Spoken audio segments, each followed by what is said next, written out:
welcome in to the Brawl house. The kick forward, the punch through, that's gonna be it! No way this one. We are about to head into the most competitive day in Brawl history, my friend. Are you ready?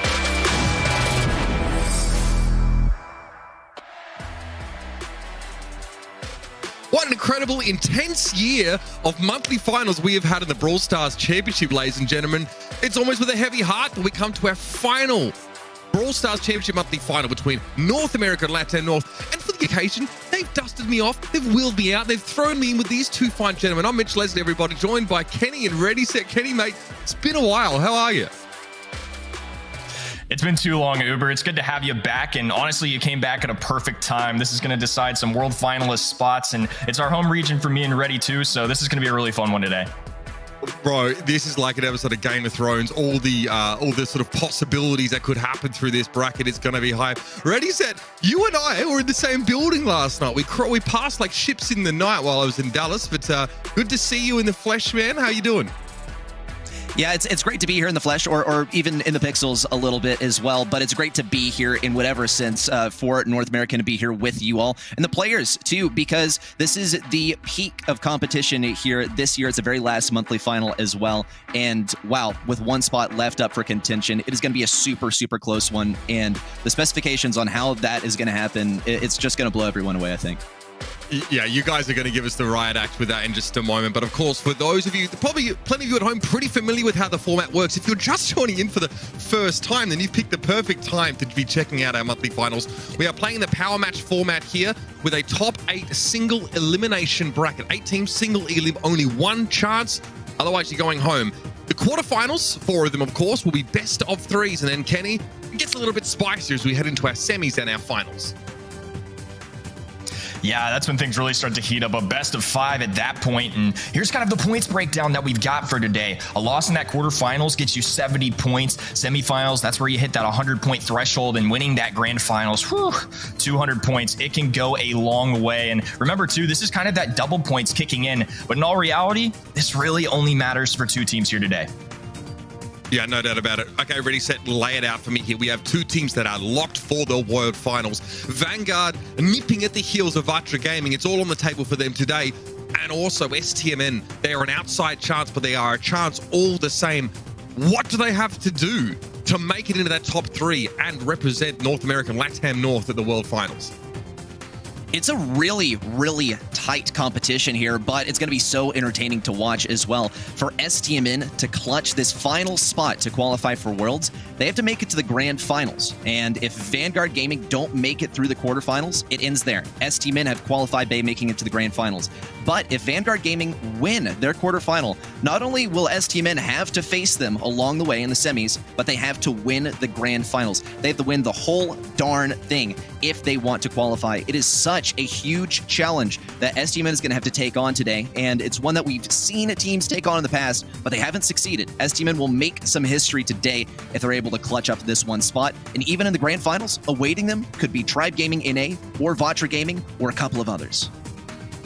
Yeah, some pretty sick teams showing up today. For STMN, of course, they just fell short in the semifinals last month. It was a 5-map affair. It was very, very close here. Now, we have our predictions for today. I think the first 4 matches, gentlemen, are pretty cut and dry. I think when we get onto the semis and finals, though, that's when it's going to get a little bit different. Definitely, we'll be going out on a limb to try and figure out who's going to be sort of winning here. Let's show our predictions so far, though, and let's sort of break it down. Now, Kenny, I do think, yeah, these first 4 matches, pretty straightforward. I do too. I think it's hard to go against these upper bracket teams that are the heavy favorites. Just overall, Tribe Gaming secured their spot for World Finals. I think it's going to be tough for anyone to kind of beat them on any given day. It's very rare that that happens. Vatra, just by showing up today, they're going on too. So for me, it's hard to see any of these 4 teams right now, all at least in contention for that World Finals ticket, to kind of go down this early. I think nobody's going to want to throw away their season just by losing in these early quarterfinals. Now, Ready, Set, we talked a little bit about what needs to happen for STMN to make it to the World Finals, which would be just bizarre if they weren't there, based on how history in this region has gone for Brawl Stars. For those at home, pinning their hopes on this STMN team. Scale of 1 to 10, how likely do you think it is that they can overcome these odds today?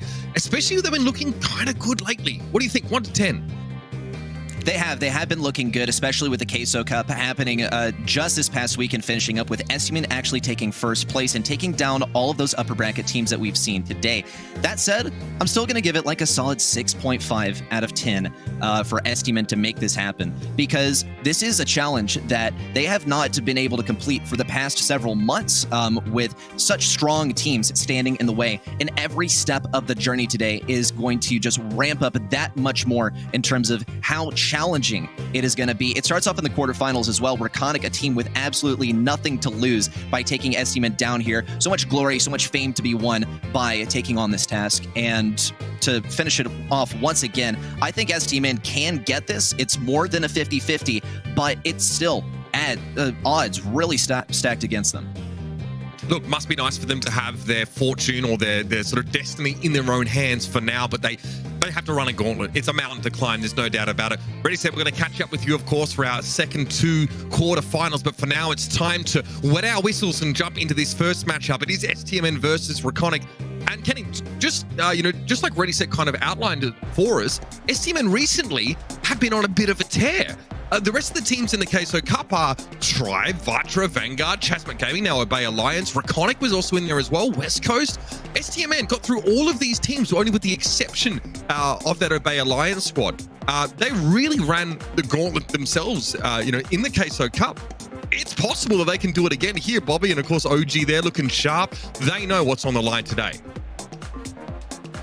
Yeah, I think if you're Bobby and his teammates, the mentality today is what it is for these guys every single month. We're going to go out there and win a grand finals. These guys are going to stop at nothing to ensure that they can do it. Once again, they've already been to MSI this year representing North America and LATAM North. They've been to world finals before. These guys are hungry. When I was talking with Bobby in a Twitch chat the other day, he said he's doing well, but all he has been doing is playing some Brawl Stars. They want this so badly. It's now or never. Basically, for STMN, they need to leave it all out there.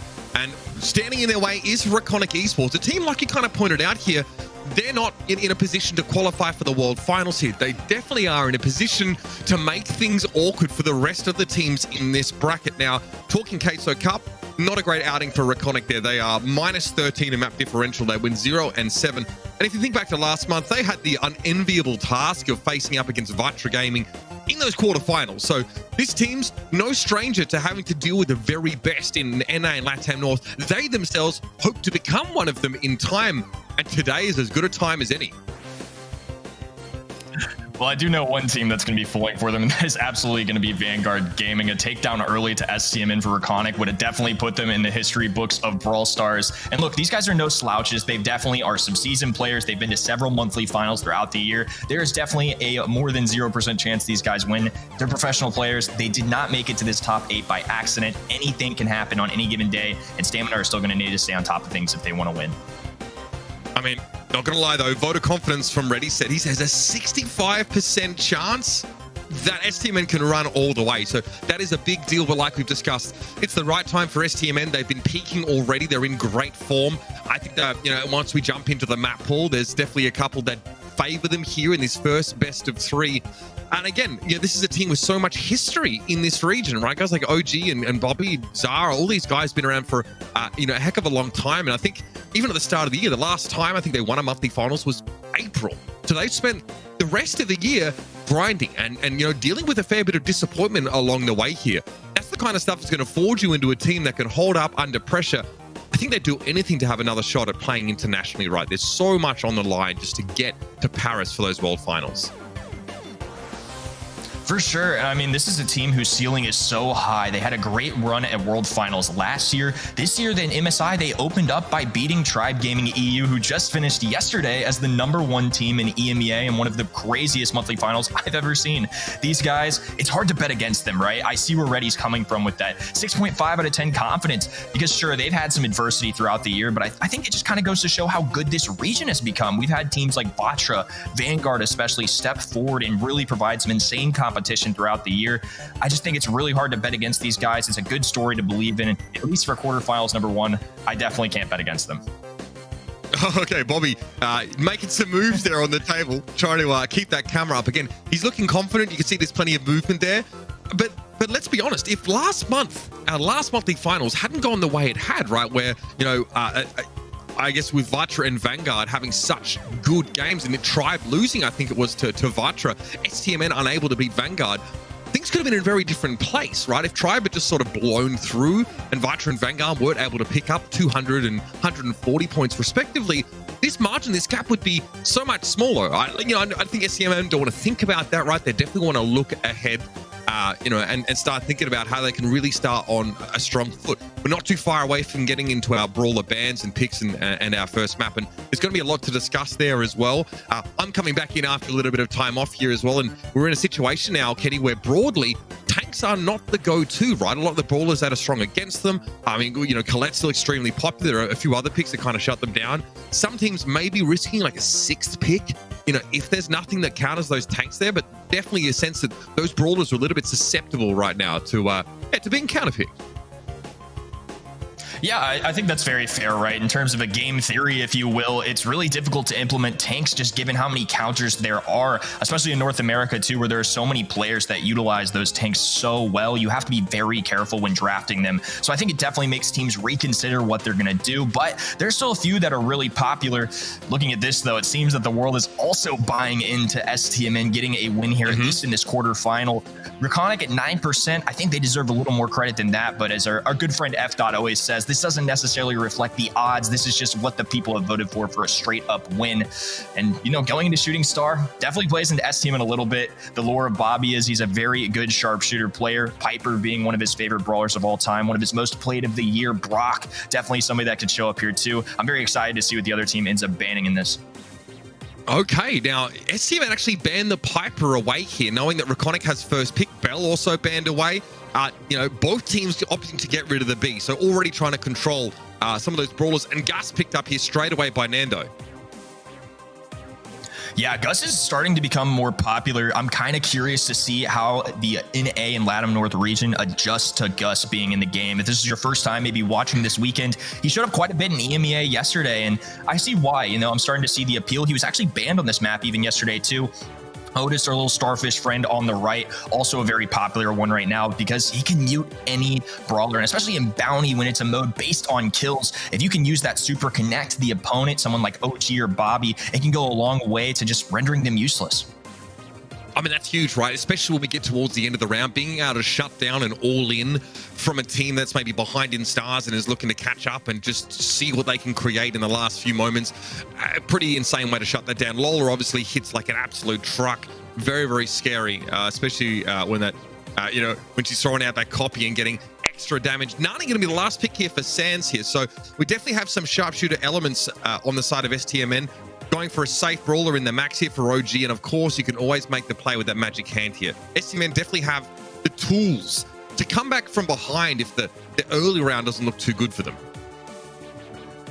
Yeah, I love this composition from STMN, and we're in a world where Nani got picked 6th on this map, which is really surprising considering for a long time, and to many still even, Nani's going to be considered one of the best brawlers on this map. To kick things off, Sands taking straight to the mid, going to be picking up this blue star. He's going to be trying to face off against Nando, running the Otis in the mid. Bobby playing another one of his most popular brawlers is going to be Gene on this right-hand side, and I think these guys can utilize kind of the passive aggressiveness of Max and Gene, long-time combo in this game. Yeah, I mean, give some options, right? They actually can. There's a bit of modality to the way that they sort of play. The super here from Sands. Bobby wants to push forward, magic handing, and fantastic connection. It's 2 easy stars over to STMN. Yeah, what a phenomenal play there, but a nice counter coming in from Nando as well. OG and Bobby are now going to be trying to contest for this mid ground. They don't want to fall back too far, especially on this map. It can get really difficult if you're pushed your backs against the wall, getting forced away. This speed should definitely help get some aggression in here as well. Sands going on the offensive right now along with Bobby. They're playing this together, trying to take advantage of the healing that comes from Bobby's star power. I like what they're doing so far. Still a 1-star lead for STMN. Alanis holding on to the spooky boy here for the time being there. We saw OG try and go for the play, and eventually he's able to get a connection onto Nando. Alan is falling there in the middle part of the map, though, so STMN in no real hurry. Pressure down onto Nathan. Megalomania used there. Nathan able to use the clone to block a little bit of the damage coming his way, but STMN can ease into this last 32 seconds of the round. Bobby playing this side lane. It's a lot of free poke damage here. A good chance we'll be able to build up towards another magic can. Those magic puffs going a long way to stave off some of this poke damage. Yeah, 20 seconds to go. Bobby releasing the evil spirits as well. OG popping a super. Here comes the Nani Peep. Trying to make a connection here. They're winding it up. I'm sure trying to get that extra damage. Aliana is falling weak here. 10 seconds to go. And Reconic needs to make a move. It's OG striking first, though. The mute button not going to be too effective right now. It's Nathan trying to land some shots. Another pickup for OG. And that's going to be a game number 1 going to STMN. Pretty confident stuff from STMN there. They scoop up that blue star really early in the round, and then they control the tempo. It's a little bit hard as well from our perspective to see how much value the Otis was able to get there, right? It seems like there was no full all-in, on the side of Reconic there. Let's see if they can turn it around here in this second round. Again, lane assignments are the same here for STMN. OG, again, look at them get some real value off those peeps. Yeah, it's almost unusual to see Gene be a lane, but with this combination, they've got that versatility. OG with the pickup too, the whole team contributing to that. Kill speed going through as well, trying to get the pinch on Nathan. Nice tag there. Nando going to fall. What teamwork being exhibited by STMN right now. 7 stars in their favor. I mean, this is huge. Not only do you have a massive star lead, but Bobby is sitting on that magic hand. So if Reconic try and get too aggressive, there's a good chance they get punished from any sort of mispositioning here. Bobby coming up a little bit short. He's not able to connect with that super, but Nando getting punished with a lot of that poke damage. We see OG actually making a swap towards his right-hand side now. And again, Bobby trying to make sure he gets plenty of value out of that healing, consistently going over the rest of his team. Alanis wants to pressure. He has the shield for the time being, but Sands is still able to run him down. Wow, 11 stars now. They just continue to pick up these kills. The Nani Peep inbound as well. The tags coming through. Nando is in trouble. There's a connection. OG with another one, and so far, so good for STMN. Perfect hand there as well. Nathan just gets sucked in, and Reconic are a long way behind in this matchup. A little bit of spooky ghost action there from Bobby. A bit of extra damage to go. 17-0, and Alanis knows he's in deep trouble. Sands comes forward, gets aggressive, and this is all but over now. I mean, not much Nathan can do. Yes, he hits hard, but there's so much healing, and of course, the peak now coming out to force Nando back. There should be a couple free stars if it connects. Nathan goes very, very low. The poke damage going to be too much. Sands gets aggressive on that left-hand side, but this is well and truly over. STMN really making a statement right now. 25 stars to 0 is an unreal amount. And Bobby going to be muted there. Won't matter too much. The stamina pins even coming out for the side of Reconic. And this first set, well, it swiftly went to stamina. And this is what they want, right? A chance to warm up, a chance to ease into the competition here in this last monthly final. But I think this is a good opportunity here to sort of discuss how effective, or maybe how ineffective, the team composition from Reconic was, right? We're expecting to see a fair bit of action from Gus, and was hoping that Otis would also be able to have a decent impact there. Again, they're not really able to get anything going with those brawlers, and that second round was, I mean, really one-sided. Yeah, it just didn't seem to perform like they hoped it would, right? Gus is not necessarily known, I don't think, to be a damage dealer quite yet. I think STMN went with a much safer approach, a much more consistent, something that's been tested and it's worked before. There's a little more unfamiliarity with this, Gus has now been in the game for a very short period of time. I think he's best used in kind of that long distance, long range. He can fit the mold of this map, but I don't know. He just doesn't quite deliver the heavy hitting damage I think somebody like Lola needs. I loved how Max could bring a little extra speed to this combo. They always had a way, it felt like, to strike the opponent with STMN's comp, and that's just something I didn't really get from Reconic. How easy is it for Gus to actually pick up those ghosts and get value out of the health restoration? All the teammates there, right? If they're playing such a long-range game, and sure, there's maybe a couple ghosts being generated, but it seems far too risky for Reconic to step up and actually take advantage of those in a game type like Bounty. I think that's actually a very fair point too, and something I didn't really think about. Even if you get those things on the ground, you still have to run over and collect them yourself. And I think these kill numbers really just demonstrate what kind of set that was. If you're Reconic, you kind of just got to put this in the past and move on. Everybody on STMN doing their part. Phenomenal statistics all around, and you could see it with their own eyes too, right? They passed the eye test, they passed the numbers. In my mind, Stamina are here to play. Yeah, we get such a classic stamina composition, right? We get the Gene, we get the Nani from these guys. You know, when, you know, the primary sharpshooters are ruled out, there's always a few that they can fall back on there. I loved it, you know, the peep, there was the peep damage, and then the follow-up, of course, with Gene's very widespread of damage. We see, you know, an elimination able to be achieved there, you know, just from one player eating a peep and then just walking into a little bit of that Gene damage. We're off to Heist next. It's going to be Kaboom Canyon time. And you expect to see maybe a little bit of a mix-up here. A couple more brawlers to come into the mix. I wonder how hotly contested Colette is going to be here. Here are your bans, though. Anything really standing out? I see the Gale ban in there, and something interesting since you kind of have taken a hiatus from Brawl. You know, there's a combination here where Gale will run a launchpad strategy. They'll get back to the mid super quickly. They'll pair that with a tank, and it's a real problem in this map. So that may be a little bit unusual to the more casual viewer, but it makes a lot of sense to me. We're going to see Griff picked first overall. That does surprise me just a little bit. We get that wall break flare. He can do well into tanks. I understand it. This is just something that's typically more popular in EMEA, but certainly is starting to spread across the world. A Janet pickup, a Lola pickup on the other side. I like Lola for that high DPS, and this is clearly a brawler that Reconic is gravitating towards right now.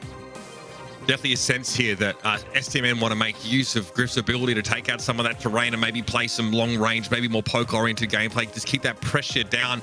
But yeah, some decent range and some solid damage here. The Crow getting picked up is pretty huge. The ability to dive in, maybe there's slowing toxin involved, so being able to make sure you can get that brawler advantage and start the surge across the map here. But again, it doesn't seem too reckless a composition from STMN yet. This pick 5 and 6 is really going to tell us which way things are going to go. Is Reconic just, you know, they get rid of the Colette there. They don't want to deal, obviously, with her super and just the free safe damage that it gives. So they're trying to go for some honest Brawl stars here. Let's see how it works out.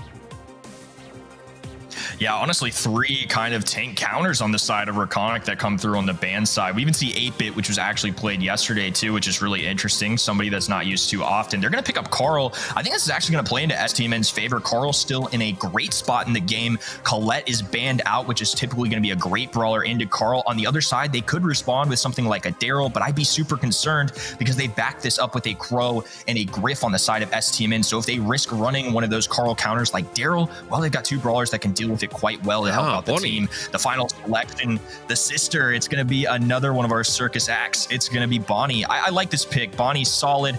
I think overall, 6 pretty solid brawlers on both sides. I think STMN, again, have a little more kind of dynamic with them. I think that Crow can do a great job of scouting out the mid. They've got the wall break with Griff. Carl can get in and out very quickly with his gadgets. I like STMN's comp a lot. Nothing wrong with Reconics. I just think STMN's a little more versatile. Yeah, obviously the ability to disengage there for Bonnie may come in useful as, you know, we know what Carl likes to do in terms of closing the gap there and getting that tailspin happening. Bobby wants to surge forward pretty early on here. We see OG's going to be working the right side of the map, so we'll see some pleasantries exchange at the start of the round here as there's a bit of poking. Both team are going to look to try and turn some of this pressure into an advantage. Alanis is going deep already. That's that super sending him straight towards the safe. Nathan not too far behind either. Sands might have to double back here as STMN safe is already under pressure. Yeah, this is a fantastic start for Reconic. They're doing exactly what they need to do. They need to apply some pressure, but most importantly, they need to get Nando onto that high safe, and that was a great start. I liked Nathan's response as well of trying to back up the opponent. Nice pickup onto Bobby there as well. Reconic doing all the right things right now. Oh, yeah, even though Megalomaniac gets a little bit less damage up close to Lola, Nando's able to use it to overpower Sands on that left-hand side of the map, and STMN yet to really get out to a start. Bobby does have that super available, so when it's time to go, time to dive, they'll be able to look towards getting elimination and surging up the map. It's going to be tough to catch Nathan, though, and Nando finding another one. Here comes the crescendo as Nathan tries to get a bombing run over towards that safe. Play safely in this corner. Now someone's going to have to dig him out. OG, catch back in. Alan is going to be diving. This is very, very hard for STMN to deal with. Reconic have so much pressure here. I mean, fantastic work, and honestly, that dodge from Nathan using the gadget to jump over the super from Griff, fantastic stuff. They finally send OG as a representative to the other side to start getting some high safe damage. Sands cleaning up on this bottom left-hand side. Now he's trying to apply some pressure as well. Nathan just ignoring this while Alianis plays a little defense. The pinch coming in. Sands is going to be rendered useless. All 3 brawlers for Reconic now standing as Bobby and OG are trying to do anything to just protect their high safe.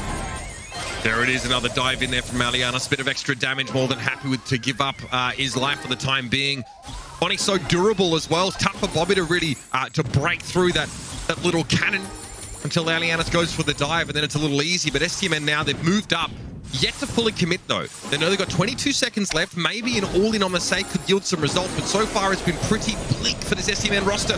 Here we go, Nathan over the top, the crescendo. Alianis diving in as well. It is going to be a trade, and Sands trying to get the work done with a tailspin here, but it's not going to be enough, I don't think. Reconic just have the numbers here, and with 5 seconds left, this one's a foregone conclusion. Honestly, what a great step up from Reconic. I'm really impressed. And I think some things that I failed to recognize kind of in that first impressions when we look at the draft, how much, they can travel across the map. Janet wasn't somebody that stood out in my mind. Janet can't do a ton of damage in that high safe. Solid brawler overall, just not somebody that is my first come to mind kind of on this map. But I really liked how they use the gadget to kind of get out of sticky situations to travel across the map. They've got Bonnie, who has that ability to jump out of the cannon and dive in. And once she's in that Assassin 4, she can really tear up a safe. This is much better to start off, though, for STMN to pick up on this right-hand side. And I think that's going to be a big factor here is who can really stand up in the beginning of this game and try and gain some map control. Whichever team can apply that pressure first, it's going to go a long way to try and control this game. Yeah, Bobby getting value out of the slowing toxin here. That's definitely very important. Sand's going to be going straight on in there with the gadget, and yeah, it's time to pressure this safe a little bit.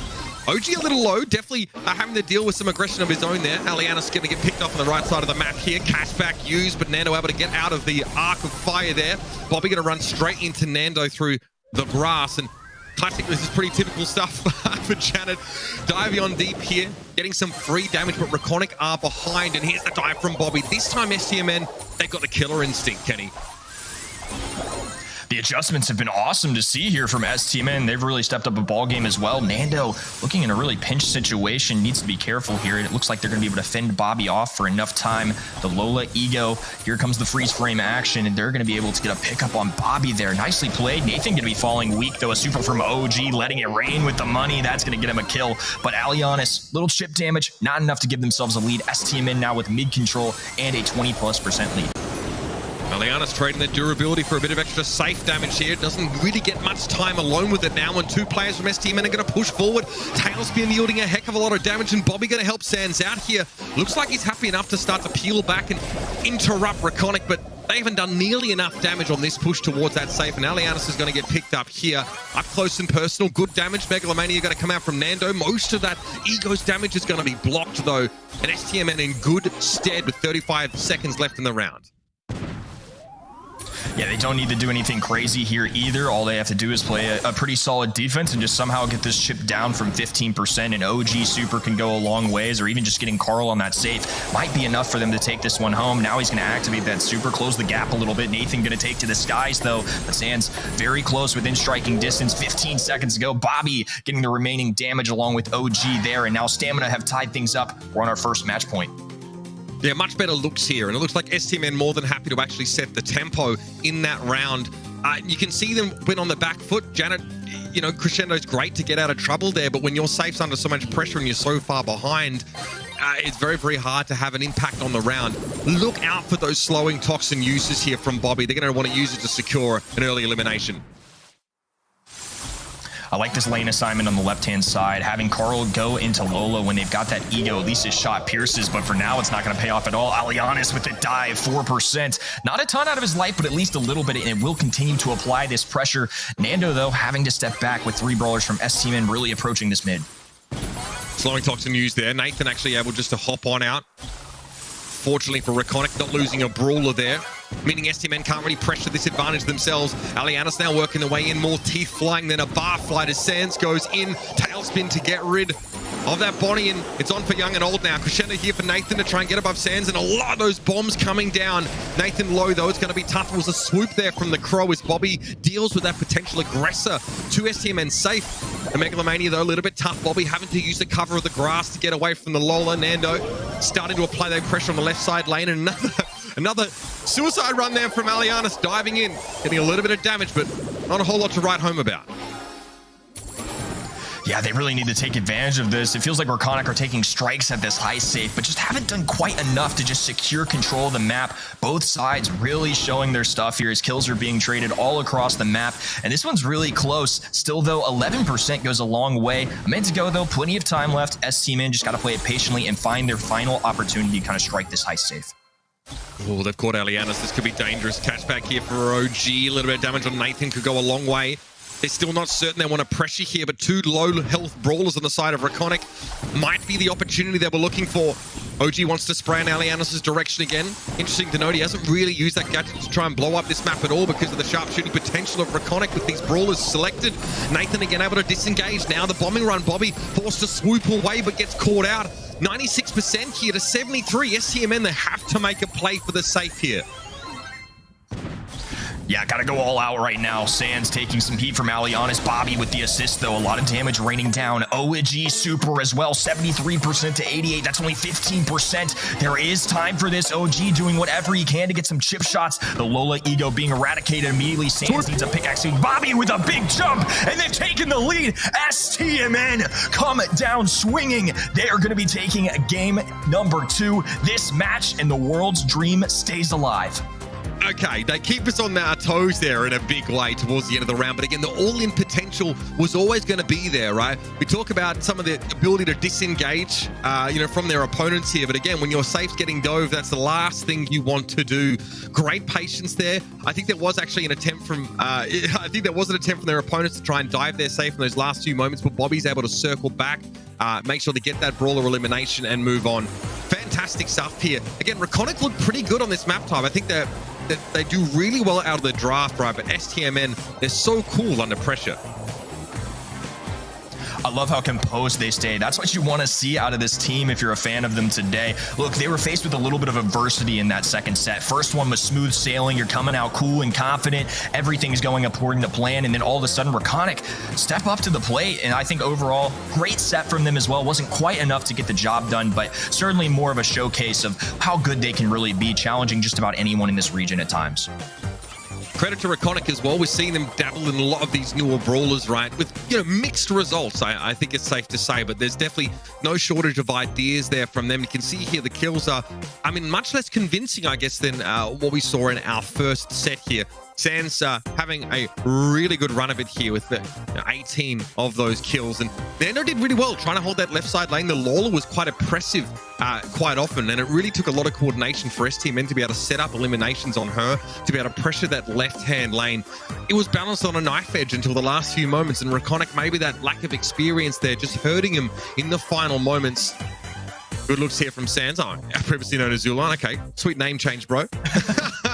And here you have it, 207 DPS, and again, a solid third of that team damage on Kyle. Good looks, and again, it was quite often up to Sands to dive in with their tailspin to secure an elimination on those brawlers so the rest of STMN could go forward. Yeah, I love what they're doing here. Bobby selected as the MVP. I think it was fair to say that any of them really could have been selected overall, though. Bobby has been a huge inspiration for this team. He's obviously been around for a long time. One of the most seasoned veterans there are, and still continues to perform here today. Great to see him picking up an MVP from the fans, and very excited to see what they can do and whoever they face in our semifinals. And remember, if you're at home, this MVP voting is in your hands. You could watch, interact, and earn rewards over at event.brawlstars.com. That's where we're getting the voting for the MVP. So head on over there, make your voices heard, get your predictions in, and win yourself some rewards as well. This is your last chance to get that exclusive spray here in the monthly finals. So make sure you check that one out and get your hands on it here. Right. First step for STMN, Kenny, looking pretty good. Shaky at times on Heist, but again, I think that the draft was a little bit tough for them there, having to deal with Janet and Bonnie.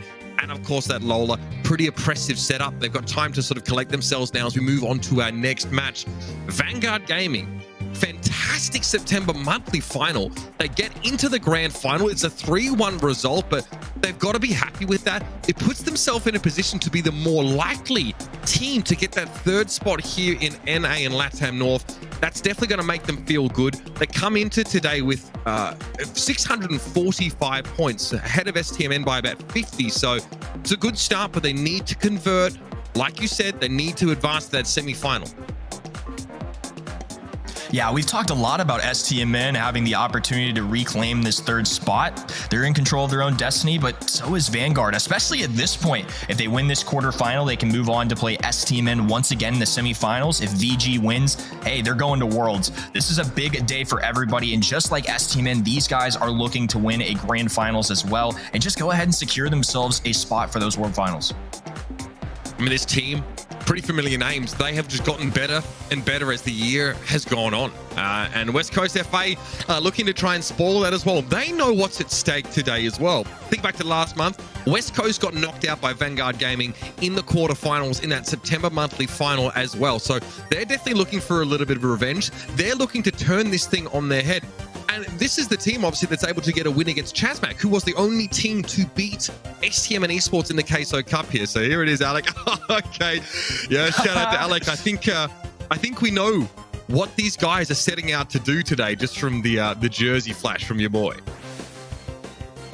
Yeah, I'm sure STMN is going to be cheering for these guys too. Alec, always been one of my favorite players to watch as well. He's been in this game for a long time, definitely knows what he's doing, and he's been in a lot of under pressure kind of situations. He's come through before, and this is another team too. Look, Vanguard should be the favorites, but West Coast, they've performed throughout the year too. They've had some big moments as well. They definitely have what it takes to get a win here today, and of course, they're professionals just as much as the other guys. Just because they're not in an org, they don't have the fancy name around them, doesn't matter. At the end of the day, they've still got the skills and the possibility of winning this as well. Anyway, it's nice to see that Alec obviously still showing the love for his former teammates over there on STMN, right? You know, sometimes when you go your separate ways from a team, it doesn't always end on a good note, but it's quite clear that he is wanting to try and help his teammates or his ex-teammates advance.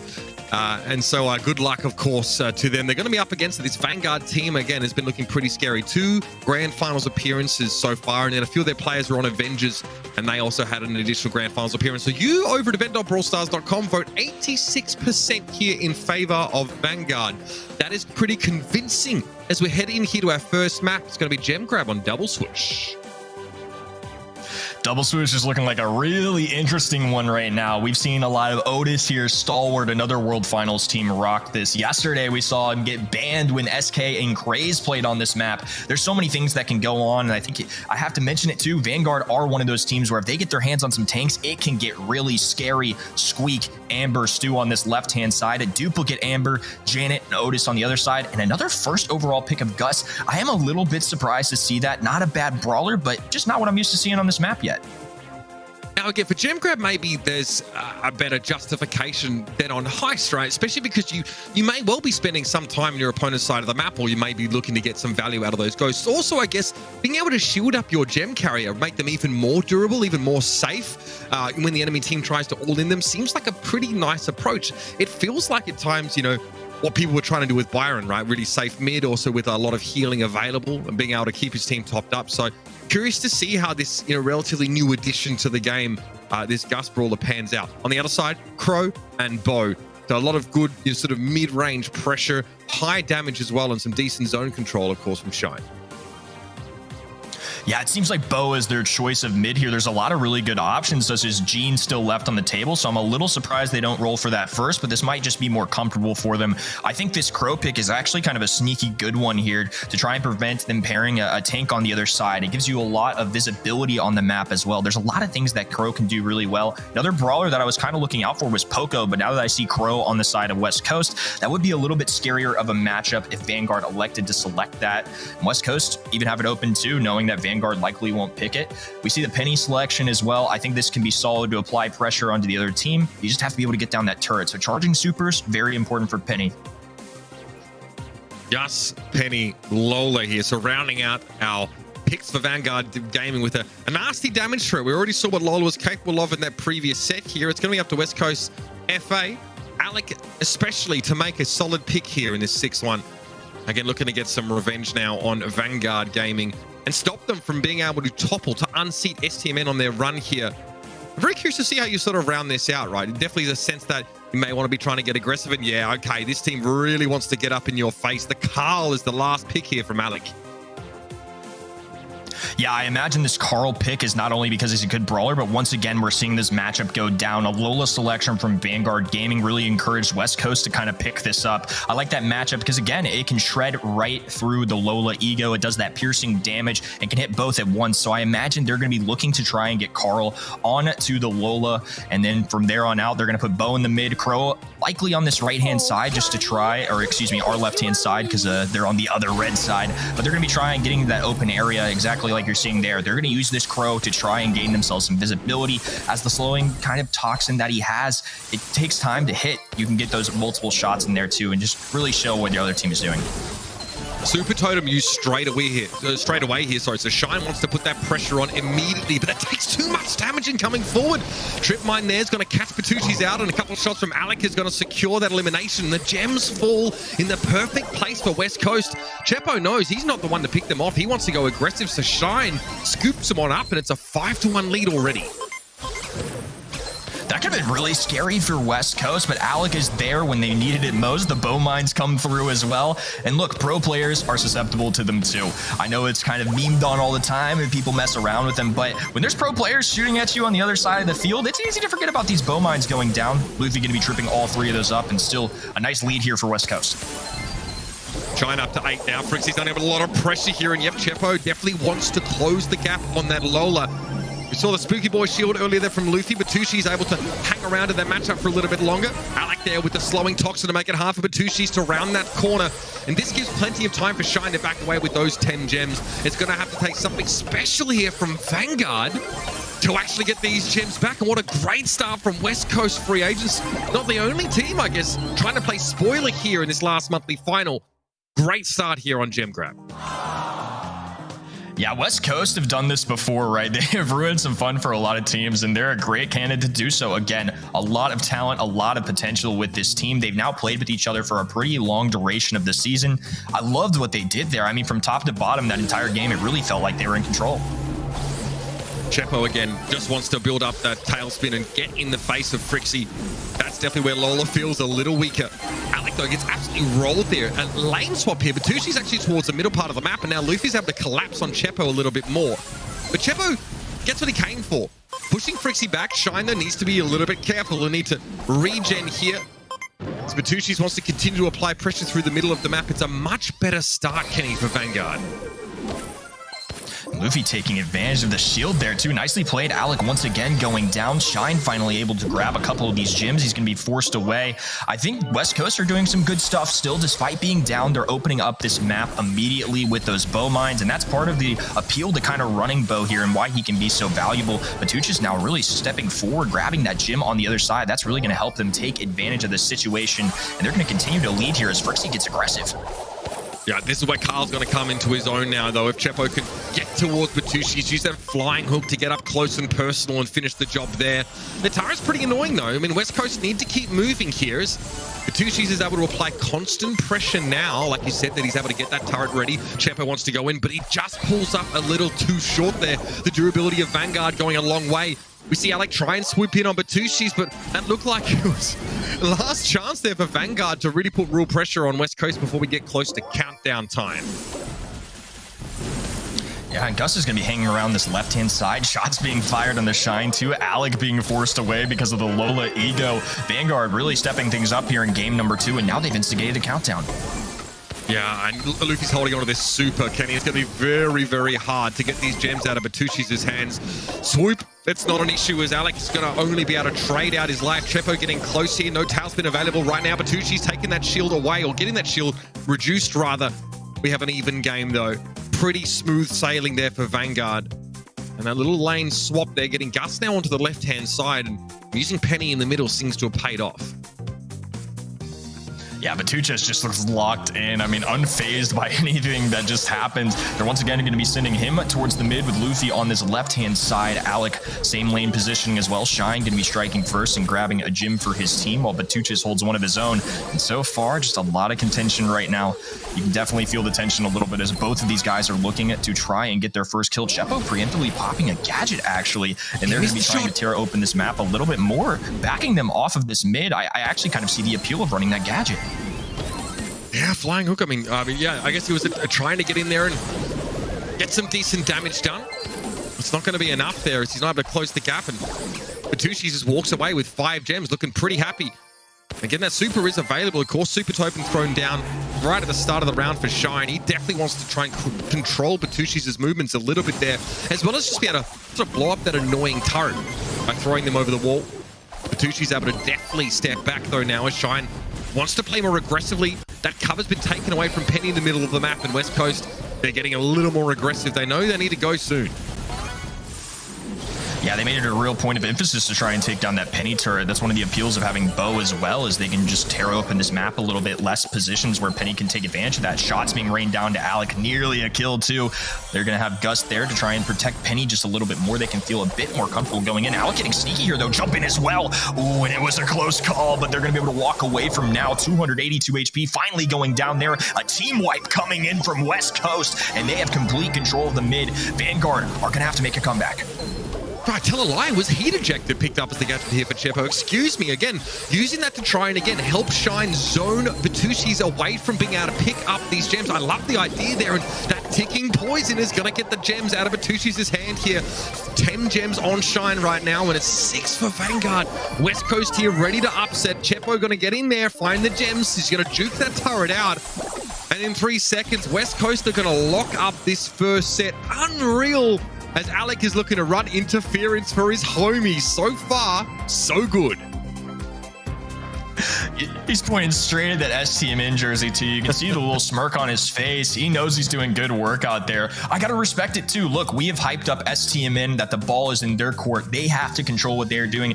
Vanguard just as much in that position too. And when you go down in that first set to West Coast, they have to reverse here. It's only a best 2 out of 3. There aren't a lot of opportunities. You have to take advantage when you can. And I gotta say, Vanguard were certainly in that third game as well. I think a lot of credit due to West Coast here. And now, while the pressure's on, it's really going to start heating up in here. Absolutely. Well, very quickly, let's talk about that decision there, obviously, with the heat ejector from Carl. It looked like, you know, there wasn't like a full engage plan there, but more just trying to control the map. Is that sort of what you saw there? It was good patient play. Yeah, I think that's an interesting call too. I said preemptively popped just because, you know, I'm kind of used to seeing them use the other gadget, but with that, okay, it wasn't just me. Open this grass a little bit. No, you're good. I mean, I made the call out too. I was a little shocked that they were running that. I'm not used to seeing it, but it makes a lot of sense for double swoosh, right? They get a little more visibility on that enemy team. And I also think at the time, it definitely backed away Penny from the mid, which is exactly what they wanted. They want to gain and space the floor a little bit for their team, back up at Vanguard. And that's exactly how it worked out, at least in that moment, or at least what I think that was going through their heads. Again, I mean, great looks from West Coast. Let's not forget, last time these two teams played, it was pretty one-sided. There was Dueling Beetles and Minecart Madness, and it was very much a Vanguard series. So you got to be pleased here if you're West Coast. Everybody's firing on all cylinders there. Chepo, though, got to hand it to him. That Carl playing the right-hand side of the map there. For all the reasons we sort of just discussed, they knew they had to find a way to slowly put pressure on their opponents, because with Gus and his ability to shield up the gem carrier, your all-in strategy just wasn't available to you. And it kind of sucks, right, if you're playing Crow, because that's what you want to do. You want to land the slowing toxin, you want to swoop in, you want to get those gems away, but they were denied from that strategy because of the Brawl selection. They were able to adapt, and that's a big deal. We're over to hot zone now, and open zone will be the selection of map, and that name, that ain't no lie.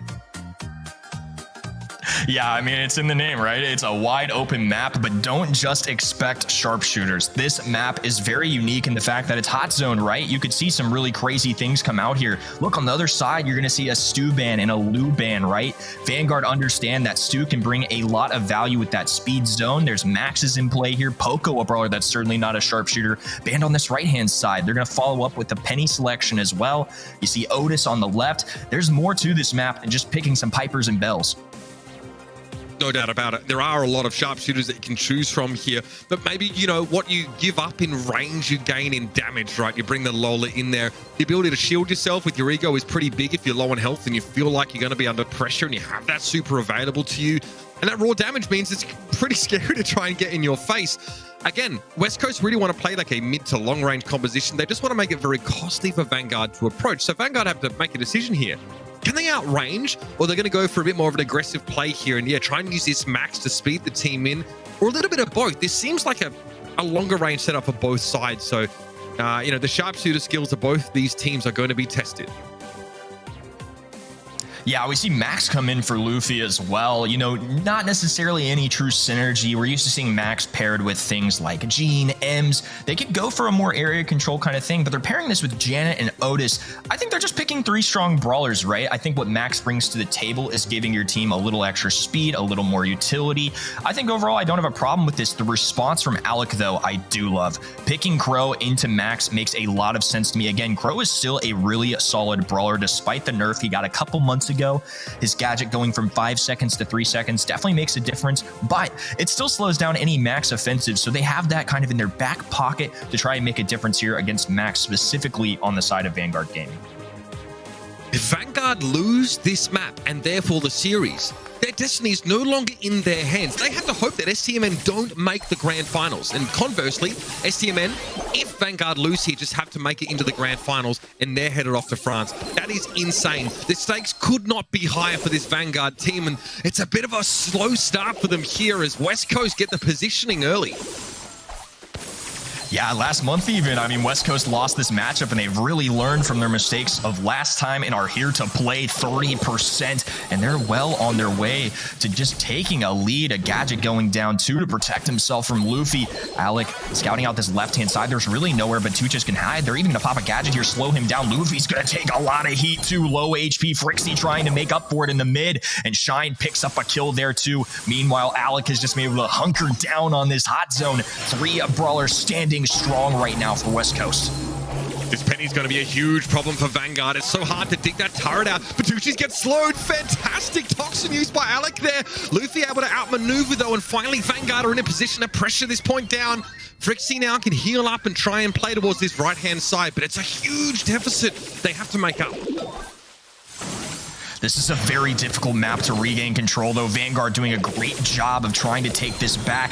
They're bobbing and weaving through a lot of these shots. Lowly Ego going down. West Coast doing everything they can not to let Vanguard run away with this one. They have to somehow find a way to get back to this mid, though. A lot of damage coming in on the Vanguard. Batuchas with a nice dodge there. Salty Barrel going down as well. He's got the mute button. It's going to connect with Chepo. It's not going to be enough, though. Teammates are there to save the day. West Coast currently running away with it. Vanguard are going to have to hold the line. Chepo knows he doesn't have to get over aggressive here. Just get a good amount of poke damage, make it hard for Luffy to come forward, but this could be it. Megalomania is going to be popped here. Alec going to come forward and swoop onto Batuchis, and there it is. The Otis is out of the picture. West Coast are this far from kicking Vanguard out of this last monthly final. Awkwardly enough, setting STMN up for a chance to make the grand finals, but they have to beat this team. That's just insane. Alec again would have to fall to his homies to allow them through. That's crazy, but still Vanguard are in this. They have a chance, but this is it. They have to come alive now. Yeah, I mean, there's going to be a lot of pressure here on Vanguard. We're going to see if they can stand that. That's a great start. They're going to pick up a kill there. West Coast responding, though. Batuchas with some insane dodges on that left-hand side manages to stay alive, and he's going to still be able to be a problem here. Despite that, though, West Coast is going to be able to remain on this hot zone. That's ultimately the objective. Kills can only go so far. It's all about getting those percentages. Shine giving Vanguard the hot foot here with that turret. It's going to force them to keep moving as often as possible, and you don't want to run straight into this penny at all. Barrel thrown down here. Chepo dueling in the middle of the map. Luffy able to outmaneuver. Chepo going to fall here, and the swoop is good. Alec knows there's a free elimination there. Luffy able to get away, but only just. It'll be Shine, though, that now needs to move up onto the point here. This is a much closer round, but that kill is so big. Frixie is down, and the way is clear for West Coast to take map control. This penny turret is a problem as well. It's going to apply some extra pressure. They're going to leave that incendiary effect on the ground as well, and it just makes it so much more difficult for VG to step through this. A pick up there, the super not enough from Batuchas. Shine's going to be able to stay alive. They're going to fight with Chepo. Luffy goes down too, and now a 50% plus lead for West Coast. The stamina pin's coming out. It seems they think they've won, and they are awfully close to it. 95 and counting. Frixie trying to get over the point with this crescendo, but it's over! And it's over for Vanguard! Now they must sit through the excruciating process of realizing their destiny is not their own. West Coast FA getting revenge for last month's monthly finals, turning that 0-2 around into a 2-0, and Alec, yeah, he's just realized, hang on. My old teammates are waiting for us in that semi-final. How's this going to work out? We'll let them figure it out, but we have a chance to talk about how this series went, and my God, straight set win here for West Coast. That's insane. Yeah, not just a win, but a very nice one as well. I mean, the score was 4-1. West Coast come out swinging. They catch the world off guard. And now all of a sudden, like you said, Vanguard not in control of their own destiny. They're going to just have to kind of prey on Stamina's downfall. That's really all they can do at this point. I think a lot of credit to West Coast, though. 2 solid drafts, very good plays overall, and they just seemed in control for all of those sets. There were not a lot of opportunities outside of maybe the game that's BG1, where it really felt like West Coast wasn't in it to win. Yeah, no doubt about it. Outside of that, West Coast looked really confident considering what they were up against, considering the odds were stacked against them. We saw what the voting was, right? On event.brawlstars.com, you all thought Vanguard, or most of you at least thought Vanguard will be coming out on top there. I mean, Shine, what an unbelievable round. That Penny was just insane. Really, really incredible stuff there. Hit him like an absolute truck. 39% of team damage on the Penny, 11 and 2. The numbers don't lie, Kenny. That was a carry performance. Yeah, I mean, he really performed there. Definitely some MVP caliber type stuff there from Shine. He's played this game for a long time. He's been around the pro scene, and it's awesome to see him continue to put in the work to shine. And no pun intended there. We'll see what the people at home selected, though, and they're going to go with Alec26. I love it, too. I think an excellent choice as well. 5 and 5 in that last one. But there's no doubt he was a difference maker. Absolutely. You know, we talk about the draft and Alec's experience, you know, at the pro level in the past, absolutely paying off there. Just piloting those compositions perfectly. And yeah, of course, giving us some cheeky grins in the camera. I'm sure that might have helped the voting a little bit there, but that's fine. I appreciate someone who wants to play up to the crowd. Pretty insane stuff. The storylines, Kenny, are starting to get insane here in this October monthly final. We've still got 2 more quarterfinals to come here, in which we can see if Tribe and Vatra can advance to set up a powerhouse semi-final. It's been great to be with you here so far. I'll be seeing you a little bit later on, but for now, ladies and gentlemen, we're going to head to a break. When we come back, it'll be Tribe Gaming going up against Obey Alliance. Don't go anywhere, everybody. It's just starting to heat up. People often ask, how can I do become a world championship winner? What must I do to get Abs of Steel and Fist of Fury? The answer? Gimnasio Primo! You will learn to summon strength, summon asteroids, and serve a spicy jalapeno knuckle sandwich to even the strongest of brawlers. Fight with fuego in your heart. It will not be easy, but as El Primo once said, no pain, no gain, no glory. Gimnasio Primo. It's showtime. Welcome back, everybody, to the Brawl Stars Championship October monthly finals for North America and LATAM North, and insanity has just prevailed in our second quarterfinal match of the day. West Coast free agents prevail. They move on to the semifinals. An absurd result, ready, set. What are your thoughts on what we've seen so far? This is unreal. I don't think really anyone expected this to happen, especially West Coast FA. They're land demons, right? But now they bring that kind of energy online. It is absolutely ridiculous that they can make it to the semifinals, and so dominantly as well. And it means that Vanguard Gaming's fate, once again, it's no longer in their own hands.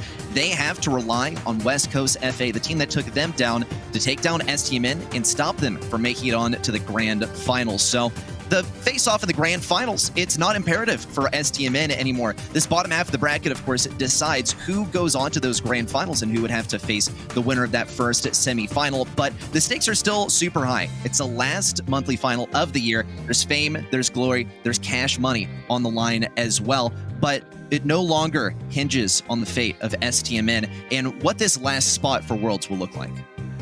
And hey, while the players are out here earning rewards, there's a bit on the line for you at home. Head over to event.brawlstars.com. You can vote on the outcome of the matches, your MVP, and earn yourself in-game rewards along the way. That's where we're all watching the Brawl Stars Championship monthly finals so far. But let's now move ahead.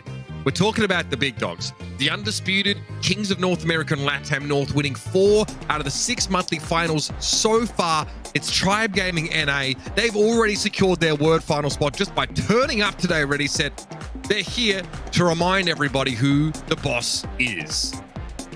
They're an extremely fearsome roster. There's a reason why they are the undisputed champions of North America. They are by far the most consistently victorious team in the Brawl Stars monthly finals this year. Only taking a handful of losses. In fact, probably 3 at most as far as match losses. There's also a strong possibility that they have a grudge match versus Vatra coming up in the semifinals, but it's still a grudge match here in the quarters. They'll be facing versus a team that used to belong to an org called Chazmac, now with Obey, but it's the same players as before, and the grudge is absolutely there. Yeah, obviously, this new roster, though, doesn't have worldwide Giga Influencer Toast on it. That is the one big change that this team has, but they're still hoping, again, with a reduced roster, to come in here and muck with things in a big way. This team's had some unfortunate sort of matchups coming into a lot of monthly finals. Quite often, I think in 3 monthly finals in the quarterfinals, they've had to go up against either Tribe or STMN. This month is no different. So this roster, very, very used to trying to play spoiler against the very best teams in this region. They can't qualify for Worlds. That's not on the table for this team. But again, this org, this obviously Obey Alliance, are looking to set themselves up for a big 2023. And what better way to pick up, you know, a real dark horse org here in North America and LATAM North, and guide them through this last monthly finals and get them ready for next year. So that's absolutely what Obey are working on. It's going to be hot potato up first here, and no surprises here. Ready, set. 94% of people at home expect Tribe to take this one away.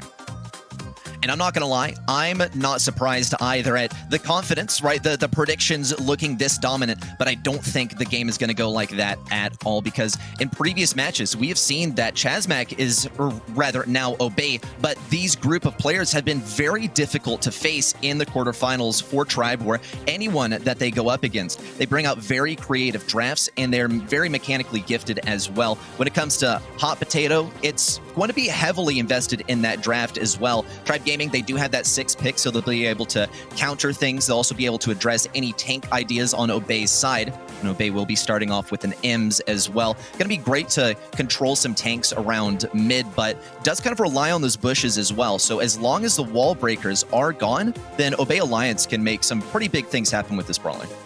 It's not a fun matchup for Fade if he has to play into Zulan here as well. And Gale is an excellent answer to Ems, who wants to close the gap. And Tyrant, of course, can force her away. And I think Kenny alluded to it in the previous game, right? If there's like a jump pad build here for Tyrant that gives this Tribe Gaming team like a potential all-in option. I mean, obviously Zulan can teleport himself to his peep if he's actually taken that ability, if he wants to try and all-in the safe. So a ton of options here. Tribe actually just leaving so many possibilities open, and I don't blame Fade for scratching his head here, wondering what the next pick's going to be. Well, Obey have a couple in a row. That Gale pick just a moment ago was multifaceted. Not only does it deny Gale for Obey, but it also means that they can play a tank as well and use that jump pad kind of strategy that was alluded to earlier. Chino picking up the barley here. They are really banking on those bushes and walls not being broken open. Tribe Gaming, they got rid of 2 key wall breakers on this map. Obey, they also got rid of Amber, who can burn up most of the bushes. That doesn't eliminate the possibility of Tribe going for something of their own to break open walls. Bull is absolutely on the table if they want that. They can be very selective about allowing Rico onto a lane that doesn't have walls broken open. Carl is always going to be a very solid pick to end things off, but Tribe can be very creative with this counter. Yeah, no doubt about it. Obviously not a true tank in Carl picked here, but definitely someone who can go all in, get aggressive, or as we actually saw in the previous game, right? A heat ejector was picked up as the gadget, and there was more of a zoning approach to playing that Carl. Again, feels pretty good to be pick 6 here for Tribe Gaming. Now you can really round out your roster. You can, take something longer range and continue to pressure that. Oh my God. Oh my goodness. El Primo is on the scene. That is wild, but it makes sense. It absolutely makes sense on paper. It's going to come down to execution to ultimately determine whether this is successful or not. We've seen teams the world around use Primo as a last pick on this map. SK Gaming absolutely comes to mind. Now, when they ran Primo, it kind of fell flat on its face. They went 0-2 in that set. So the execution has to be immaculate, but it does diff some very specific matchups, particularly versus Carl. Carl's going to have to run something long range, but the lane matchup does not lend itself to Zulon's favor at first. He's going to be on this right lane, constantly having to back up versus Fade, or maybe getting tricky with his movement and pushing up gradually. He's got to not feed those supers to Fade, because that Barley super is pretty much going to dictate the flow, the ebb, and the pushes of this game. Fade under a lot of pressure here. Yeah, pretty comfortable stuff there. Fade going to get picked off. Rico obviously controlling the left-hand side. And okay, good start here for Tribe Gaming. Patchy going to be a friend-zoning Tyrant away there briefly as Fade returns to the fray. Zulan is my favorite skin. I'm trying to keep it together. So hard. Okay, so wall break here for the El Primo, of course. That asteroid belt picked up to make it a little bit easier to get up close if he wants to that Barley. Chino, though, going to get the better of Livy there on that right-hand side, under a lot of pressure now, though, as Tyrant wants to force him away with this Gale, and so he does. But that Barley poke damage now with the M sprays coming in puts Tribe at a disadvantage early. Zulon with a super forward, also going to get slowed down by this gadget from Barley. A minute 20 on the clock, and already 2 gadgets used by Fade. He's going to get taken down by his Livy too. Bonus damage from that star power from his Livy. Not much of it is going to find its way onto that safe, though. Still, 8% taken off. Zulon has to focus down the safe and rely on his teammates to defend their own safe. Chino backed up around the right side as well, and M super popped on the top left. Fade also throwing down a super, making contact with that safe, getting some damage in as well. It's just Tyrant and his Livy facing versus Fade and Chino. Fade untouchable here around the wall. Maybe now pushed down to the open, can get pinched off. Does happen. Now Chino circling around to mid, will pick up a kill onto as Livy, and this one looks chalked. If Obey Alliance can just maintain this position for a moment longer, they might be able to get it. There's the final pickaxe in, and that's the first game going the way of Obey. Obey Alliance, mean business ready set. Oh my gosh, again, so much pressure coming in early in the round from that Barley, right? Straight away, Tribe have to answer it. They have to find a way to neutralize that long-range pressure on the safe. The fact that even the Ems is getting to step up and do damage, and Chino so hard to deal with on that right-hand side. Tribe need to figure this out, and quickly. They need to get value from this Rico, but Obey aren't allowing themselves to be kept at arm's length. And this has been well drafted by Obey as well. And Tribe Gaming NA, their bans have kind of gotten them into this corner where they struggle to break open their walls, or any of the walls that matter a lot to Obey Alliance here, especially around the left side. Fade's going to get to push up for free, actually. Some moves made by Chino as well. Fade does get tripped up in that corner with the ricocheted bullets bouncing around, hitting him numerous times as well. Tyrant also very low health, does get taken down. Zulon will find a kill onto Chino. Patchy going down immediately after as well. Fade now has to play defensive too. There's the asteroid belt coming down, breaking open some key walls, but not really the main ones of this match. They're going to be used by Fade as he explores right now. On the bottom left is Livy, beaming that safe from a long distance. But Tribe Gaming NA still trails on safe damage. Fade super now over towards the safe, and it makes it hard for Zulon to do anything here. He's kind of stuck. He tries to pressure in with that super. He's actually able to get the trade at the very least. But Tribe just aren't getting out of their side of the map already. Said this is looking dire already. And it's very, very tough. As long as these bushes are up at mid, Patchy gets such a speed boost. He is going to get taken down by his Livy. Very nicely played there. Tyrant now trying to circle around to another lane as Livy still patrolling mid. Zulon looking for some damage versus Chino. The kill is going to come to fruition, taking major damage along the way. The real issue is Patchy, and there's not really much to deal with him, as Livy can try and circle over to mid. They attempt to get a pinch. Patchy just finds him in a vulnerable position. Zulon still trying to get the victory versus Chino on the lane. Not going to work either. Chino now defending the safe as best as he can. It's just as Livy with the damage gear active to fire away at this safe, and Zulon to defend versus Fade on the right. Fade as well, going to be able to super towards that safe once more. Take it now under 40% for Tribe. To be fair, Chino is a bit of a nightmare for Zulon to deal with. He can keep it arm's length, and Tailspin gives him a huge amount of damage. Look, now they know they want to close in on that El Primo. Caustic Charisma used by Patchy, avoiding the Gale Force there as Tyrant tried to keep them away, but there's nothing to stop Obey Alliance right now. Is Livy going to be healing up there with that gadget, but it's about the safe damage, and it's just not there. Fade going to go down. It has to be an all-in right now from Tribe Gaming. 7 seconds left. Zulan going to throw himself in there, but the safe barely gets below 50. 25 and counting now to 17. And they can't quite get there. It's going to be Obey taking it away. That is ridiculous. That gap closed to just 5% there at the end. Fade is jamming, and he's going to be spinning on his enemies as well. I don't know if that's a little bit of BM there. It looks like he's very in the zone, though. Wow, huge stuff for Obey. And this, once again, kind of ties in with the usual performance that we see from this matchup. Typically, this roster, they take set number 1 in a sweep from Tribe Gaming, and then it gets very, very close in set number 2 and 3, only to be brought back by Tribe. The key difference that we need to see from Obey today is capitalizing on that lead that they have. Tribe Gaming in A don't seem to be affected by momentum, though, so it's going to have to be all in that draft and the mechanics like we saw from this round. I need your report card here from Tribe Gaming's draft. Tell me if you feel like that El Primo really found value, right? It seemed like really, really difficult to, for Tribe to actually start fights on the front foot, or at least on their own terms. Well, we did see El Primo super in at the end. We saw just how valuable that can be at starting off a push. Here comes Zulan with just a few seconds left. That spearheaded everything to happen there at the end, and it almost came to fruition. A single push accomplished what Obey took an entire game to do, which does serve to reveal how valuable he can be.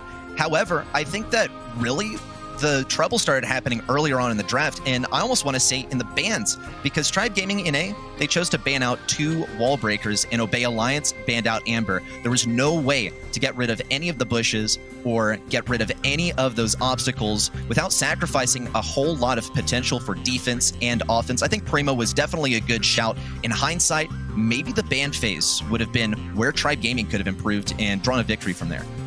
Look, we were talking about it at the start of the show. It's been pretty hard, even a pick 6 for teams to really get what they're looking for out of their tanks. And Patchy absolutely dominated that round. Honestly, 6 deaths is much more than I thought he suffered, because it looked like for the most part he was pretty comfortable, right? Friend zoning if anyone got too close. Caustic Charisma combining with Carl's Tailspin to just annihilate that El Primo on the right-hand side. El Primo had to basically super to try and at least trade kills there, and even then, it saw Tribe being in a weaker position. Layer Cake's coming up here for Bounty.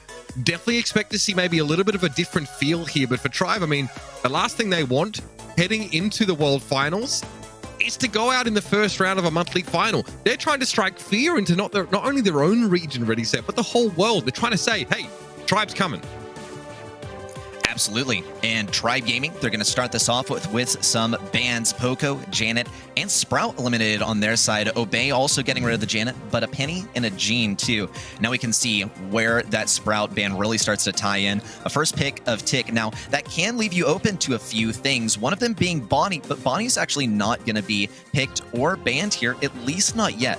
Obey Alliance have to set themselves up by getting rid of some of the things that can counter out what they want for that last pick early on. Tyrant with an immediate pick of Piper as well. That's very likely to go over to as Livy, who we've been seeing make some excellent plays on this particular brawler. Last one going to be Colette as well. Got to make sure that they cover the bases with at least one tank counter, but Piper's going to be pretty vulnerable versus any brawlers that can get up close and personal. So Obey Alliance can absolutely think about this as a consideration, but it looks like they're going to play it safe and just play it long range.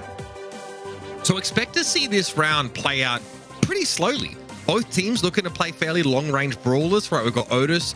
Ruffs, I guess you could argue, is more mid-range, but we know what B can do here. And it's going to come down a lot of the time to the mechanical ability on both these sides. I think it's a very classic composition from Tribe, right? We see it really frequently. I think, anytime you're sort of locking in Tick and a sharpshooter, you need to worry about tanks. So I completely understand the Colette there is a contingency.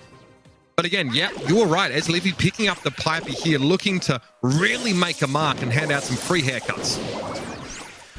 Well, let's see what they're capable of. Tyrant and Zulan are going to be the key brawlers to start off pushes, and as Livy is going to be focused on getting some wall break when he can get aggressive and diffing the matchup based on range alone. He has a lot of range to work with here, slightly less than Chino, but it is arbitrary because he does have greater speed on that projectile as well. He's pretty likely to be running homemade recipe to get a free shot off at the end of that range. Here comes the fat splatter on the right side from Oh, Patchy, there it is. backing things up. There's the free kill from his Livy with the home Homemade Recipe, and that is just how strong it can be. Tribe Gaming NA, though, they gotta find out how they can defend this effectively. Tyrant doesn't have a super yet, but Obey Alliance, they are not really poised to go for a big push just yet either. Yeah, that's what I was thinking. Like, what really do Obey have available to close the gap safely and get this blue star at the very least here? They have to hope to be sharper, but no one is sharper than Livy. Patchy going to fall there at long range. Livy takes a little bit of damage. Iron Hive thrown out there by Chino, but there's no follow-up. There's only 2 players. Hunting Molasses thrown down. This is annoying for Livy, but I mean, Tyrant Star just blows it up. Yeah, and all of these bushes are eliminated too, as Livy cannot use those anymore to hide inside of and get a bit of additional speed. To take down onto Zula on the left side by Patchy, now sitting up at mid here with 3 stars. Still got to see some key kills as well. Even if as Livy falls, Tribe Gaming NA will still lead by a blue star. There's only 25 seconds left to make a difference. Obey Alliance know that they have to go in at that 20-second mark at latest, and it's about go time. They got to make a move right now. So many defensive abilities available here, right? We've got Last Hurrah for Tyrant Star, theoretically, and Livy, of course, can use that pop and to get away from that pressure. The wall break, though, is in. Supply drop comes out from Fade here. He's looking to try and pressure Zulan down at the 3-star lead and a blue star, and they're going to be forced into the corner. Zulan, what a super! The aggression at the end of the round is more than enough to put Tribe in the lead. They were not ready for that Colette. That was extremely fearsome there right at the end. Zulan, he has the most survivability out of any brawler, and he has insane damage output as long as brawlers are lined up right next to each other, and that's exactly where Obey Alliance was forced into in that position. Fade, he tried to block off some of those shots with the sandbags on the left side, but some shots found their way through from Zulan, giving him the super, allowing him to make a huge play on the left side. Once again, big stuff on the left side as Livy chimes in to take down that lane, now getting some free wall break at mid. Zulan also picking up a kill too. 5 stars to nothing so far, and as Livy just can't miss. 7 stars and counting for Tribe Gaming. How can Obey possibly fire back? I mean, no, he literally can't miss. That's Homemade Recipe for you, man. Fantastic elimination there. Fade having to throw the sandbags down. Zulan obviously running mass tax and got that 40% shield at the end of that last round. That's so huge in those climactic last few moments. This time, Tribe Gaming don't want to give up nearly as much space. Poppin going to be used there by Livy to get away from that Patchy pressure, but he's walking into a minefield of his own. Patchy doing really well to juke it, but it's a matter of time before he gets picked up. That Homemade Recipe pulling up a little bit short, but Chino does take a natural hit from Livy, and the advantage well and truly in favor of Tribe here. They're not giving up ground in the middle of the map. 50 seconds left. Obey have to find some angle of attack, but there's just nothing provided to them. Zulan refuses to give up any room as Livy simply doesn't miss. Never mind, Chino getting some good dodges. Does get tapped up once, and that's about all he can take, actually. Even with that shield, as now he heals up and can take just a little bit more, is not going to be enough to suffice to heal up just one shot. Patchy, though, does get a kill on the left side. That could be the start of something big for Obey. They still have to find an angle versus Zulan, who's well equipped with that super. On the right side as well, Tyrant is locking down this lane. No one will pass for free. They're going to have to take a ton of damage if they want to push through. Just 10 seconds left, and Obey's hand is forced. 1-2 kills for Zulan. Could be another one on the way. It looks chalked. A final kill onto Chino, and a super dominating set from Tribe Gaming. That was insane. A great way to bounce back from a rough start to the series here. And for me, Zulan definitely man of the moment there. Otis is one of the most fearsome brawlers in the game. His ability to silence you really just slants that 1v1 so heavily in his favor. We saw that happen to Zulan on occasion, right? But bringing the mass tax star power, knowing that you can jump in with that super and have that extra durability, the shield goes a long way. Zula, again, Colette, not really a brawler that shines on her own, right? She does that percent health damage. She requires teammates to follow up on the damage that she does to tanks here. Yeah, safe pick, but one that's really versatile here, but it takes a player like Zulan to really unlock her true power. And you're also operating at kind of a range disadvantage versus a brawler, say, B, which is played by Chino here. Constantly trying to keep things at long range as possible. Did manage to tag up Zulan there towards the end as well, but this is also great positioning from Tribe because they strategically make Livy this unstoppable force as well as an immovable object as well. He just won't budge from wherever he wishes to stand because he doesn't miss, and you can't dodge the guy out. We saw Chino actually start to get on pace there towards the end and get some dodges, but he's the only possible brawler to play into his Livy there, which means that the lanes are locked and there's just not any counterplay to Colette, where usually you just try and outrange her.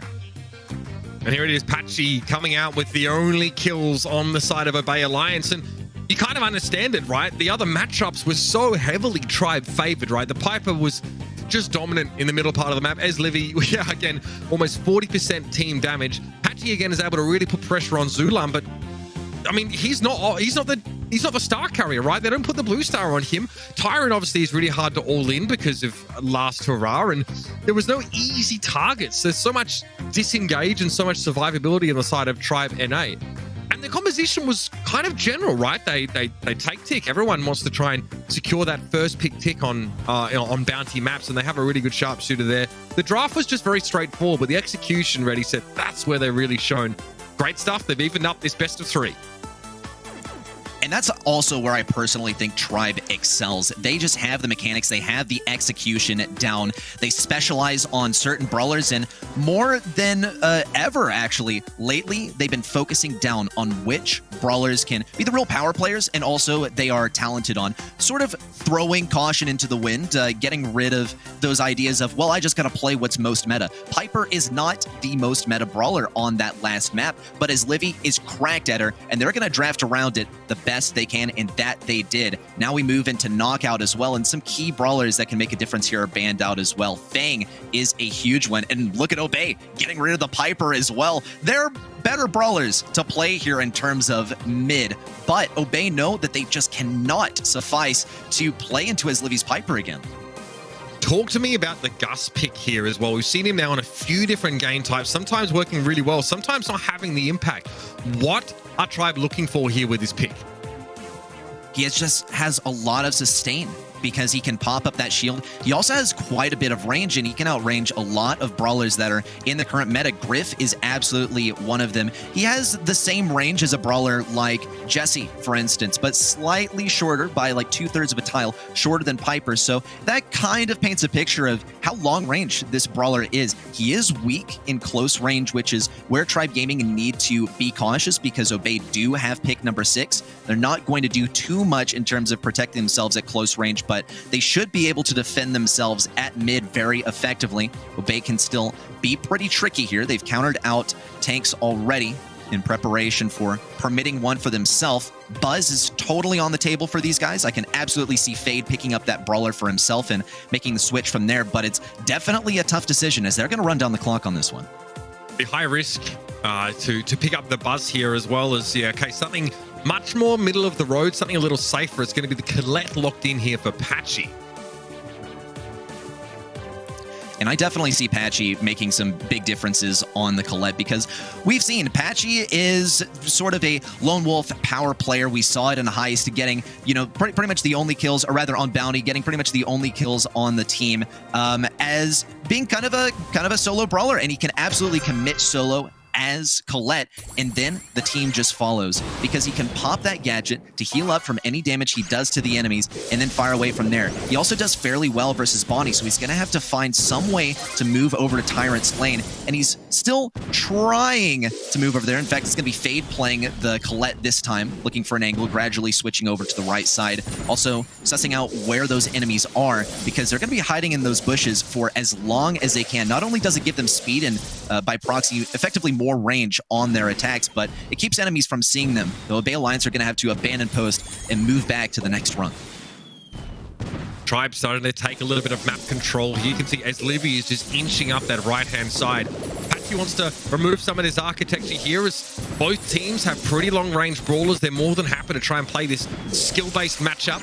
Chino there takes a hit from Zulan though, looking a little bit dangerous on that Brock. Patchy wants to come forward now as well. There's Livy a little bit concerned about having to be in a 1-versus-1 scenario. More of that terrain being removed here by Patchy. Time's ticking down though. This is about to get a little bit messy as the gas advances. Fade's healing up. He still does get taken down. Zulon immediately fired back upon Tyrant, picking up a kill. It's just Patchy to fight all of these guys. Does end up going down in the poison as well, with Tyrant and his Livy both remaining on the map. 1 round already for Tribe Gaming NA. If they win this next round, they're headed to match point. Obey Alliance have to figure out how they can attack this composition from Tribe Gaming NA. The Brock is not a really common pick to see victorious. We can leave it that way. but it is very popular on this map to break open some walls and give yourself easier access into mid for a faster rollout. But Zulon has still been playing it pretty well in close range. It's also tough to play in mid-range as well, so Tribe Gaming NA have to closely make sure that they're only operating at max range, and so far, they're playing the control game very well, but they have given a couple supers to the enemy side. Yeah, as Livy had to pop the super there to avoid being blown up instantly by Chino. That shield making it a little bit hard to work the B down, but a couple consecutive shots on to that sharpshooter for Bay. Now they're being forced back into their half of the map. Bay wants to come forward, though. Time to collect is going to narrowly miss as Tyrant still looks pretty confident here. 2 supers up for Tribe, and they've already gotten rid of Fade here. That one ended up being a wash, and Tribe will secure the first set here.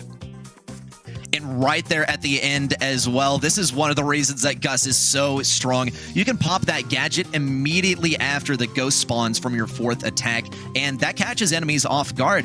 The thing with a new brawler being in the meta, one of the things that makes him so strong is that enemies are not used to playing into it, so they don't really know which attacks to account and when I can be vulnerable to getting killed by this brawler. How much health do I need to have? And that's what happened to Obey Alliance just a moment ago. They got to make sure that that doesn't happen again. If it does, even for just one round, they are at the mercy of a single round of knockout to stand between them and the semifinals.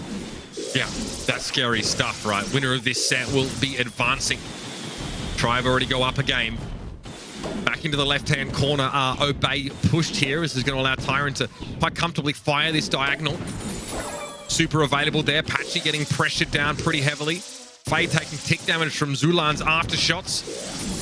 And Obey need to make a play here at some point here, but even Patchy's a little bit concerned about trying to match up to Eslivy here, who is just getting shot after shot in on that Griff.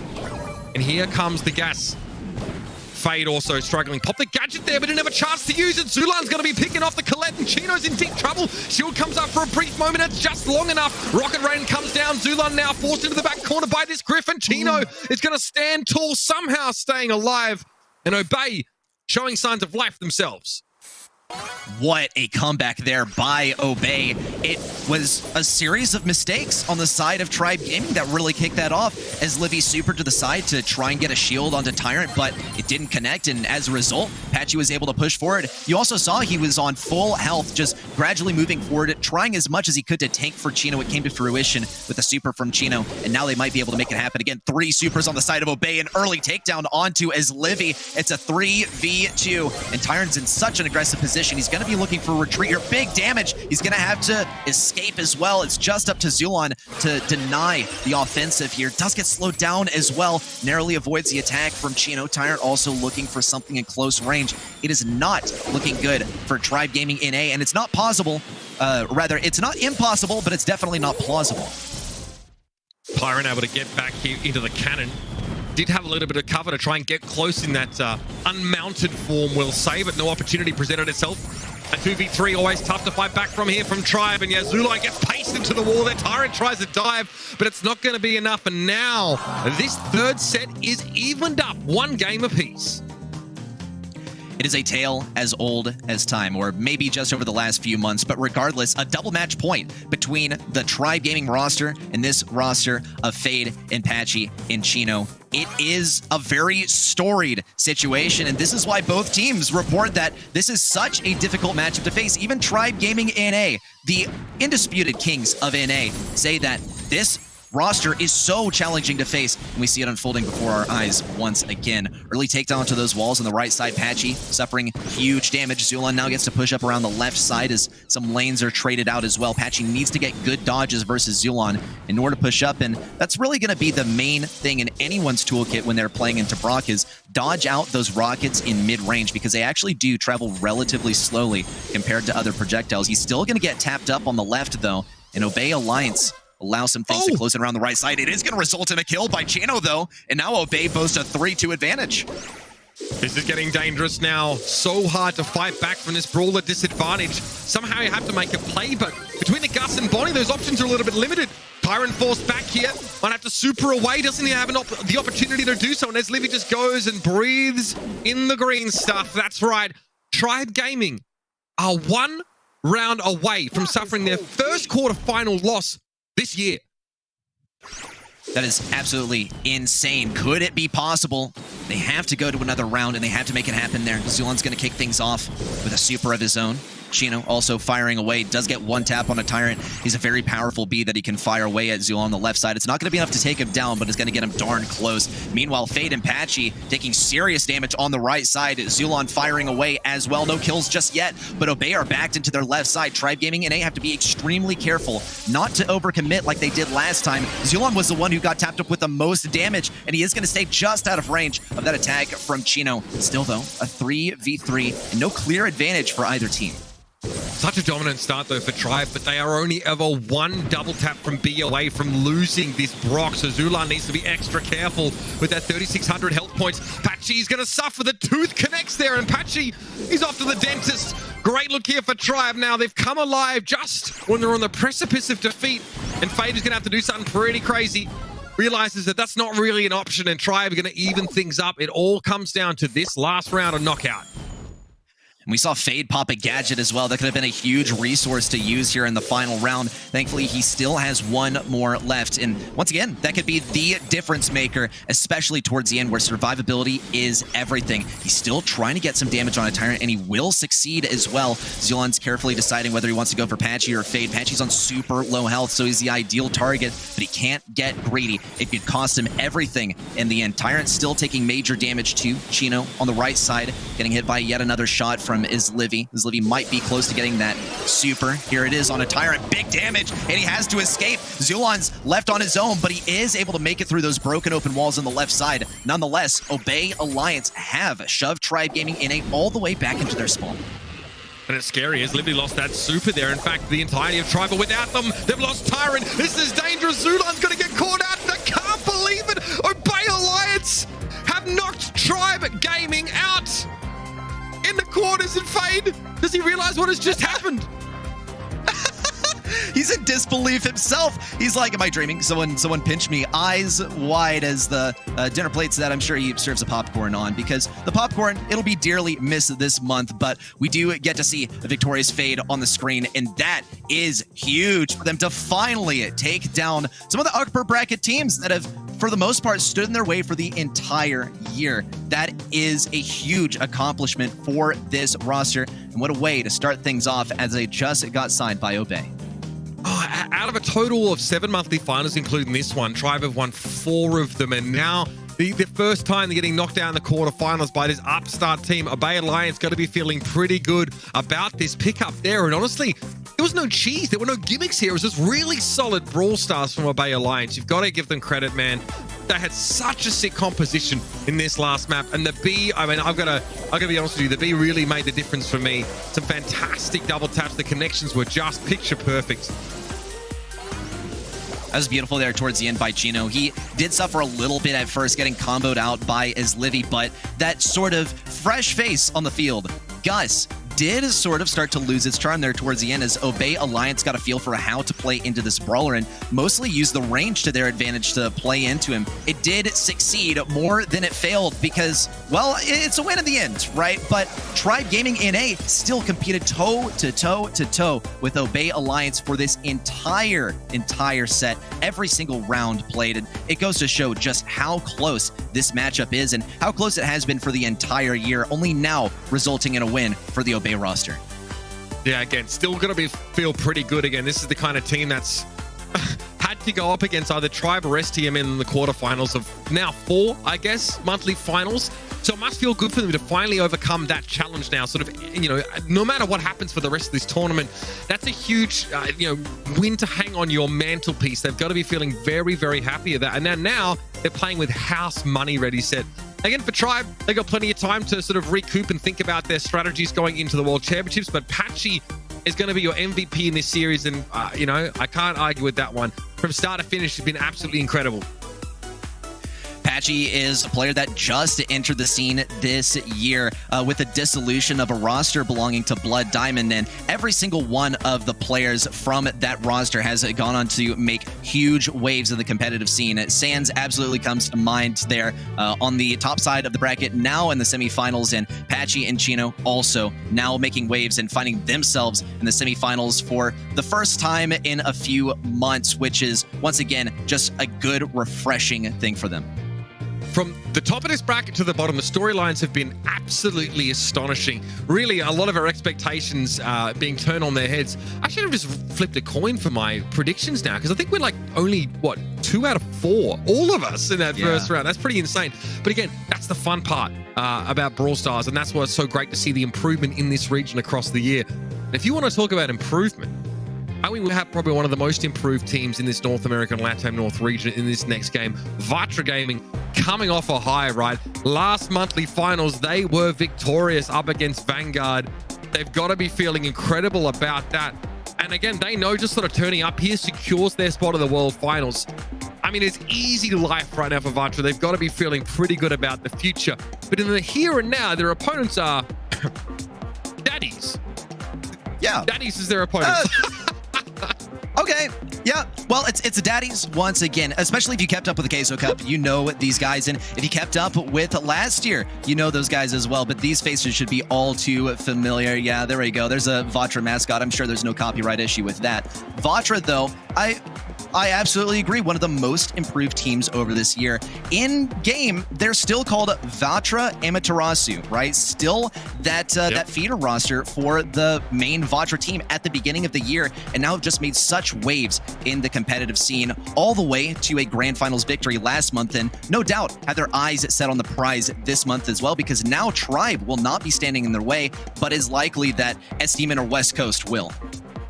And that's fun, right? That's a kind of exciting result to see now as Vatra, again, victory against Vanguard Gaming last time around. Here's Daddies, Tooney, second best in Charles. Charles, who I believe has a birthday today, if I'm not mistaken. So big shout out to Charles here. And again, this team competed in the Queso Cup under a different name, falling down in the playoffs against Vanguard Gaming.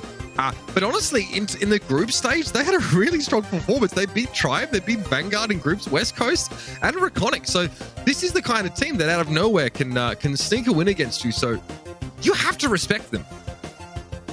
Happy birthday, Charles, as well. And huge things happening for Daddies, because we've seen them in previous months under different team names, and we've also seen them compete last year under the name of IX Gaming. At least a couple of these guys, Charles and Second Best, played together on that roster for a month or two as well, and they have been such a dynamic duo this year as well. Tooney also joining the ranks, formerly of STMN fame, simply, in my opinion, the greatest tank player in all of North America. And it doesn't matter how the draft goes, he still finds a way to play a tank, and he still makes it work.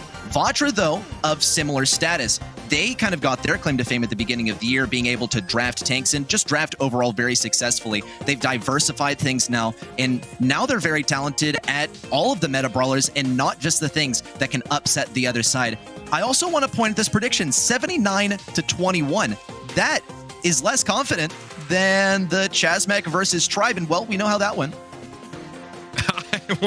We do indeed, my friend. Yeah, so a lot of confidence for this team. Again, this Daddies roster, while it is, on paper, the question is, you got to know who these guys are if you've been around the NA scene for any period of time.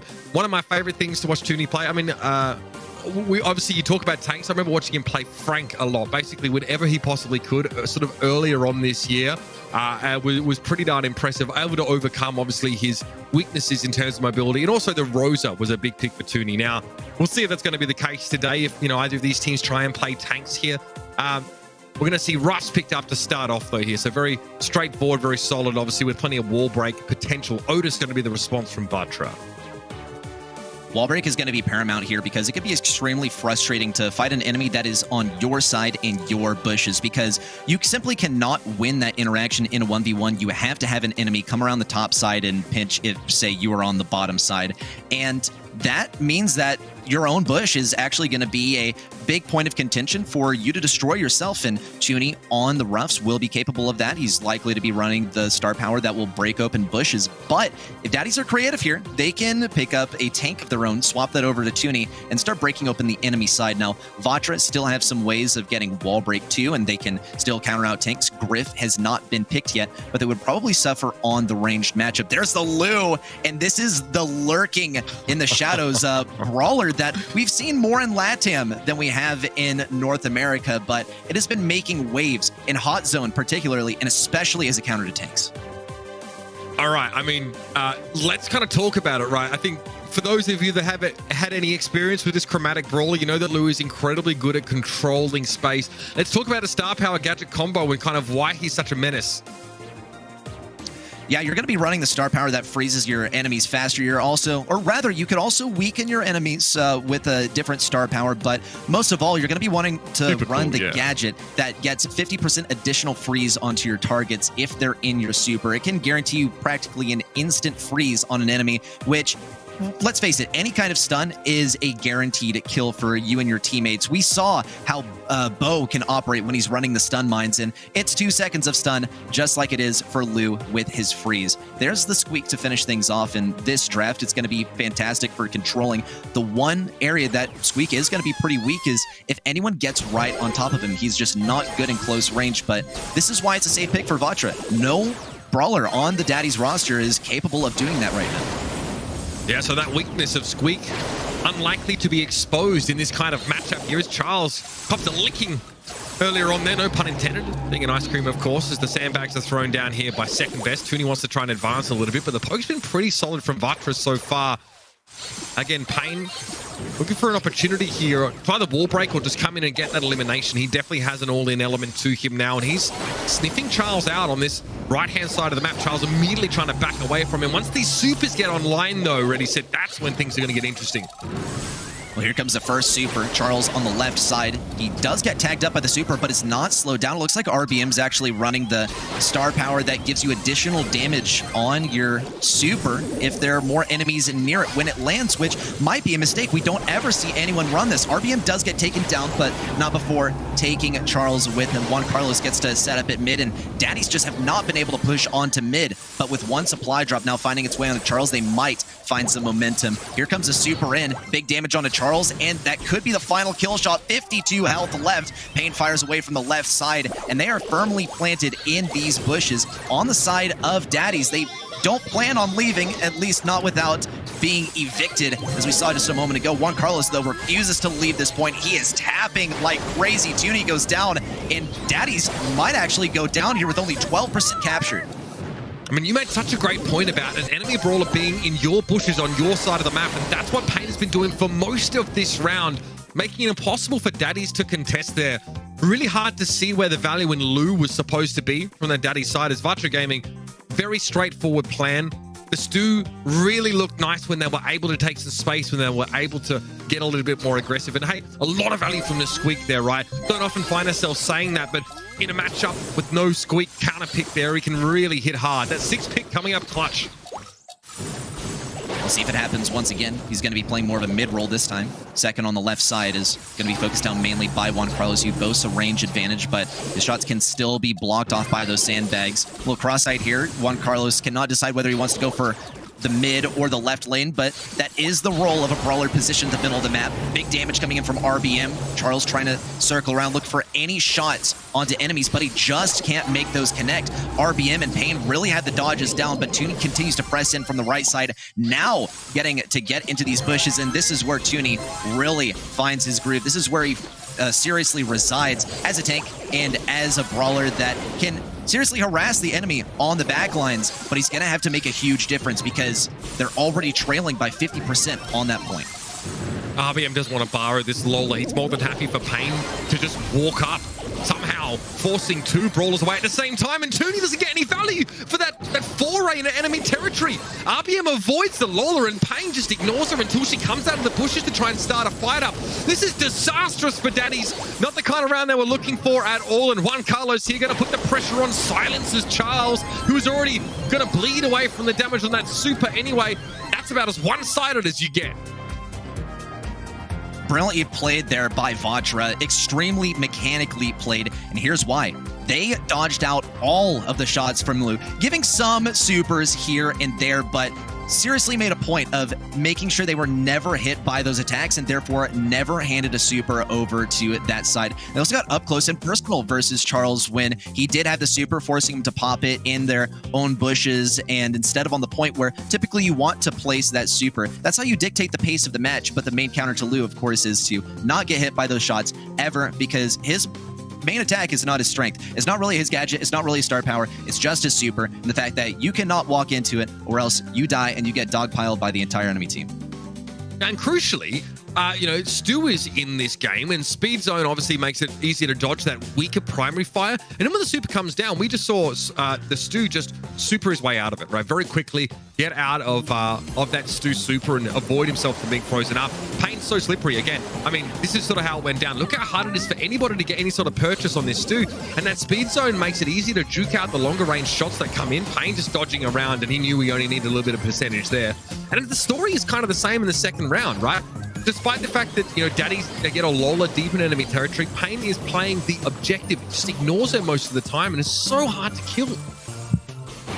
That's the thing, is what makes a brawler playing on your backlines valuable is you have your teammates pushing them back to the backlines and therefore pinching them, eliminating where they can move, and making it so that they can't dodge out your shots, getting them closer so you can seriously beam them down. But on your backlines or on their backlines by yourself, you're not going to be able to get too much value because they can simply ignore you. They can shrug it off and play a 3v1 while totally ignoring you. And we see it reflected in the stats as well. So many more kills, so much more damage split across the roster for Vatra Gaming. Daddies getting some kills of their own, but not really making it onto that point, and that's what matters. Vatra Gaming, they made it onto that point at the beginning, and they stayed there the entire time, sometimes getting very aggressive too, as we saw just harkening back to the Stu getting up close and personal versus Lou and never getting tapped up by those shots. Yeah, just so sick. Very, very nice mechanical play there from the side of Vatra. And again, they're looking to really make things happen in this final monthly final. They won 2 in a row. What a way to finish the year and propel themselves into the world finals that would be. Daddies are standing in their way, but right now not offering much resistance. It's going to have to be gem grab where the upstart challengers make their run back. Deep Diner, of course, going to be our second map in the series. Here are your bands. So Squeak, Barley, Spike getting all taken away here. Max out of the picture. Poco, okay. So some pretty targeted bans here. Had Max and Poco been in the game, I think I already know what Daddies would have been inclined to run, but it's not going to be a possibility for them. They didn't have that first pick. They've been known to run a Poco, Max, and Jackie sort of strategy, and we've seen it work in the past, and it can actually work on lanes, but not in this situation. Vatra Gaming, they're going to be sticking with some tried, tested, and true brawlers. Daddy's kind of banking on Vatra Gaming's downfall, though, with this pick of Bo, because it relies on Vatra Gaming making some mistakes to get the true value out of Bo. Also, some wall break ideas coming in, especially with the addition of Colonel Ruffs. But with so much wall break being available, if Juan Carlos, of course, decides to run breakthrough in second, also run some wall break, placing those mines carefully to break open walls, it could be a possibility. With Charles now selecting the Surge, though, it's looking more likely that they're going to be relying on one specific side to have those walls to make Surge ultra valuable. He can jump over walls and he can get stuns and insta-kills from there. So that's the sort of rhythm that Daddies want to find themselves in, but it's still going to rely on Charles getting that first super off, and he's outranged and outgunned by the entire enemy team, so it's going to take a lot of help from his teammates. I'm really interested to see, how Surge is actually able to execute his game plan of diving in and getting that brawler advantage, because we have Otis and Stu here, two very good brawlers in their own rights, especially as duelists, right? The silence from Juan Carlos is extremely scary. Maybe this is the best matchup Charles can ask for, and depending on even that is a little scary. Speed Zone is available now as well, so a lot of ability to dodge these shots. Pain going to be able to hang around for quite some time. Second best has to be a little bit careful here. If he stacks up with Tooney on that diagonal, RBM's going to get some free damage, and Pain is already up to 3 now. In terms of those gems, and again, trying to stay scarce away from second. Second still pinching in from the top. Charles has to find his way around the bottom side, but he can't get too close to Pain, otherwise he'd feed a free super. Charles still struggling to get those shots in, but along the way it has forced Vatra Gaming back. If they have to stay out of his range in order to not get hit and feed that super, that's still Daddies doing exactly what they set out to do, which is push the enemy back and get some mid control for themselves. That said, some moves being made around the left side. 2 brawlers trying to pinch in Tooney, also some wall break as well, making him that much more vulnerable, but it doesn't even matter. Second still is lining up these shots. Great use of Bo's splash damage to take down that placement of the turret too, and some mines are going to threaten anyone trying to get in these bushes and find value from there. On the side of Vatra, Daddies can't pick up another gem here, and now Bo's a 2 gem advantage over the enemy. Great pinch on the left side to take down the Pain. That was greedy, and Charles is going to punish it. RBM so low, trying to ward Charles away, but second best was so healthy, he's able to step up and pick up 8 gems in total now. Toonie taking air support as the gadget here. You'll notice that, trying to sort of deny Juan Carlos from being able to get good angles to find aggressive plays. There's a silence on the Toonie here, but Juan Carlos takes far too much damage. Toonie can swing around that corner and find the elimination, but it's 8 apiece now. The Brawl at disadvantage for the next few moments. We saw Vatra pushed up the map to try and get in a good spot, and that's a nice little gem falling on Pain's side of the map now. With a lot of these walls missing, Daddies are the most vulnerable they have been this entire game. Pain with a huge push forward is going to get some damage onto second. They still need one more gem to start this countdown. RBM firmly guarding it. Pain going to bait this last mine as well. 10 gems for the side of Vatra. Daddies still need one more. It's going to spawn on their side. Second would like to be the one to pick it up. Charles also getting a takedown on the right side. Pain has all 10 gems. He's taking serious damage and he's forced to back up, but he can still be in the game if he uses his super very, very smartly. There's a takedown to Juan Carlos on the left side. Pain still getting lit up by some damage. Mine's coming down. Pain having to bait them out. It's just him and RBM making it happen. One gem spawns at middle as well. Whoever picks this one up will get the countdown in their favor, but another one's going to spawn on the Daddy side now, and it gets traded out. 12 to 12 on the gem count now, and no clear advantage unless Charles can get the first frag. It's going to be hard for him to catch Pain, but getting those gems out of RBM's hand might be a good start. If he can get them away, it would be huge. 13 to 12 is the countdown now. Pain wants to try and get a bit more aggressive, takes a ton of poke damage and is down to 106. Second best knows it's time to go forward. Charles as well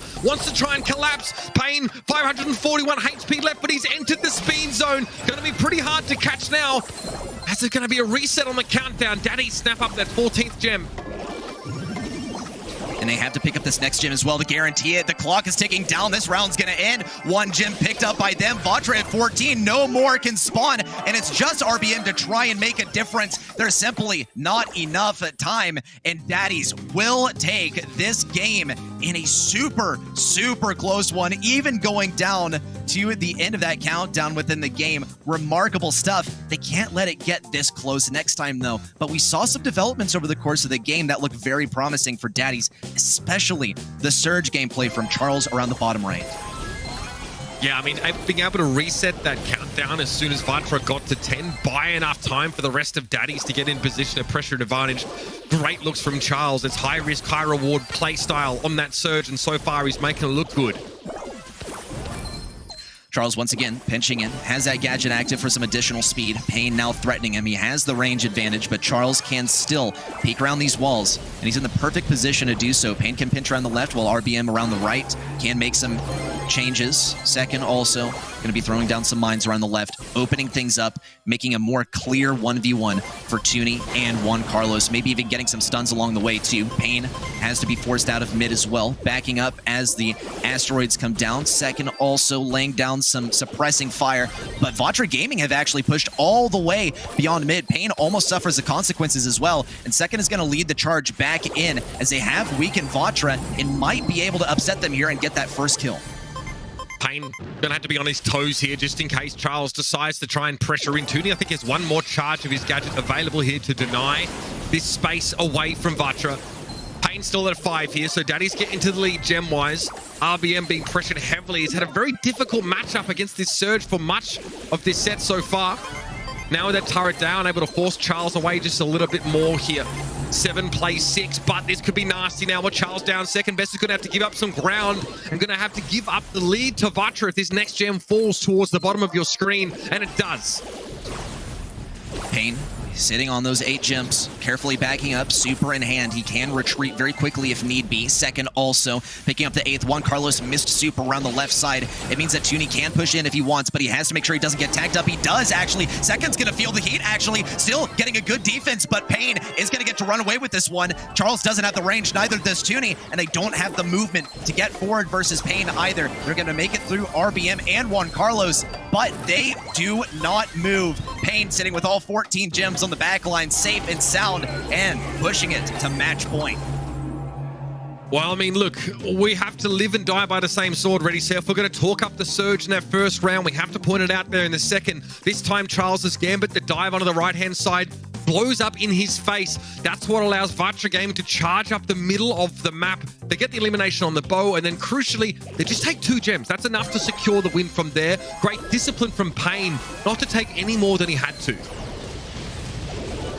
Let's see if Charles adjusts that this time. RBM immediately trying to counter out the shots from Charles with the Salty Barrel, blocking off some of his shots. That Salty Barrel is always going to be great versus single target brawlers, and Surge is absolutely fitting that description. And as a result, he's going to be pushed back around the right side. Pain gets free reign over mid. Second, still making use of the bushes for some additional speed, picking up a third gem. Could be a fourth very soon. Pain is also playing very cautiously around the bushes, trying not to get tagged up by the end of Second's range. He relies so much on his movement, but he cannot afford to use a super if he doesn't get it right back. And this is one of those situations. He no longer has that super. He has to get another one, but no one's going to want to give it to him for free. They're dodging very carefully. Some taps on a Second is going to give Pain his super back, but it's going to be enough room for some mines to find their way over onto that right side in a perfect position to eliminate all of the bushes as well, getting rid of all of that speed and that hiding ability that Pain had earlier on. Pain, huge elimination on that Ruffs there, right? That's what lets Juan Carlos play this way now. Now he can pay the favor back and help Pain with the mid matchup. Second best under so much pressure, and Tooney, he's silenced. He's not going to be doing anything here out.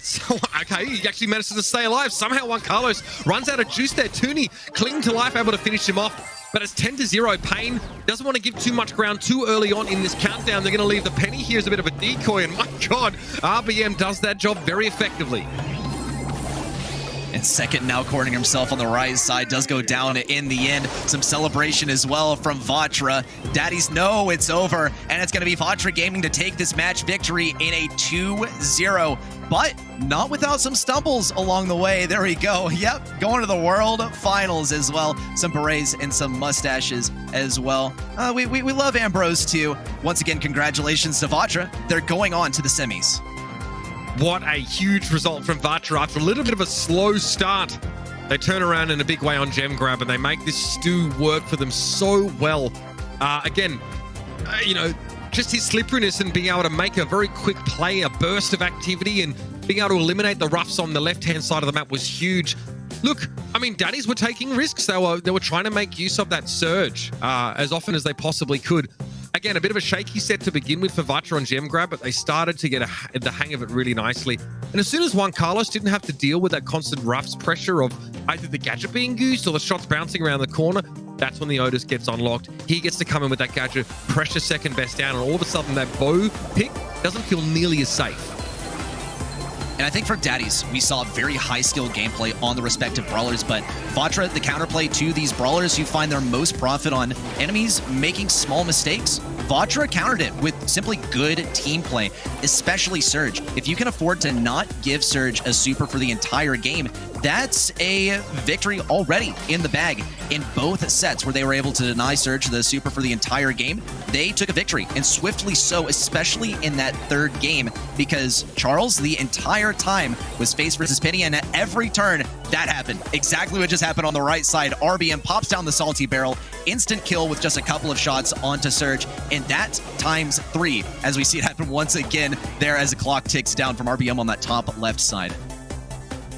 Yeah, and look, justifiably here, RBM, Juan Carlos, great showing over the course of that map. Again, Pain wasn't really his job to be dishing the majority of the damage, just trying to be someone that can control that right lane and just stay alive against the Surge was more important than anything else, because as soon as Surge gets to sort of look elsewhere on the map, then that's when it gets sort of dangerous. Rather, Pain, of course, that 18% damage, it comes up when he dives in for those insta-kills. So yeah, over the course of the map, maybe not putting out as much damage as his teammates, but when it counted, he just goes in and he blows up the Ruffs. It was honestly sick to see, and what a big momentum shift it was for Vatra.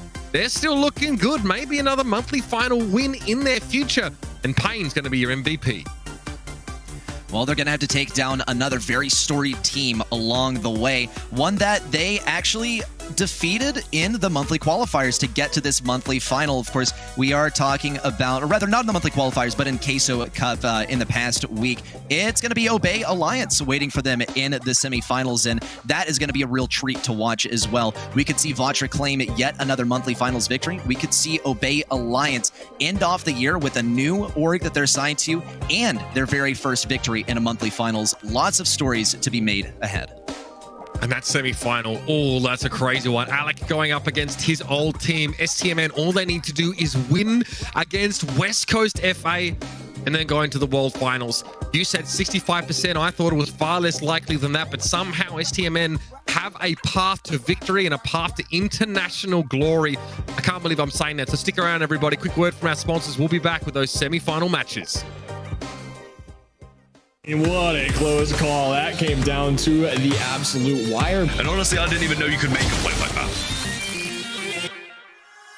Welcome back to the September edition of Knockouts, where we show you the most amazing plays from the latest monthly finals. First up, Portuguesa Esports isn't messing around. It's going to lead to all three brawlers standing, but one FA are in their spawn. They are in trouble, and they just need to stay alive. Well, I'm looking at Weepy. It'd be a great thing to pick him up and add that to the count. That's a great stun, and Gringle thinks about it. Oh, the timing of that, and the escape is there, but no! Oh, the blue star is going to come in so clutch under these circumstances. Portuguesa Esports take the dub against all odds. Up next, Atari Chan Club go against the odds.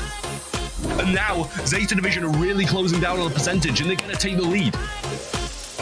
Oh, look at that. Beautiful home molasses from Chappie there to take the shot, but can this push prevent Zeta Division 0 from taking it? Curry staying in the middle of his marks off 99%. It's just a Chappie, and it looks like a Taro Chancom might just do this trap.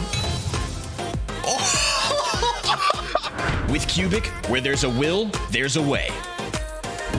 Well, towards the final 40 seconds of overtime, and Na'Vi have the positioning to score. All they need is a kill or a super or something to open things up here. It's got to be turret move further up from Angel Boy. It is going to almost fall down. Cube gets the ball and he pushes back. The knock back in the stun onto Vajnik there, gets the ball in. And now, let's see how Zulon performs under pressure. We'll see how well it works out, though. Patchy's going to try and make something happen versus Tyrant. There's a stun, but he is able to get the diff. Toast and Patchy both need to make this happen versus Zulon. There's kill number one. Toast doesn't have enough DPS to make this happen, or does he? No final shot. The healing station is able to win this matchup. To cap things off, watch RBM become an immovable object. Juan Carlos is the guardian of the ball on the left side, but he's now starting to take some damage. Big dodges as well. He's actually going to be holding on to it. A pass over to the right side. It looks like RBM might be able to pick it up, but he can't risk it versus Vetiches. Here's a gotcha as well. He needs to make this happen. Vetiches needs to be able to walk it in. No, RBM is still able to defend it, and Vatra Gaming will be taking this game and this set back, now leading us to a 2-1 game. Thanks for watching. Come back next month for more incredible plays.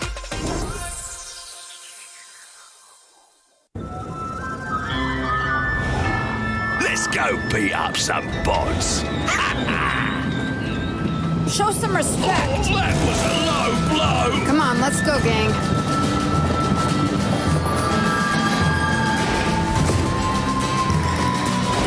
Turning up the heat. Time to show the kids how it's done.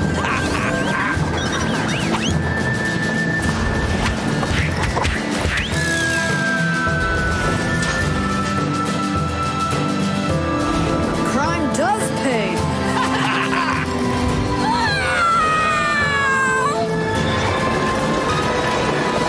Out of my way, Greenhorn.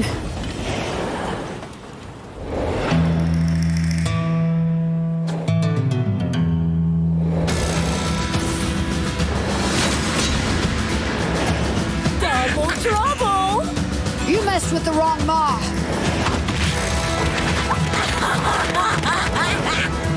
This ain't over.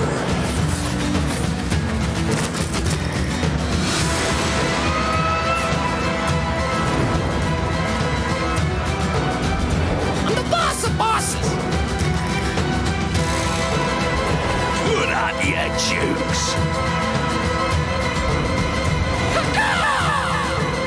Gloves are off. Mom never misses. Playtime's over, kids.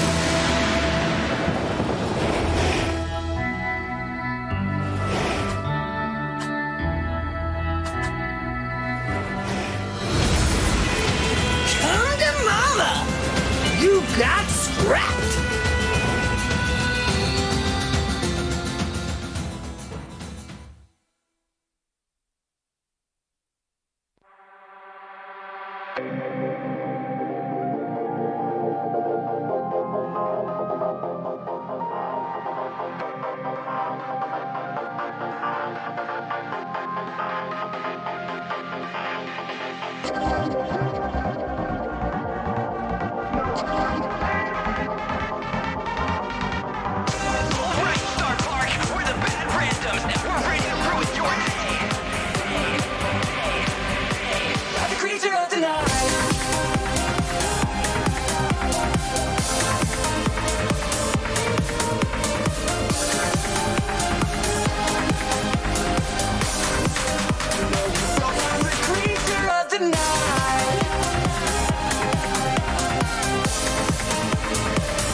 the Brawl house.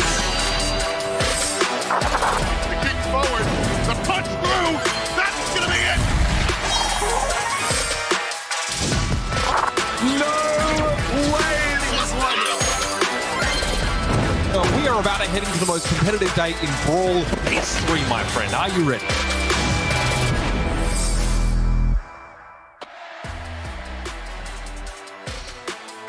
Welcome back, Brawl Stars Nation. We've got quite the month on our hands. NA strikes once again, upsets everywhere, and now a World Finals caliber match coming your way. I'm Kenny, joined with me, none other than my NA counterpart, Ready, Set. How are we feeling? I mean, it's been an insane day of monthly finals. I'm so excited. It's like electric out here, okay? I'm like stumbling over my words because this is such an unexpected possibility.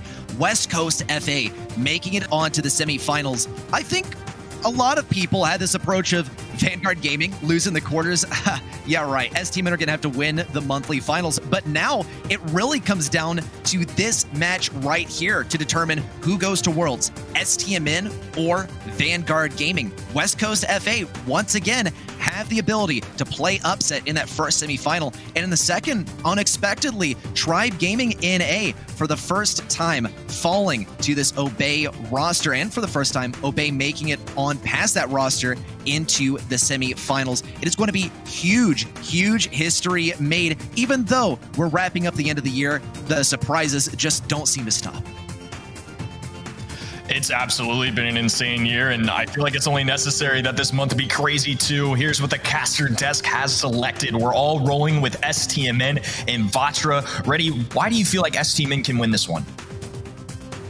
Look, West Coast FA and Vanguard was absolutely going to be a close one, but Stamina versus West Coast, that one I place a lot more of my confidence in STMN because we've seen STMN on an absolute tear. And West Coast, despite being able to take down Vanguard, I believe that they were mostly preparing for this very first match of the day, while STMN, they've had more of their eyes on the prize for that grand final and thus have sort of spread out their preparation across all sets. Anything that they prepared for the semifinal is stuff that they likely prepared to face Vanguard.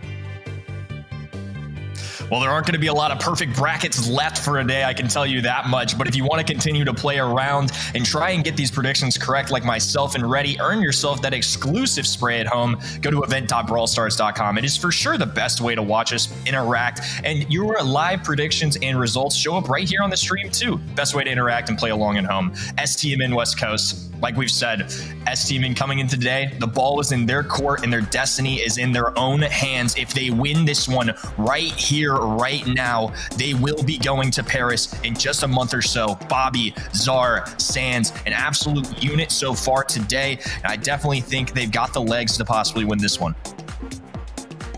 No doubt at all. Bobby, Czar, and Sands have been looking super, super dominant recently, and my theory, it's come to fruition. They are boot camping because there's been a bit of discussion, right? Has the geography played into their performance versus some other teams? Well, now they're all in one place, and it's more of a LAN setting. And as we know, we saw how STM performed at the ESL LAN just 1 month ago. They're LAN demons through and through, and this is the closest they can get in the online setting. Of course, here's Bobby and the entire team on cam as well. OG, he wasn't in the player graphic, but also standing off to the side as well, and we'll see when this guy gets to sub into. Well, that's a great four for sure. They're playing against West Coast FA. They pulled off the upset against Vanguard Gaming just a little bit ago. Shine, Alec, and Sheppo, all phenomenal players as well with a lot of experience. And I can't help but call back to recently when these two faced off. It was in the Snapdragon Pro Series to qualify for that LAN event. And it was actually West Coast playing the spoilers and winning that one. We saw Alec earlier wearing his old STMN jersey. He's thrown on a sweatshirt right over that. This is now their opponent, and I'm sure he wants to pull off the upset once again. And throwing up the thinking man's pose as well, something that gained a lot of notoriety when he was playing with the team No Esports there. Of course, mascot being El Mapache. Now abandoning the Mapache, also abandoning the STMN past, taking off the jersey now because now STMN is what stands between this team and heading on to the grand finals. And this prediction is looking a little bit grim for West Coast, but if there's anything that we have learned from today alone, it is throw out those predictions, just flip a coin to make your predictions because upsets galore are present today. But for STMN, they got to do as much as they can to eliminate those X factors and maybe even just the attitude du jour, because this match is what can guarantee them their spot for the World Finals.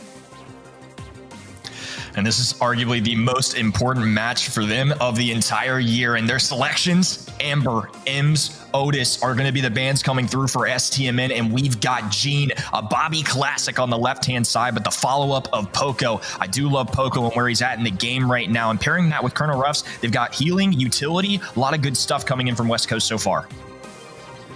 And this almost guarantees an extremely aggressive approach from West Coast FA. They can break open some of the boxes by the goal with Chepo and his super being thrown down. Poco can heal them all the way to the end and also get some damage with Screeching Solo, which is also quite likely. Also, pick number 6 coming in very shortly is quite likely to be a tank too, because that is going to be fairly good versus Czar because he struggles in close range situations as this Squeak. Sans on the Colette will be his main antithesis. There's the Rosa from Alec26, and I'm loving what West Coast FA have to offer here. STMN need to somehow defend versus it and slow down that initial push, because when you have just spawned in on Brawl Ball, of course you're pretty close to that ball at mid. You're not respawning in your goal. That might be the closest you ever get to the ball if you're not careful. Yeah, this is going to be a very aggressive push coming in from Poco and Rosa. What a good synergy, and a little risky though. They're still running that into Colette, who is a known tank counter. Very interesting stuff from both sides, and we're going to be kicking off this World Finals ticket match. Chepo left-hand side, Shine, Alec in the mid, and Alec has taken a lot of heat so far. Bobby trying to fend away, but Shine up close and personal. Sans putting that to an end immediately though. They've got a pass open for Czar. He's got enough HP to pull through, and that's a goal! Stamina Czar is going to pick the first one up. The total reversal, this is what West Coast FA were trying to crank out at the beginning, and now STMN has done that to them in return. Some damage coming in from Czar around that left side. Big stuff. Huge super from Sans, who remains alive. Does go in for that final dive, but is eliminated by Alec26. Bobby, though, has the pull. Czar can combo. Missed pull there by Bobby, and they're going to have to play defense instead. And versus a Rosa, that is going to be very, very challenging. Now slowed down by the unfriendly bushes, too. Alec26 spearheading the charge at mid. Shine looking for an angle around the right side too. Bobby still looking for some kind of value. He needs to get that next pull fired up. It's the only way that STMN can break open some of these bushes. They're going to be a huge asset to Shine. There's a takedown on the left side as well. Some supply drop coming down to Alec26, trying to keep things alive. Unable to do so. Does get the kill on the left side. Sans might be able to take him down with that final super, and he does. Mid though, it's still a struggle. It's anyone's game as to who gets control again. Shine with the super available. He's taking a lot of damage right now. A super going through from Sans as well. Czar trekking down the left-hand side. Another takedown. Chepo not going to have enough time here. It's Czar with another goal. 1-0. Stamina lead. Just another day in the office for Stamina, but they got to keep up the momentum into the next game. They look so strong at the beginning of that game, and come to that second pitch, it started to ramp up in terms of resistance from West Coast. What could they possibly bring out this time? An initial Squeak gadget around the left side. Shine now making a big push around the left as well. Bobby standing just behind Czar. He's on low health, also needs to get some Magic Puffs healings onto Czar as well. The second residue has also been thrown down by Czar already. Just one more left for the entirety of this game. We're hardly even 30 seconds in, and only one gadget remains for Squeak. There's a slowdown to Alec26, and that could be a free pull for Bobby. He is going to remain alive, though, thanks to the tuning fork. And Sans playing his role so well right now. A pull coming through from a Bobby. Does not miss that one. Sans puts it right in the goal. And 3 unanswered points coming in from STMN. They are 1 away from taking this set. Bobby looking for an angle around the right side. Sans is going to have to do it. 1-2 supers chained in a row. Bobby trying to make it happen. A pass over to Czar with Alec26 slowed down. Czar can just walk it in. He has the health to make it happen. Even with the punches from Shine, it's simply not enough to stop him. and STMN take set number 1. I would be laughing too, because that is one of those where you didn't really expect that to come to fruition, especially when you only have 800 health left to your name when you slot that ball into the goal. It was a risk taken, and it was a risk that paid off, and the momentum is in full force from STMN. Yeah, they are looking like a wrecking crew right now. I mean, they were just unstoppable throughout all of that. There was definitely some appeal to that West Coast composition, but Sands for me was the big factor in all of that, playing his role so perfectly as a tank counter to Rosa. It set up so many opportunities for Bobby and Zar to march it on forward and walk it in. There's the game-winning goal right there. And just overall, that entire set, it really felt like Stamina was in complete control, firing all cylinders, good stuff, and they're looking quite poised for a run towards Worlds. This hyper-aggressive strategy from STMN is just not what you would expect looking at this at face value. Seeing Gene, seeing Squeak, and saying, yeah, okay, these are definitely control brawlers, and seeing them do this to Poco and Rosa is just unmatched. And once again, it ties back to STMN just having the mechanics on lock.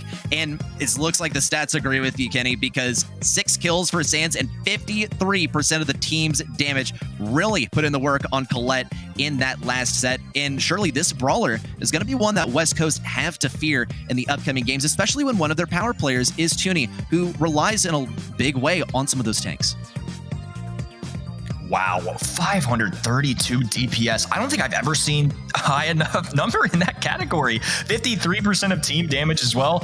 Like we've been saying, I mean, Sands has been a phenomenal pickup for this roster, and he's contributing here today when it matters most. They cannot afford to lose. They're taking this with Storm, and it's just been incredible to watch. Well, they still have to keep up that momentum. Keep in mind that if STMN win this match, it'll be their first time making it to the monthly finals, grand finals, since April. It's been a good few months since they found themselves in those grand finals. And keep in mind also, when they made it to the grand finals last time, they won the entire thing as well. We don't know yet who awaits them there, but they still need to make it there. Of course, with Heist now coming up on the docket, they can employ some of those aggressive brawlers, that aggressive play style that helped them succeed in that last one as well. They really can succeed on some long-range brawlers too. Piper isn't banned out. It's an STMN favorite, particularly for Bobby. With a first pick in the hand, it might not be the ideal one because West Coast have the 6, and Piper's very vulnerable to anything that gets in close range. First overall selection of Colonel Ruffs for the side of STMN, and a response going to be Carl and Max here for West Coast. I love this Colonel Ruffs in general. It's something that Stamina has done all throughout the year. They're going to pair this with Daryl. You know, on the other side, you can see Griff, B, and Colette all disappearing as they're in that ban phase, and they're going to pair this with Gus. I actually think this could be a sneakily good. Gus can synergize very well with helping out an already tanky brawler with a little bit extra HP. I don't mind this at all. I think they've got a lot of utility. They just have to make sure they get Daryl on that safe. Otherwise, they're going to have a hard time getting that damage. And West Coast FA, their draft is pretty much centered around picking up a tank for that very last one. And now they're going to have to think about, well, what tank counters are available? We already got rid of 3 tank counters. You can see it on the bans list. They've gotten rid of Colette, B, and Griff. And now they're going to have to resort to Pam to try and do something here. Now, Pam does have Scrap Sucker. She can eliminate a lot of the ammo that Sands would have in the chamber when he rolls onto that safe, but he's still going to have to be taken down rather than pushed away or slowed down or some of the like. This is going to be a very challenging matchup for West Coast. This was very well drafted by STMN and maybe too much of a risk taken in the ban phase by West Coast. Well, early in the year, a little blast from the past, Daryl was in a very, very strong state, arguably the best brawler towards the beginning of the year, and Pam was kind of the way to address that, and I think this is a pretty unique draft. Gus has some newness to him, still hasn't been played a ton, and it looks like Pam for now is going to be the way to try and respond to that. Zar on the aggressive, he's already flanked up against this wall in the top left. Alec, Chepo, and Shine all trying to deal with him. They're finally getting a little bit of movement here out of their spawn. And for now, it's going to be the boys of STMN probably playing a little bit of defense here.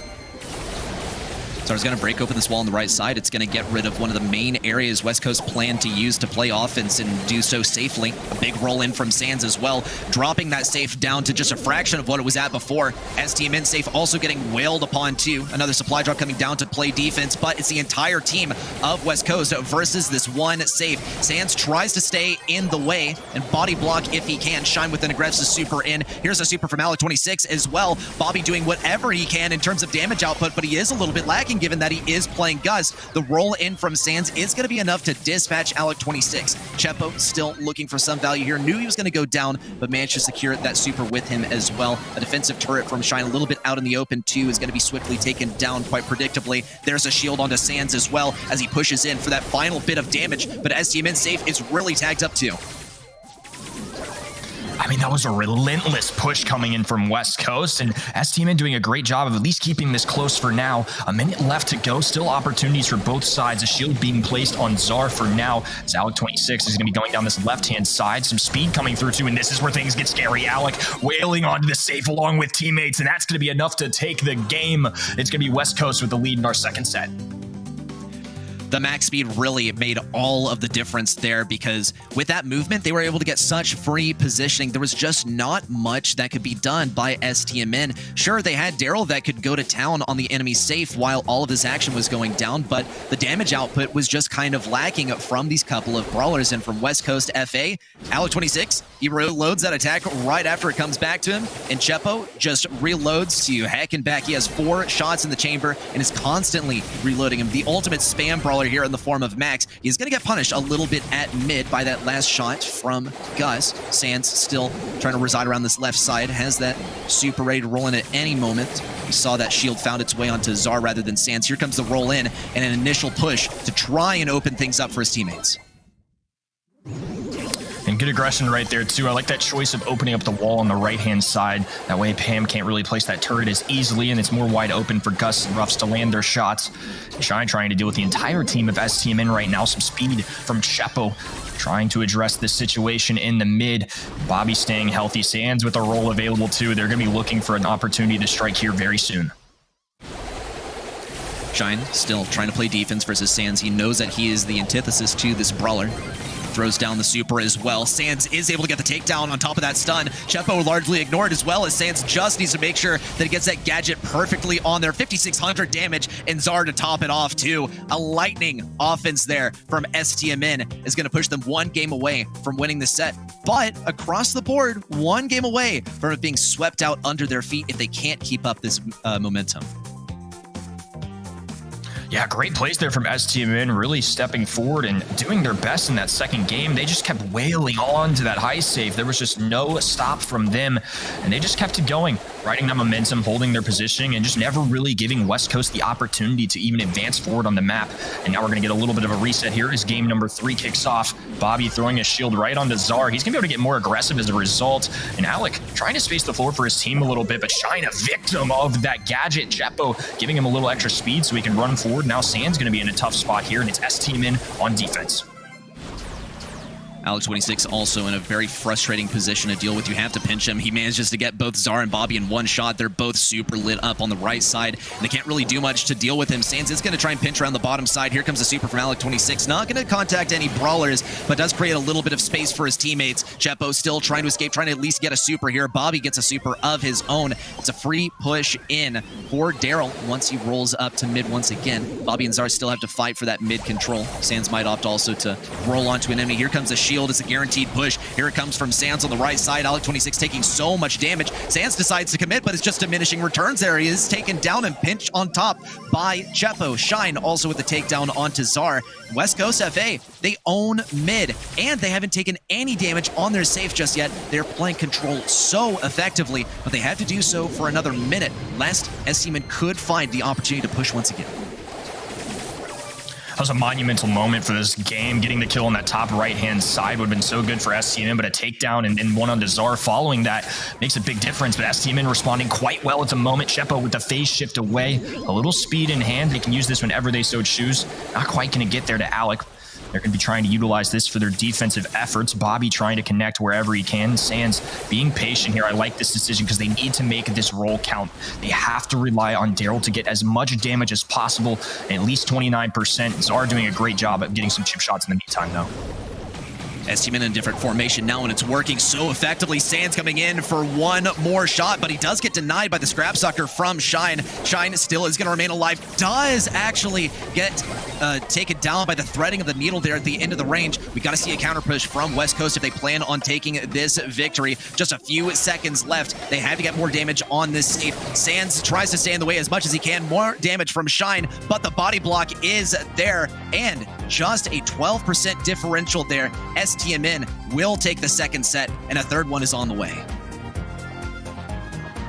Yeah, they're very close. One set away from going to World Finals. And I played an impressive set there, I think. I mean, Stamina really rocked and rolled there once it got into game 3, doing a lot of things that they didn't necessarily do in that first game. They just dominate the second. And then coming into the third, it was a little bit of a close call. West Coast was very much in that. They had some great offensive pushes. They just couldn't hold the map for as long as they wanted. And once Daryl gets onto that high safe, things get really out of hand. And here you can see just how dominant this was from West Coast at certain times. Of course, not here. This is where STMN really started to find their groove. Just look how fast Sands can pump out this damage once he finally connects with that safe. That's the power of not only Daryl, and of course, not only Sands on the Daryl, but a supply drop being given to him for 30% more damage, and also just aiming the gadget so well for an incredible amount of DPS that you're capable of with this brawler. This is very wise from STMN to go ahead and draft this brawler, and maybe a bit of a slip up for West Coast to kind of bank on a tank being their last pick rather than trying to prevent STMN from picking a tank in their phase of the draft by themselves. Bobby with 12 kills really stands out on that stat line. 42% damage as well, really putting in work. Sands with only 20% and 6 kills, but certainly did his part too. I mean, at the end of the day, the objective of Heist is not to pick up a ton of kills, not get all these flashy moments. It's to do damage. And for Bobby to do those numbers as Gus, I think that's really impressive stuff. As to at least me, Gus doesn't necessarily scream as that high damage kind of top fragger role. That's not really what he's meant to do. I think overall, Bobby was a huge factor there. Very instrumental in that mid, and did a great job towards leading Stamina to a win.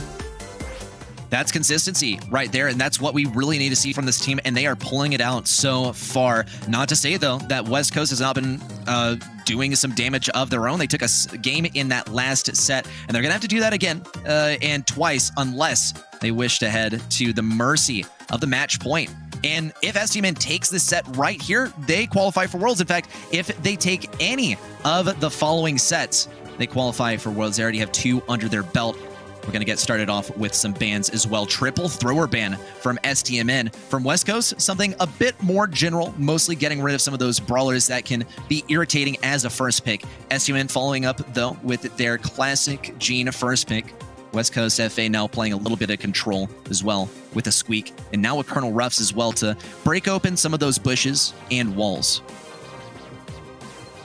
Yeah, I like this response from them too. I think Colonel Ruff's a brawler that STMN very likely could have picked as well, but Squeak can be a real problem in this map simply because of the area control he brings, and his gadget too. Canal Grande is a pretty cramped map. There's not a lot of space to work with, especially if you get spawn trapped here. You can utilize Squeak's gadget to really cut off any parts of the map you don't want your opponents walking through.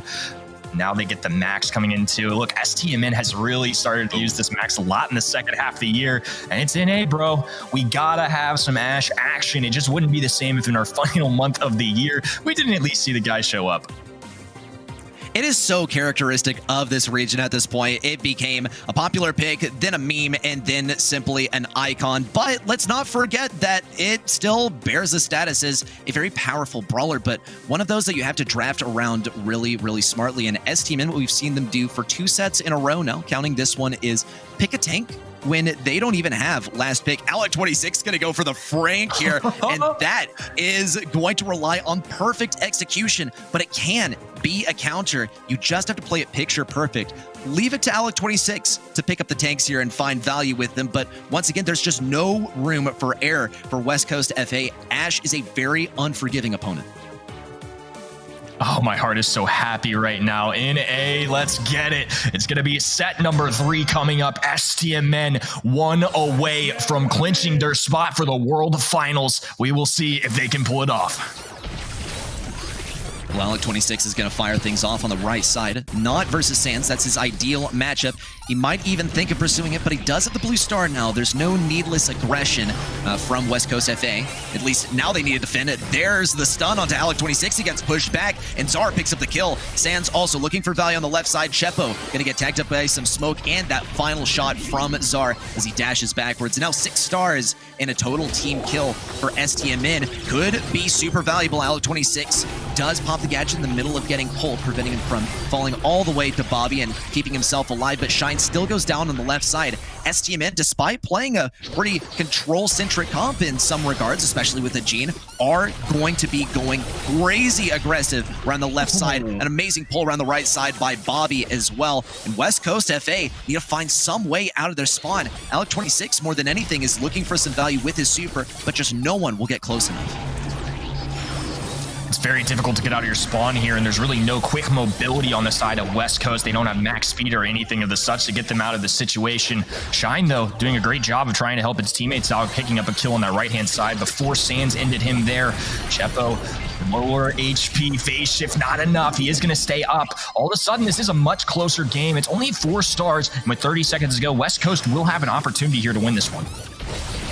Sands is being chased around the right side, but the real game is happening on the left. Zar and Bobby going for Alec26. A final shot onto him as well. Those rats threatening the enemy too. Zar leads this charge into the left side. They have to make sure they keep Alec26 at bay, but more than anything, they charge free supers off of him. He's a big walking super battery for the entirety of STMN, converging on him towards the end, always having that pull, always having that speed, and clenching the win in the end as well.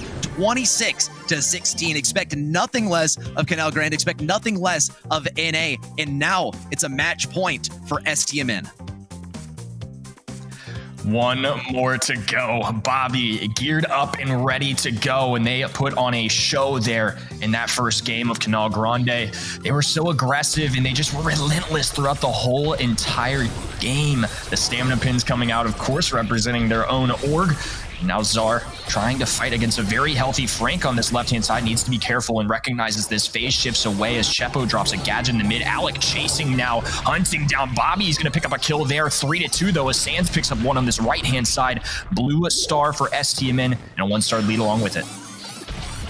Good value for Alec26 so far. Now Sands going to try to disrupt things. Here comes the super in. Big damage onto the entirety of that team. Just 450 health left on Shine. Alec26 has to tank, but he can't stand in front of every shot. Does still try to play defense, but is unable to do so. Still, STMN loses Bobby around the right side. West Coast FA remain at a disadvantage in terms of stars. A phase shifter away from Zar, and the speed pops so that Sands can retreat to safety inside of those bushes. Big super from Alec26. Not going to find any stuns. Does pop a gadget as well. No value there. Stun onto Chepo as well. A pull, and a kill is claimed by Zar. And STMN divide and conquer, now taking down Shine as well. West Coast is extremely staggered, and STMN won't let up for a moment. Just pummeling West Coast right now. 19-5. Another one for Zar. The speed coming through, and now big man Alec has to back away. A phase shift not enough, and actually a really impressive kill there. Sands cleaning up the right-hand side as Bobby approaches on the left. A trade going down, and nonetheless, 12-star lead still remains for STMN. Sands has these rats to throw down. Alec26 is going to take down all of them. Sands still remains at very high rage. A big pull on Alec26. He denies the stun, but still gets taken down at the end of Bobby's range. Now, Gene fixating his attention on that left side. Alec26 still trying to push forward, trying to get a stun here, but with only seconds left, there's just not even a possibility of West Coast taking this back. It doesn't even matter if there's a team kill. It's chalked. STMN, they're going to the World Finals. Our final roster has been selected. There are the men themselves. W's being thrown in the air. It's STMN going on to Paris. Every single spot now decided. The only thing left before then is seeing who takes home the NA and LATAM North Finals. They put on an absolute show there in that set. Overall, just impressive stuff from Stamina. They have clearly come to play today. They've made a statement to the world, and honestly, They did a great job doing it. They've been to MSI. They've been to Worlds in the past. This is something they're not unfamiliar with. The expectation this year was for them to contest for that #1 spot in the region. And while they didn't quite do that, they will have an opportunity to continue their season a little bit longer. STMN have said they have been playing the heck out of the game this month, and that is absolutely showing. It doesn't even matter what sort of composition they have picked. They're going to be going hyper-aggressive, and they are going to be profiting immensely off of it. This has been an impressive last set, but even the previous sets as well have been huge evidence as to the mechanical skill of STMN and what we kind of haven't been seeing this year and is now coming into fruition and is now evidence that they are ready to take on the World Finals and the rest of the world in Brawl Stars to represent North America. Well, you can see in the stat line too, STMN clearly the leader in terms of kills. Sands, though, a major factor there. 12 kills, 42% damage. Everybody contributing on the STMN side. And credit to West Coast as well. Clearly a great team. They pulled off a huge upset earlier today against Vanguard Gaming. Great stuff from both teams, but at the end of the day, a 3-0 win for STMN, a very convincing one, and they will be seeing their first grand finals in months. That's massive for STMN. Hey, let's not forget what history has told us. Last time they made it to the grand finals, they took the entire thing, but we still don't know who their opponent is just yet. What we can reflect on, though, is the performance of some specific players, especially Bobby here. Bobby really he embodies this roster, and he's going to be really the focus of a lot of our attention, too. We saw on the Gene very consistently, he's hitting those pulls. Even though he's playing extremely aggressively, he's capitalizing on it. A brawler that we usually see played from a control perspective, now shown in kind of a new light, and leave it to these guys to make that happen.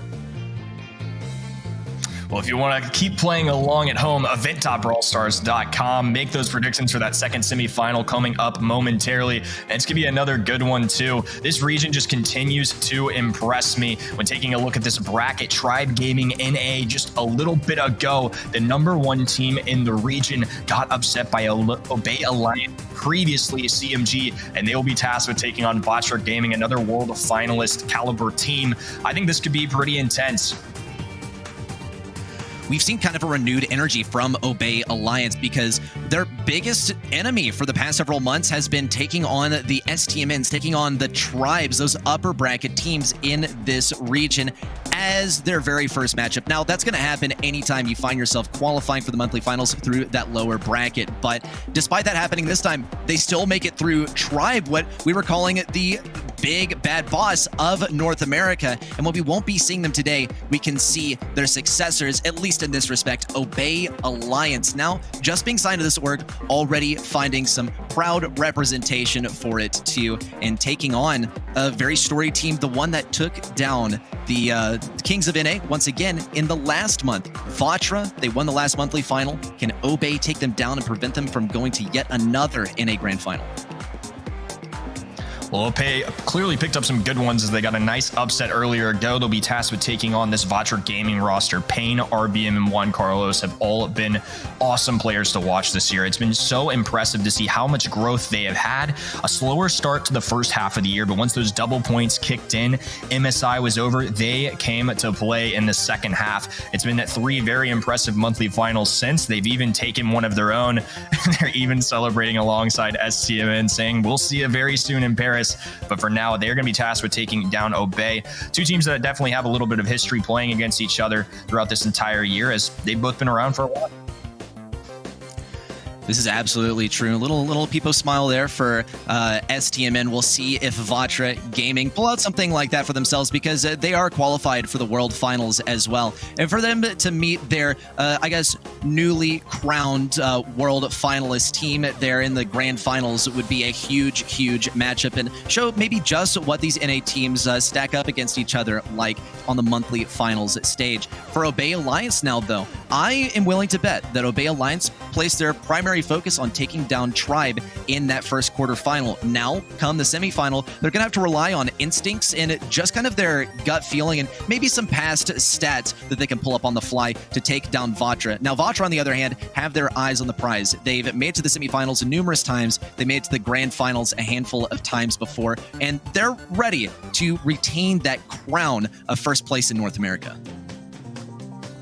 Backyard Bowl going to be the map of choice here, and the people at home have spoken on event.brawlstars.com. You all have voted 76%. That's how many of y'all are going towards Vatra Gaming. I think Obey Alliance definitely deserves some good credit, though. This is a team that's very experienced, very seasoned at this point. All three of these guys, super great players. But us at the casting desk, we're rolling with you. It's Vatra Gaming for us as well. I think they should be the favorites. They've got a grand finals win on their hands, and they are playing at their peak performance right now.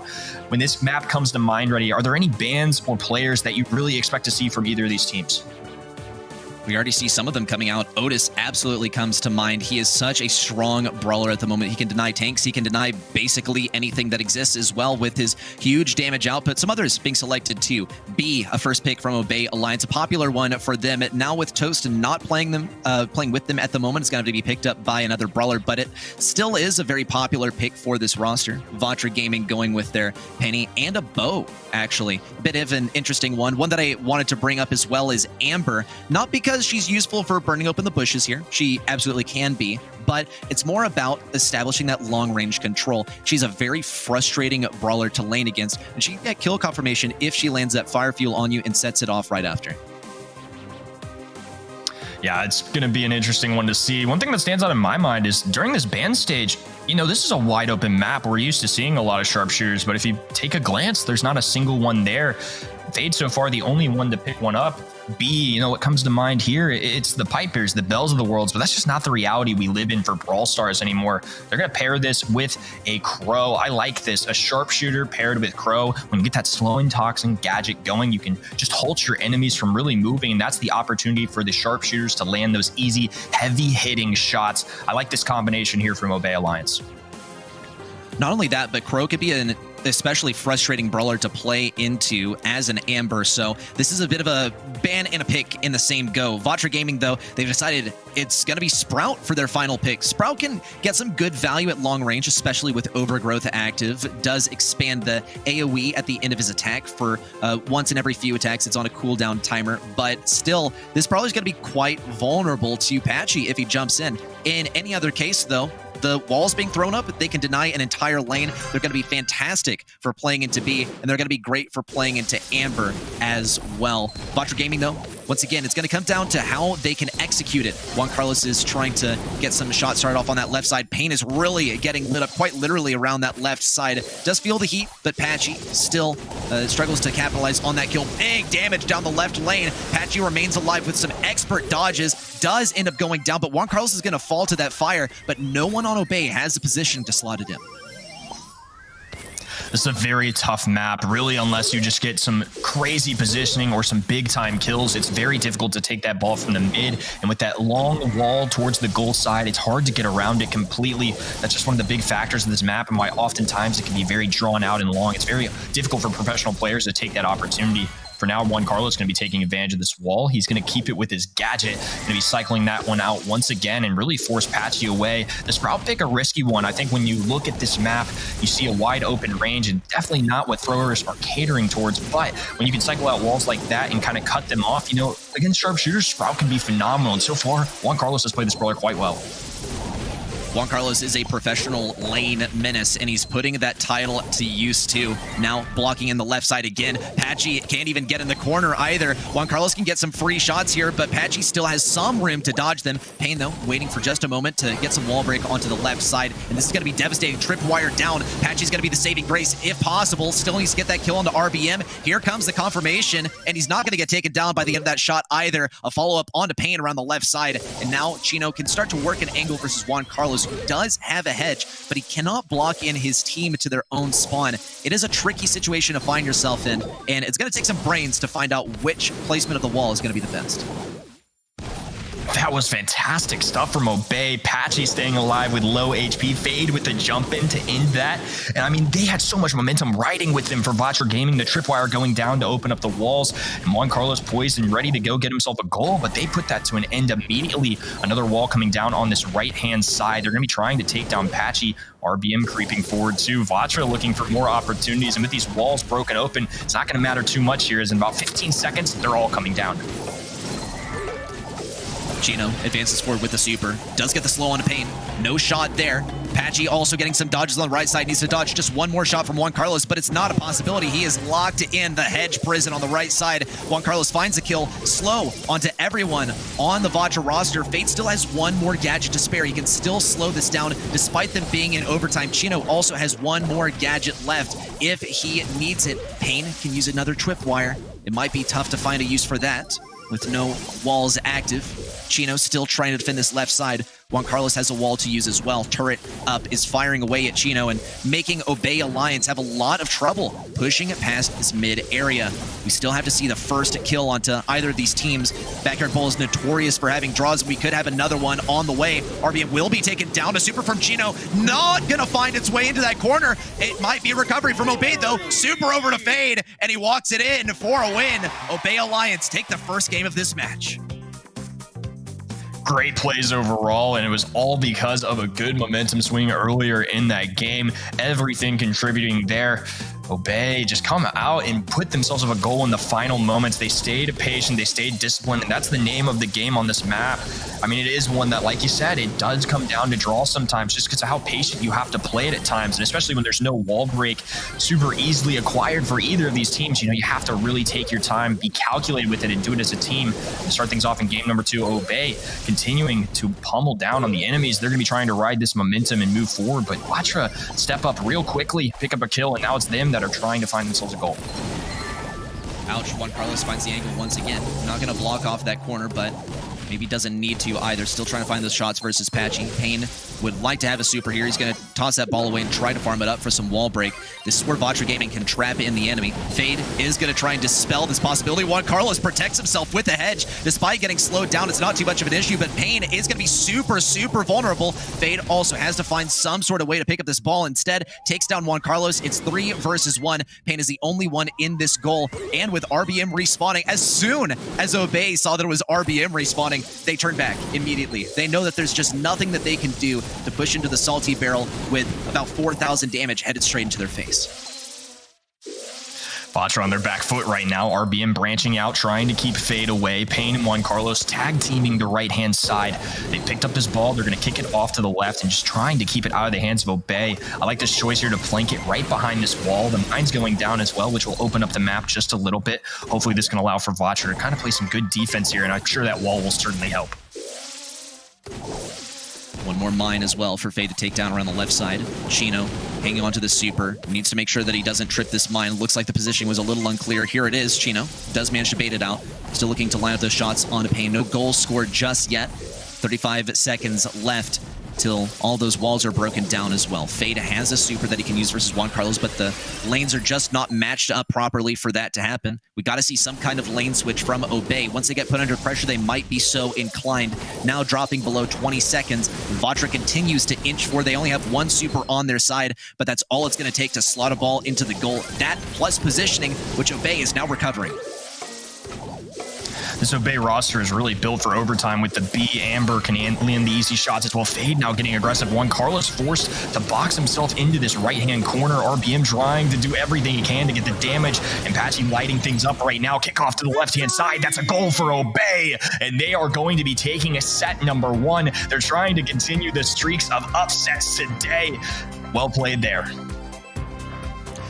Beautifully and confidently drafted by Obey. They played brawlers that they were confident with, brawlers that were multifaceted as well, and I believe very accurately considered everything that was possible for Vatra, because we saw that Vatra made some serious moves, Juan Carlos in particular, with the Sprout pick, but it was completely shut down every single time Crow had any room to go in for a super. Sprout can be kind of a one-man army on that left side or right side or wherever you want to block off a lane, but we saw most often around the left side, and this is actually where it came to fruition for Vatra. Look at that combo with the wall break. But in the end, Obey managed to clutch it up. Patchy, especially at mid, was able to take the victory there. Yeah, the replay team choosing some really big moments there. I think that was one that we really pointed out in that first game that made a big difference. There's the super kick over to the right-hand side, and there's the end of the second game as well. Fade putting one, Carlos castling him off to this right-hand side, Chino cleaning up along with Patchy. The super goes through him, and the walls come down. It just really led to Patchy getting a clean goal there. Felt like Obey Alliance playing very well, kind of living up to the hype that we've had to them throughout the year. I think this is a team that a lot of people kind of expected to get at least, you know, some grand finals under their belts, maybe even a monthly finals win at one point. And right now, that's a real possibility. Vatra is certainly being challenged right now. Certainly being challenged. I think Juan Carlos is particularly being challenged too. 7-1-1 there on the kill count. On Sprout as well, mind you. Typically a brawler that we don't see pick up a ton of kills because it's played more for control. But he really, really did steal the show with this particular brawler. And the ability of Obey Alliance to shut it down with that sort of anticipatory crow pick was a huge win condition for that team. So I wonder what the drafts will look like going forward for Obey Alliance, because was this a lucky break that that Sprout is just what Vatra wanted to go for and they decide they'd play it even in the face of Crow? Or is Obey Alliance just that in tune with all the possibilities in draft, and particularly what Vatra Gaming might like to pull out later on in the draft? Yeah, I mean, honestly, that Sprout pick is a high risk, high reward one for such a wide open map, but Juan Carlos clearly played it so well with that brawler with only over 50% of his team's damage as a thrower, as Sprout in the wide open. I mean, it worked out pretty well for him. It's almost a shame they lost that set because of how well he played. Now we're moving on to where you're at, Reddy. I believe your background, I believe I saw you were at Gold Arm Gold Cheer, so we're going to have to see. Give me a little scouting report here. What do you think we're going to be seeing? I'm sensing some Sprout bans out here, but I guess my readings were incorrect. Maybe I should fix that for the next one, but we'll see if that brawler appears at all. It's a very likely last pick. In fact, it is a 100% guaranteed last pick unless Vatra Gaming do something to address it, because with a tick first pick and a Grom ban, that's basically begging your enemy, please play Sprout. And in response, Gene pick would be ideal because you can play very well versus throwers in that sense, but it is spanned out by Obey Alliance. It can be a very frustrating brawler to face too, because once Gene has super, you just cannot get near him, and you can't get near any bush that he might be in either.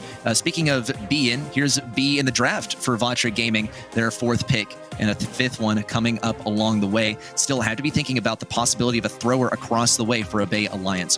What might they choose to upset this? I think the Sprout observation is definitely fair, especially considering that Vatra has selected a B. You know, we saw that last time. Sprout as a thrower can hide behind these walls, and the sharpshooters can't really get around it. Now they pair this with a Brock, though. Now I think you have to be a little more worried about trying to pick a Sprout here. While I do think it's a great matchup for B, Brock can bring those walls down, and that's just not something that I feel like you want a chance with Obey Alliance and put yourselves in a pretty tough situation. I think there's still definitely some brawlers out there that can work. I'm a little surprised Otis hasn't shown up anywhere here yet, just considering how good he is. We could see a Carl get really aggressive here, but instead Patchy picks up the Piper. They're gonna be able to outrange the Brock a little bit. They can get a couple two taps in here if they pick the right brawler matchups. I think overall this is a pretty solid lineup. I think the one I'm going to be watching for sure is how Colette handles kind of this longer range battle, and Tick can hide behind these walls. Definitely going to be interesting, as it's 3 longer range brawlers for Obey Alliance here.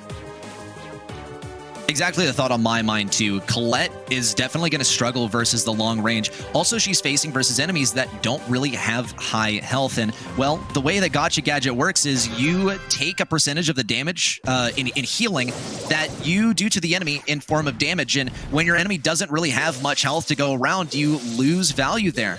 But Fade can still get some good kill combos. Of course, it's well known that Colette can kill any brawler in the game with just 2 main attacks followed up by a super. That is enough to take down a Frank. It's enough to take down a Tick as well. And for now, Fade's going to turn his attention to Juan Carlos. If he can bait the attention of Juan Carlos away to that top side, that can provide some pretty good value to Chino and Patchy at mid and the bottom side. But with Payne just consistently spamming these mines at the left choke, it's going to be tough for them to advance up without giving him a free super.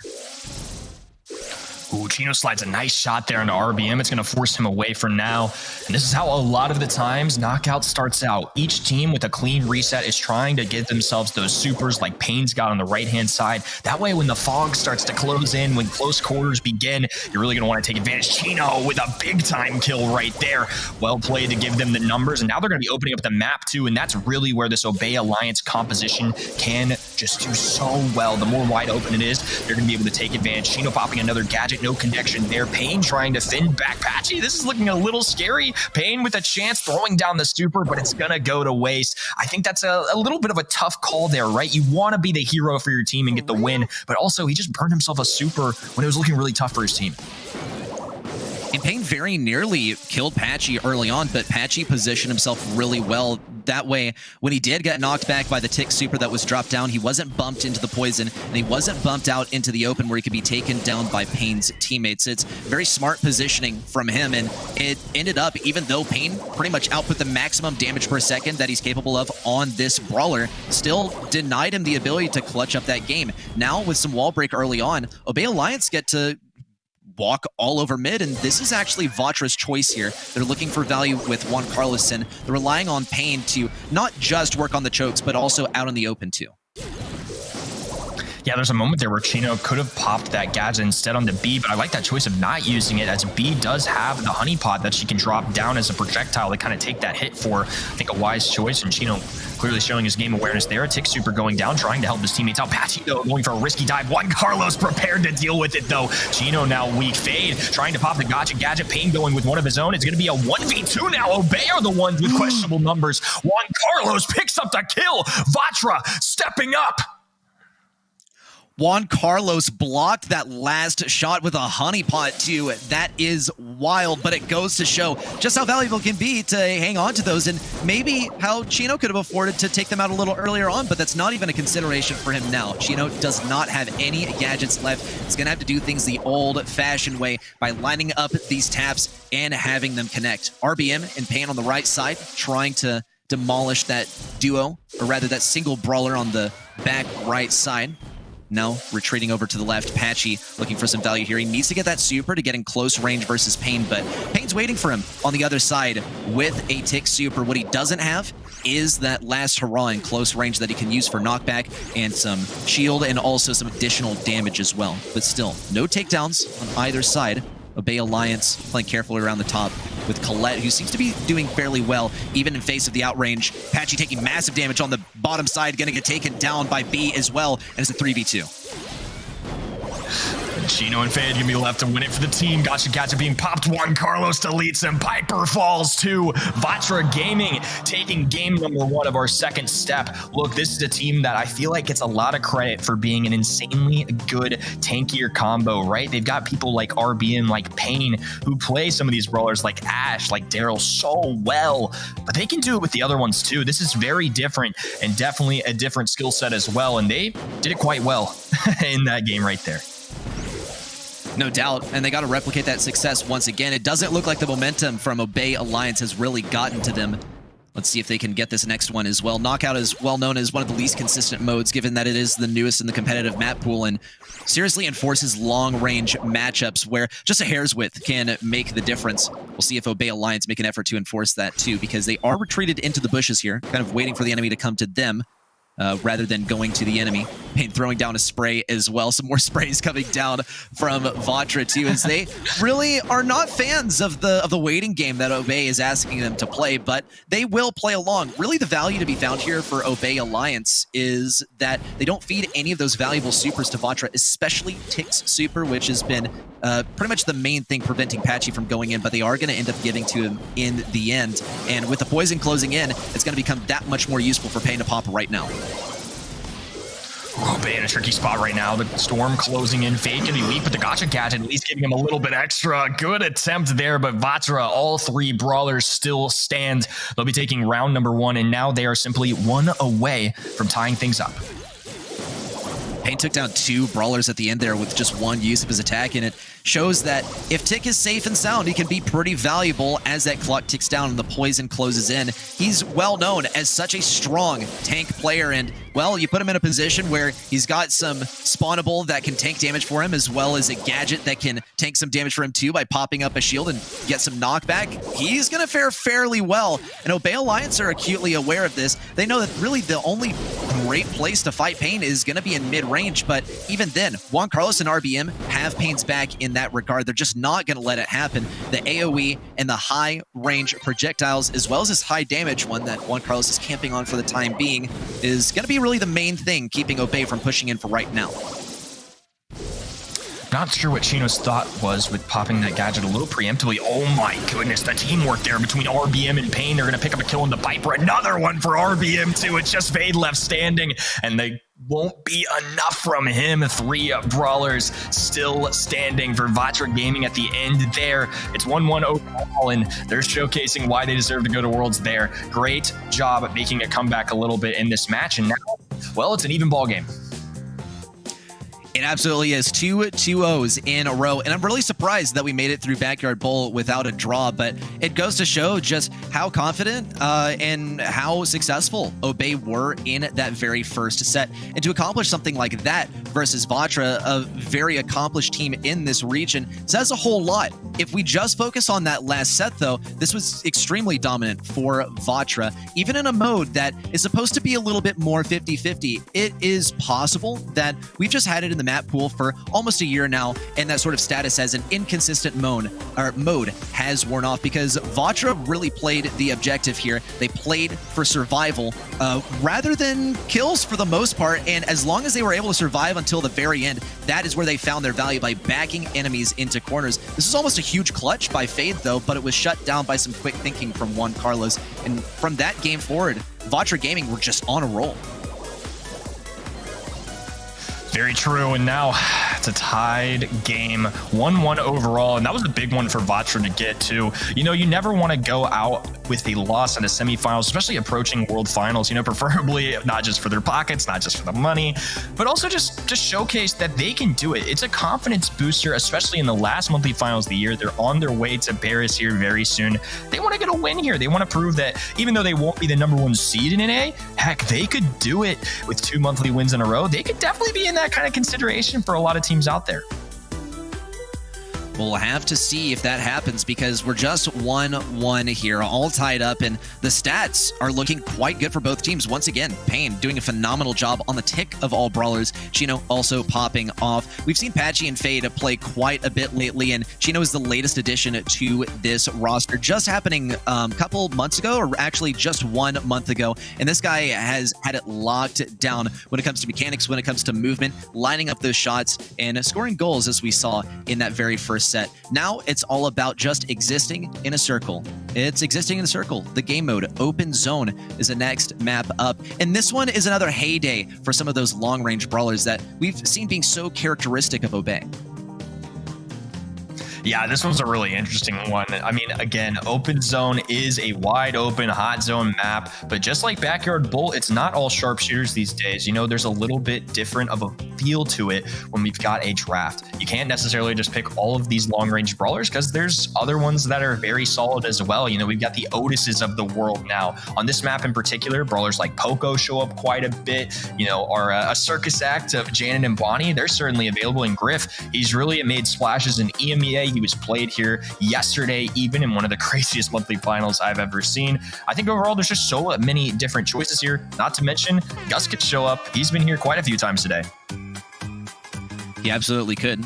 We'll see if that happens. Another very popular pick here, gotta be Amber. She can burn open bushes on the enemy side. She can deny anyone with a spawnable that would be looking to drive some value from there. She's very good versus Lola and versus Penny. 2 extremely popular picks here. We will not see Amber played in this game as she's banned out on the side of Vatra Gaming. On Obey Alliance, they get rid of Penny, actually. Also eliminating Max and Poco for themselves. Two brawlers that can create immense sustain on top of that point. Vatra also are going to get rid of Crow, and they're going to eliminate Stu, too. Two brawlers, one of them playing for immense control, the other just being able to dip, bob, weave on and off of that point and dodge out any kind of damage. You don't really need health if you're not taking damage, and that's exactly the position where Stu finds himself in. The same goes for Max. They're banned out. It's going to be all about some of those long-range brawlers.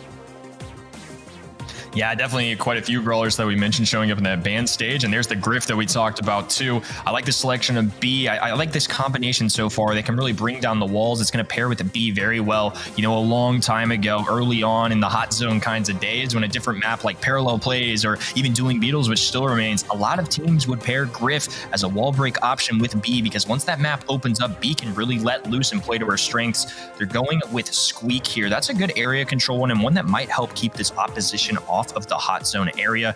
Going against Colette and Janet, still one more pick for the Vatra Gaming side. Some options for sure, but I definitely like what Obey Alliance have selected. A smart draft so far for Obey because they've really covered the bases here. They have long range. They have the ability to deny tanks. They have control just in general with the Squeak as well. They can all defend each other. They just got to make sure that they don't get too far spread out. A Pam last pick from Vatra Gaming is going to be powerful because she can set up that turret on her side and then get immense value from there. And if Obey Alliance want to access that turret to damage it down and take it down, they might even have to get close enough to it to be damaged by Mama Squeeze. And finally, they're going to have to get very far forward on the map where they can get extremely easily punished. We'll see how it works out, though. Chino immediately going to be looking for this mid lane. Fade moving up around the left. He has shorter range, so he really needs to rely on these bushes to gain him movement towards mid. Well, here we go, kicking off the third set. First off, it's Vatra starting things off very well. A jump back from Pain, a little hop away, and they're going to be able to get 17% to start things off. Chino picking up a kill onto RBM, though. Juan Carlos trying to address the Patchy situation as well, and a nice takedown there. All of a sudden, though, Obey doing a great job in tying things up. Pain on the right side looking for some kind of angle versus Patchy. Patchy's going to go for the damage versus RBM. It's not going to be enough to take him down, though, but Obey Alliance remain on this point. Pain takes to the skies for some more damage as well. Patchy really feels the heat, almost eliminated by that Mama's Squeeze star power from the turret, but Pain also falls in the end. Obey Alliance remain firmly rooted on this point. They just won't budge, and with some of these walls, or rather bushes being broken open on the right side, it's going to be that much more difficult for Vatra Gaming to push forward and find some pinch angles onto this point. Fade also just locking down this choke on the left. It looks like this one might be already in the bag for Obey. It's going to be hard for them to let this one go. Only 10% needed. Juan Carlos doing everything he can with a super and a gotcha gadget to get this taken care of. Pain needs to land a couple shots, but it's not going to be enough. Patchy had plenty of health to work with there. It's going to allow them to take 100% to roughly 20% win. Whew, Obey started off a little bit slower as Vatra kicked off with about 17 to 20%, but they managed to hold that hot zone the remainder of the game.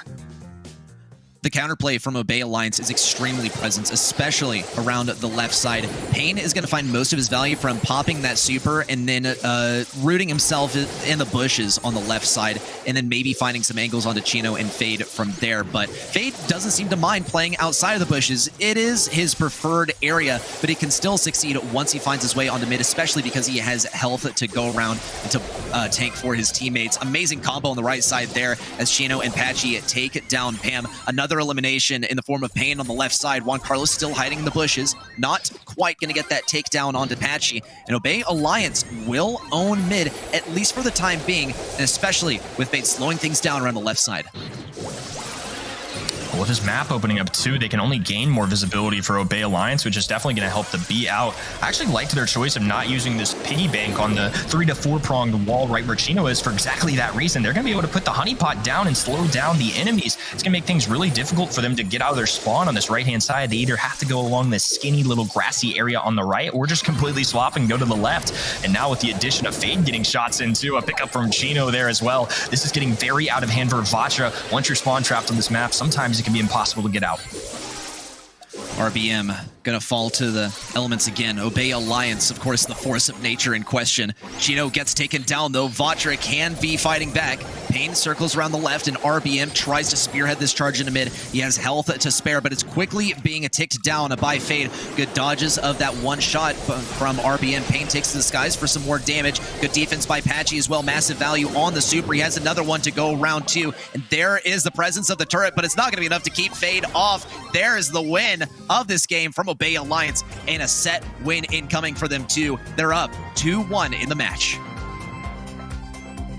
Wow, good stuff here from Obey Alliance. They're 1 away from going to a grand finals, and this has been one heck of a month for North America. The favorites just being upset all day long, and well, we're 1 set away from it being another one here. Obey Alliance, of course, 3 great players. They've been around these monthly finals all year long, but I think we certainly expected last month's champions to make a comeback and almost go to this grand finals when we see this matchup. Obey Alliance, though, they did beat Tribe Gaming earlier, so we can't sleep on them. I know at the caster's desk, we ended up picking Vatra. A lot of people at home picked Vatra, but Obey have come to play.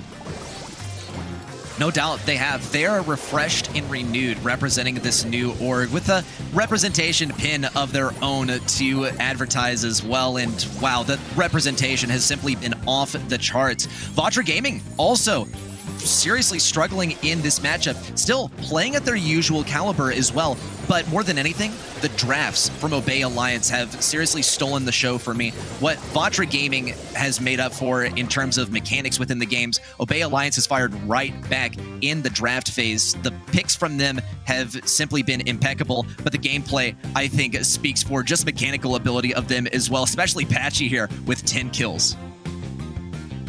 Over 3 times as many kills for Obey Alliance than Vatra Gaming had. I mean, that really just demonstrates how dominant that set was. You know, there's been times where this has been a back and forth kind of match, but that was not one of those instances. 10-1 from Patchy, 374 DPS. Oh my word, what a show he put on for us. Really stepping up, and it's been awesome to see him grow this year since it was his first year being in the competitive BSC season. It's always the newcomers that bring the surprises here, but really that roster that he was on, that Blood Diamond roster, they have fanned out across the competitive scene here in North America, and they have made waves everywhere they have landed. And Shooting Star is where we're going to see them in action next. Some long-range brawlers incoming for sure. Some bans of those brawlers too, because oftentimes they can be win conditions. If you don't ban Nanny, you're going to play against it, and oftentimes it can be the main thing that wins the game for the enemy. Let's not sleep on, though, some of the trickier drafts that you can get pumped out here, and especially since Obey Alliance has been impressing us with their draft ability today, we should be looking out for those. Sometimes you can get super aggressive with a max pick, and, well, there's no max ban. In fact, Vatra Gaming, they're going to be more focusing on tank bans here, actually. They don't want to be at the mercy of that 6th pick that's available to Obey Alliance. Well, I'm looking out for Gus here, too, as we saw him a little bit earlier today, and we've seen him quite a bit be either banned or played here this weekend. It's going to be a Max selection and a Bell selection for Obey Alliance. I do know for a fact that Chino is quite the guy on Bell. He's been very impressive to watch him that brawler this year, and Max, that's a brawler that Obey Alliance commonly pick, and I can see why, too. I think if they give that away, they pair it with Gene on the other side, and that gets scary. However, a Nani selection for Vatra. They've got 2 great brawlers. I know how big of a fan you are of Nani on this map. She's a very, very challenging brawler to play versus. Even Piper struggles in this matchup because Nanny just has so much range and can also use her super to pilot all the way to the enemy side and even one-shot some enemies as long as you have autofocus star power equipped and circle it around a little bit. Even the AoE from that super can take down an enemy. And finally, you risk absolutely nothing by using a super. It's a remote projectile. You don't really put yourself at any risk of dying and handing over your stars to the enemy team. That's why Nanny is such a fantastic brawler here. Vatra still have to execute on it, and Obey Alliance are absolutely cooking up some kind of idea to get in close range where Nanny can struggle a little bit to connect to those shots. Lola with the high DPS to pair with this too. I really like this Vatra Gaming composition. The final selection for Obey Alliance will be the Janet. Not necessarily a sharpshooter, but I do like that Janet has the ability to use her super to either attack, to gain more kills, or if you're in a sticky situation and need to get out, you don't want to give away those stars to the enemy team, well, they can bail at any given moment as long as they have a super. There's a lot of opportunity here for mobility with this Obey Alliance roster. They've got the Max, they've got the Janet. I'm excited to see how they implement it here in our 4th set. Well, Obey Alliance just need one game victory here to go to match point. Vatra Gaming are trying to push this one to set number 5. And the blue star is going to go the way of Obey Alliance. Chino continues to try and keep things at long range. He's exercising that as much as he can, but Juan Carlos finds himself in the exact same position, looking for any value he can get on Apache. Also now trying to clip the corner to get rid of Janet's gadget. Is so frustrating to face. It's been placed in such a position that no one can really access it. Juan Carlos is finally going to shut that down, but the clock has been run down along the way, and Obey Alliance can afford to play defense. Well, now they've got 3 bell traps on this left-hand side, too. RBM's going to be triggering the first one. Chino looking for shots. RBM just kind of hunkering down behind this 4-pronged wall on the left-hand side. It's enough space to keep away from the sharpshooters, and it's something that Chino is going to have to struggle with. He's just going to have to manage to try and find these peak shots, or rely on Fade or Patchy to find that correct angle. Some Evil Spirits coming in as well. Patchy falling dangerously weak, and now the Nani Peep coming in. They need to find a kill here. He's actually going to circumvent to this other side. A phase shift from Fade. A clever play right there to keep his teammates alive, and no dice for Juan Carlos. In fact, he does pick up the kill there, though. It's going to be 2-1. Now Vatra Gaming with the lead. Obey Alliance do have a secret weapon here, though. They have the Max. They just need that super to propel themselves towards the enemy side.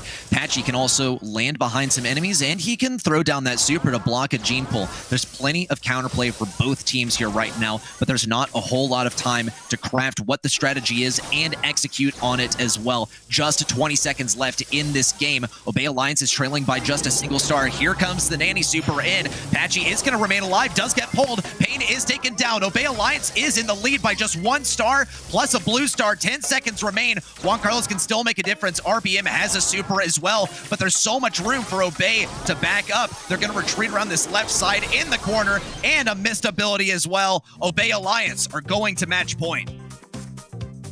Wow, if Obey Alliance take this set, it'll add on to the story of the day. Upsets everywhere. It would be their first time making a grand finals as these 3 players for the year, too. And what a month to do so, throwing up the Obey pins. They're dangerously close to making it to a grand finals. Fade stretching for this blue star. Fade shifts away safely, and they're going to send Max as the representative to go collect that. Makes a lot of sense, too, since at any given moment, they can pop one of those gadgets just to ensure themselves a lead off the rip.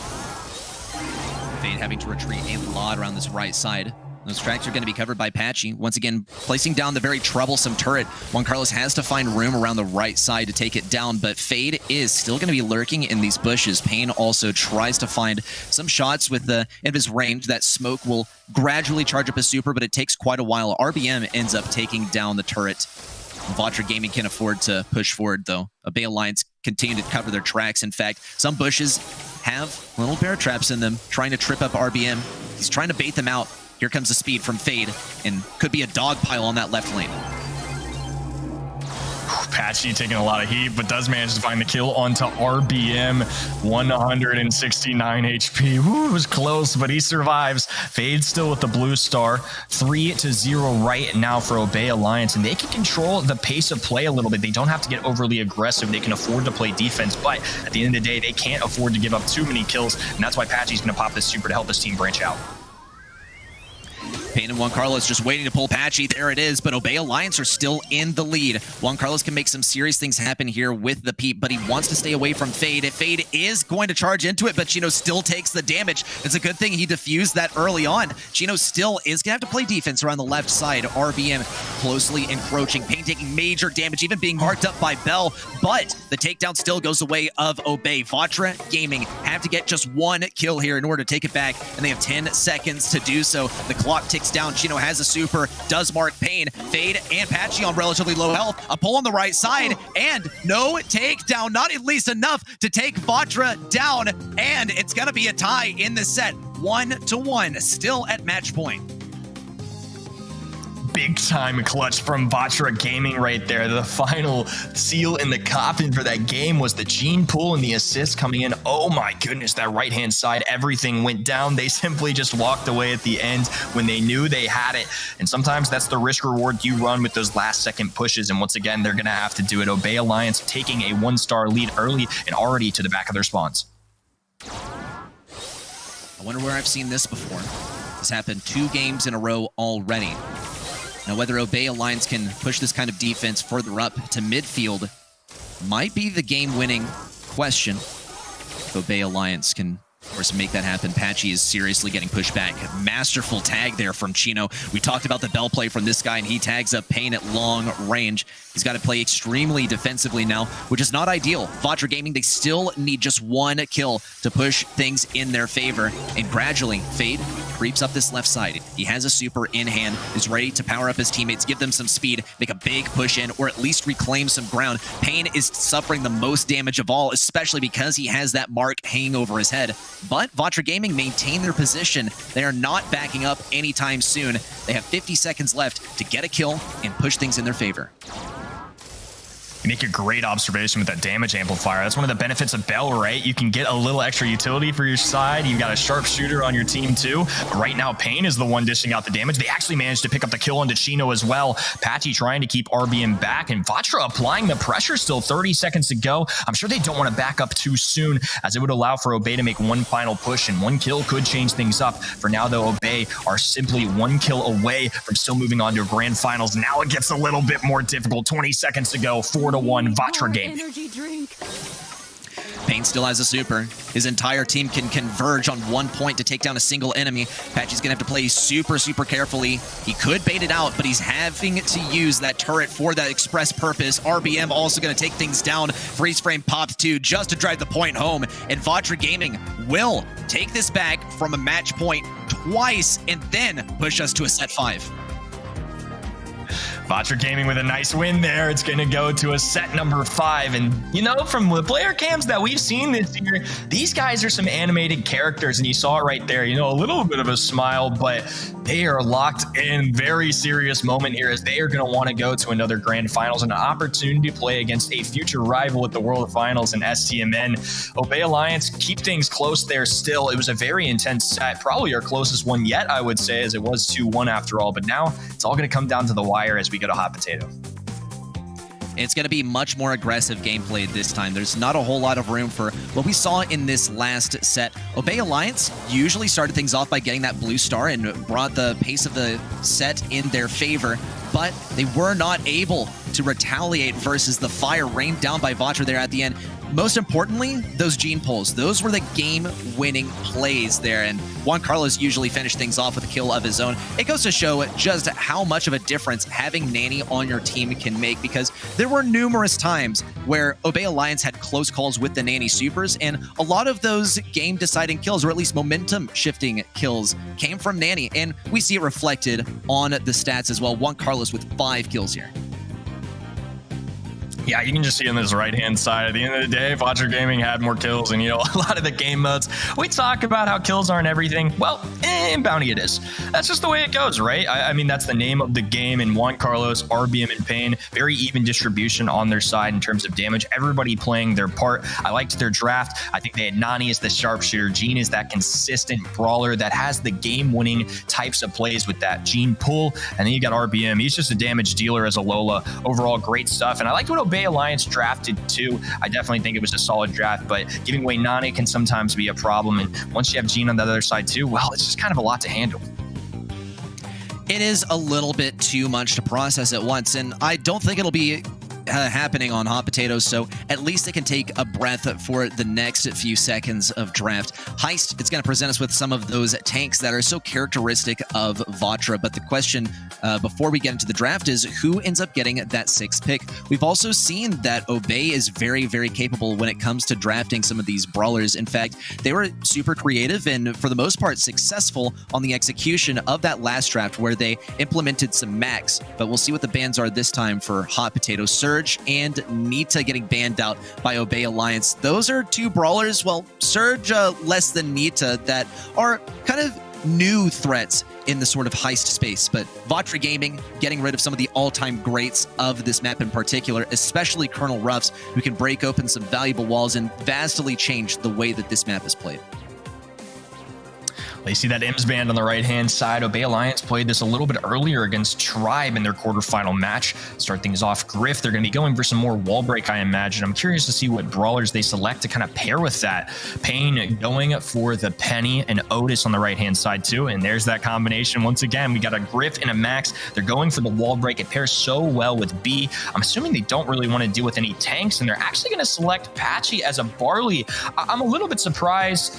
Not because Barley's a bad brawler on this map, but when you're going for that wall break kind of composition, I don't really expect to see it synergize with a thrower as well. But Barley can deal a lot of damage on that heist safe. I definitely see the appeal, and they played it earlier.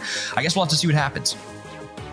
Well, there is such a thing as a hybrid strategy, which definitely diversifies things and can sort of extend the reach of what your composition is capable against. But it also means that you lack specialization in just one area. So Patchy, he can still play the side of the map that is not broken open by walls, and the area of the map that is broken open by walls can go to B. But that firmly locks these brawlers into very specific lanes for the entire game. So that might be a bit of a risk if Vatra Gaming can get some sort of lane diff on which brawler matchups they go for. Penny is going to be a fantastic brawler on lane, and so is Otis. Final pick coming in is in fact going to be Brock, breaking open those remaining walls that Fade would wish that he were hanging on to. So he can still make a big difference, but it's going to be more falling to the shoulders of Chino to make this offense happen once more walls are broken open.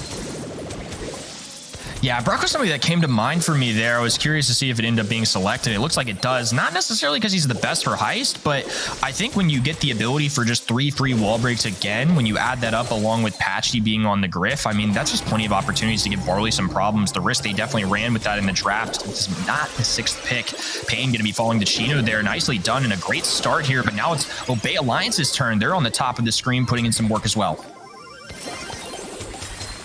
Vatra Gaming have done so much damage to the safe zone. Juan Carlos still trying to keep up the defense and transfer that into offense once he can take down Chino. Patchy going fully committed onto this safe. And we've seen actually a lot of damage from Barley from Obey Alliance as well. Currently, safe damage almost equal, just a 6% advantage for Obey Alliance. They're struggling a little bit at mid though, as Fade doesn't have any walls to reside behind. He can still spam his shots at this choke point that Juan Carlos will eventually be able to advance beyond. There's the fat splatter too, a little bit of area damaging attack of his own. Fade also blocked from dealing any damage, taking some damage along the way from Juan Carlos's super. RBM also gets a victory on that right lane.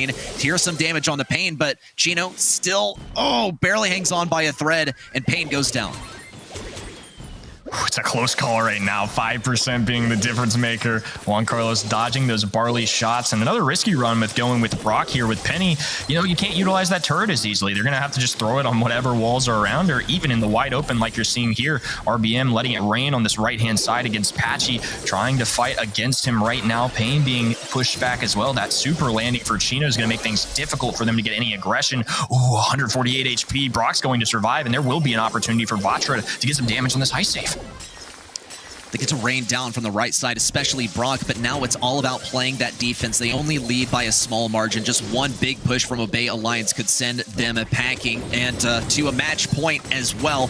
Juan Carlos takes some serious damage. He's forced to back up. Fade could make the difference here, getting those entry shots. Payne starts closing around from the right side. Big damage as well from the Salty Barrel. Patchy has to commit, but it's just not possible. Their safe is wide open to all forms of attack from all angles, and Vatra Gaming will manage to take this game and go to a match point. All of a sudden, it's Vatra Gaming with the match point on their hands. Well played there. Some smiles showing a little bit. They're going to be cracking through. They can't help it, but still work to be done. One game away for these guys, and it's going to be left to Obey Alliance to try and make a comeback in this 5th set. They're going to be opening up the map once again. Patchy on the right-hand side trying to maneuver around this nice dodge and a great kill on the Payne as well. He's got a super already available. He's going to release that immediately. 10% and climbing now. Obey Alliance with the early lead. Chino has to defend this right side. That stump is going to get in his way. RBM's going to use as much as he can as well. Fade also trying to play defense around the left. Juan Carlos tries to make it through this choke. He knows he will eventually, especially with the assistance of RBM to break open that wall. Now they can charge forward and get massive damage onto that safe, but Pain still has to defend that Griff that slipped through the cracks. The turret goes up around the right side. An easy target for Fade, but only a distraction for now, as Pain has managed to cycle back around to that left side. Some shots find their way onto Fade. A last tap from RBM to take him down as well. And the defense is successful from Vatra Gaming, at least for now, but they still taking so much damage on their safe in that early game. And Obey Alliance really need just one more of those style of pushes in order to send us to a double match point. Things looking scary though for Obey right now. They've got the penny turret down. They have to rely on Barley to get that done. Now Patchy is going to take a death on this right-hand side. It's going to be RBM now creeping forward. Chino trying to find the shots. Nice dodge there. In the meantime, Pain's going to heal just a little bit. As Obey Alliance is going to be looking to do some work of getting out of their spawn. Close game right now, and it's anyone's with a minute left to go.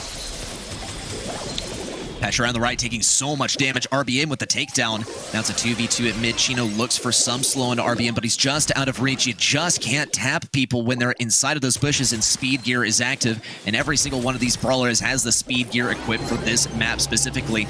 Big encirclement of Chino. He's forced to walk back as well, especially as he's taken down, not only by the silence and being forced to walk back, but the damage from Otis's super. Another takedown on the right side by RBM.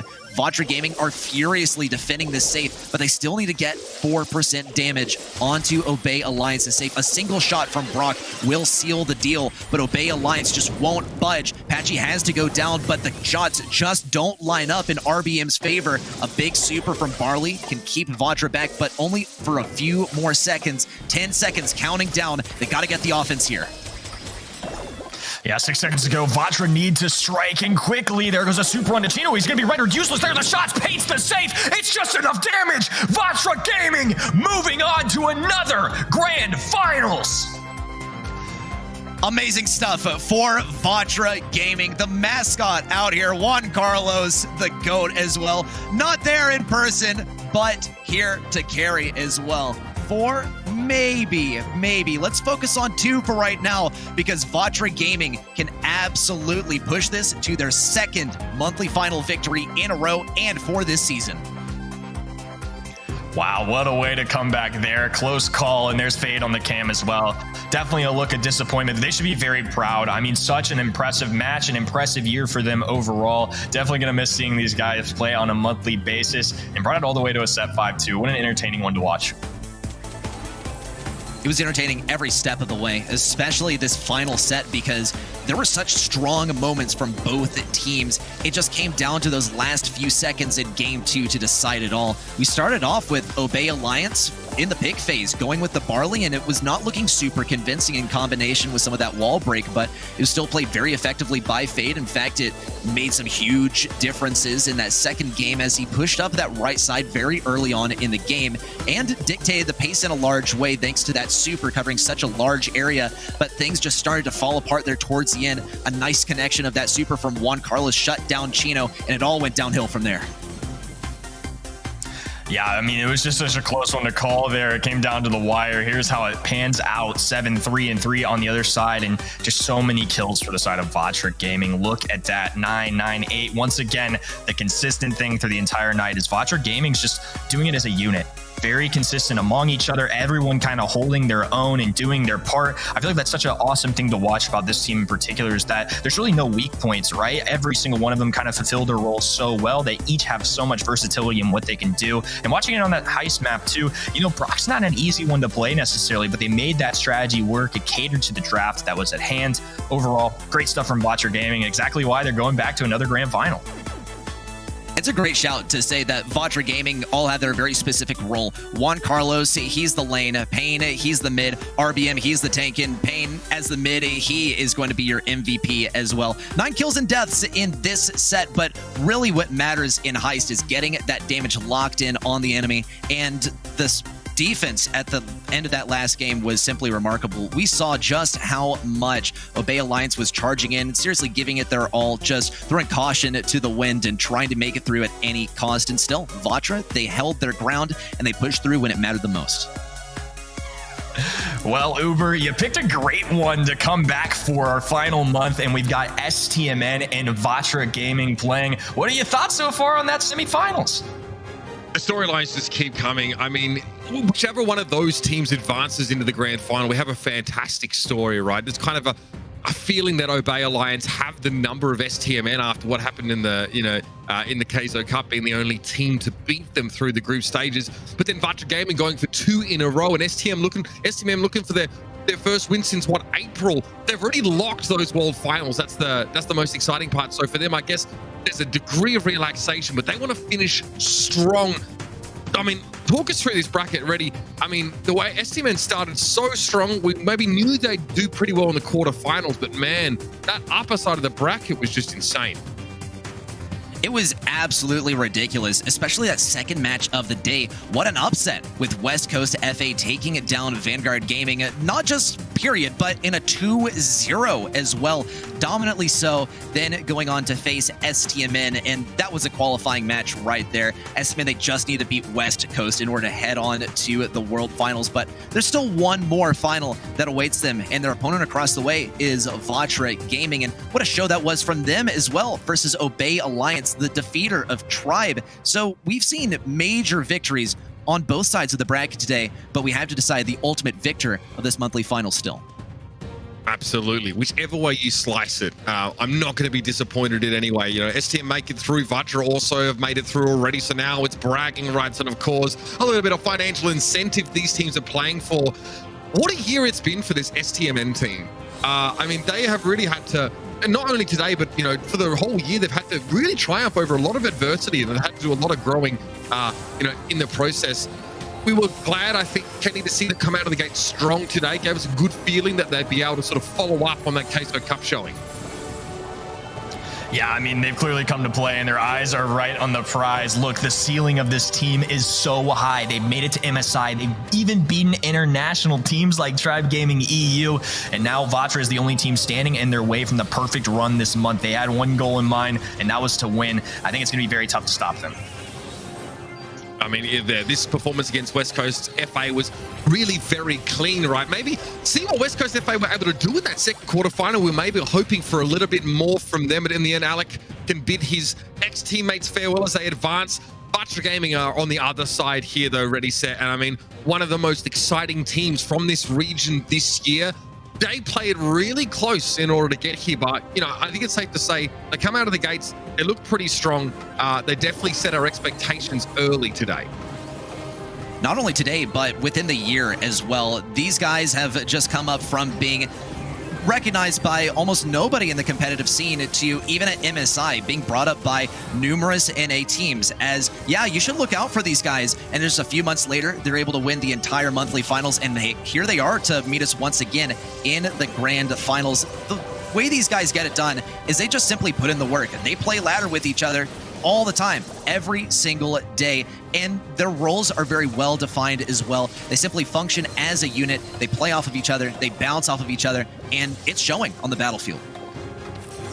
No doubt about it. I've been really impressed with, you know, Juan Carlos especially, often playing the Otis on side lanes here, and you know, really combining really nicely with his mid.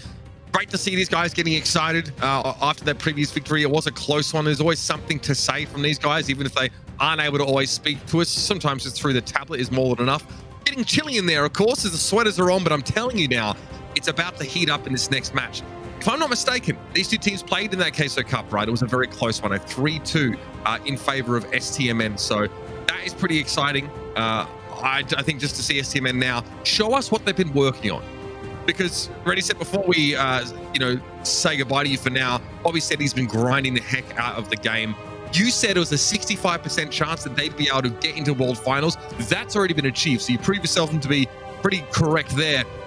What's your feeling about the outcome of this one? Vatra Gaming, STMN, going at it one more time.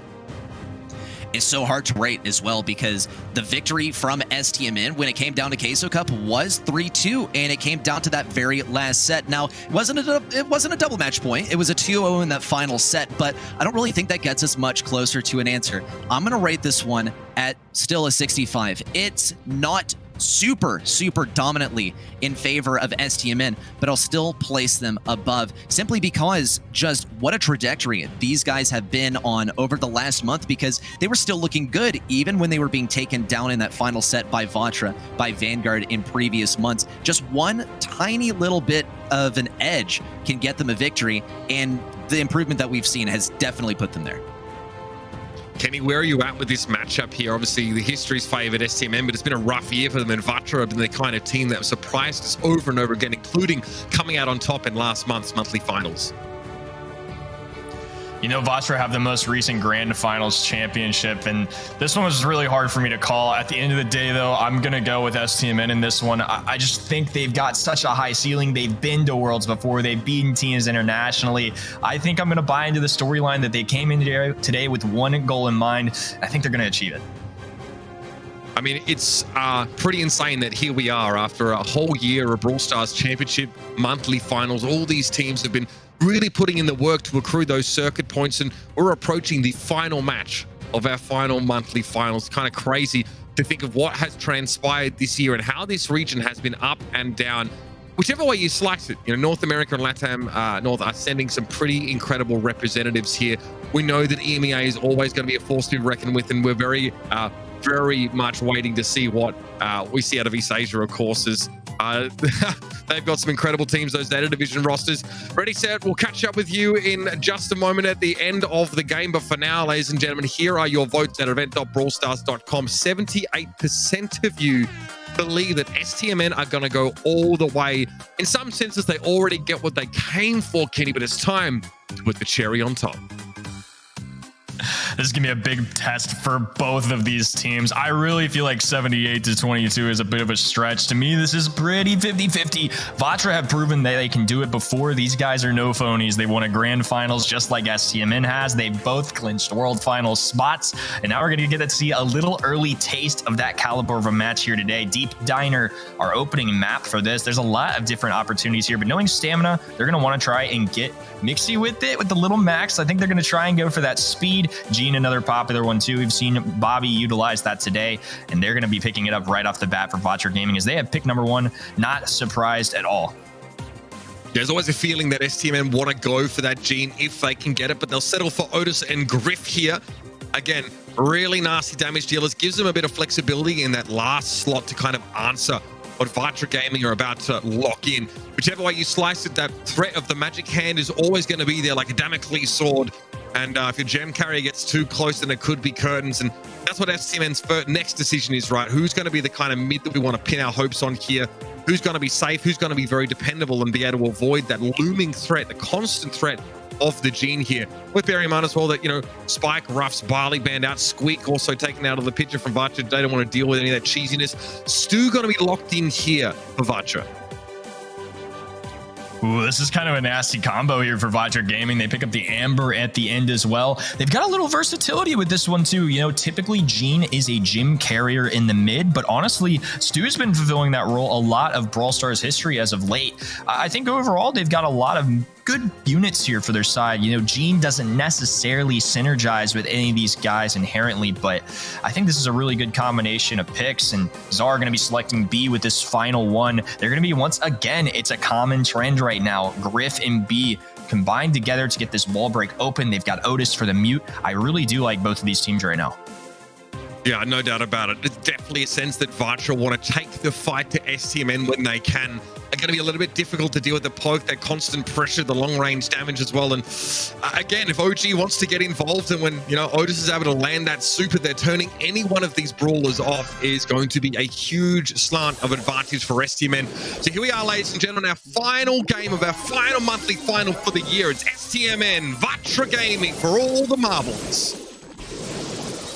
This is a big one right here, and they're instantly going to be breaking open this map. Payne in the mid while RBM dashes back and forth on this left-hand side. Bobby going to be tasked with taking him on. OG really marching up the map on this right-hand side, gaining a lot of momentum for his team, and RBM trying to put that to a halt. A good super there from Czar, and they're going to be able to continue to collect these gems as a 4-1 lead is now in Stamina's favor. It's a brutal matchup on that left side lane for RBM. He has to get close to Bobby, but the Iron Hive came out there from Zar to slow him right on up.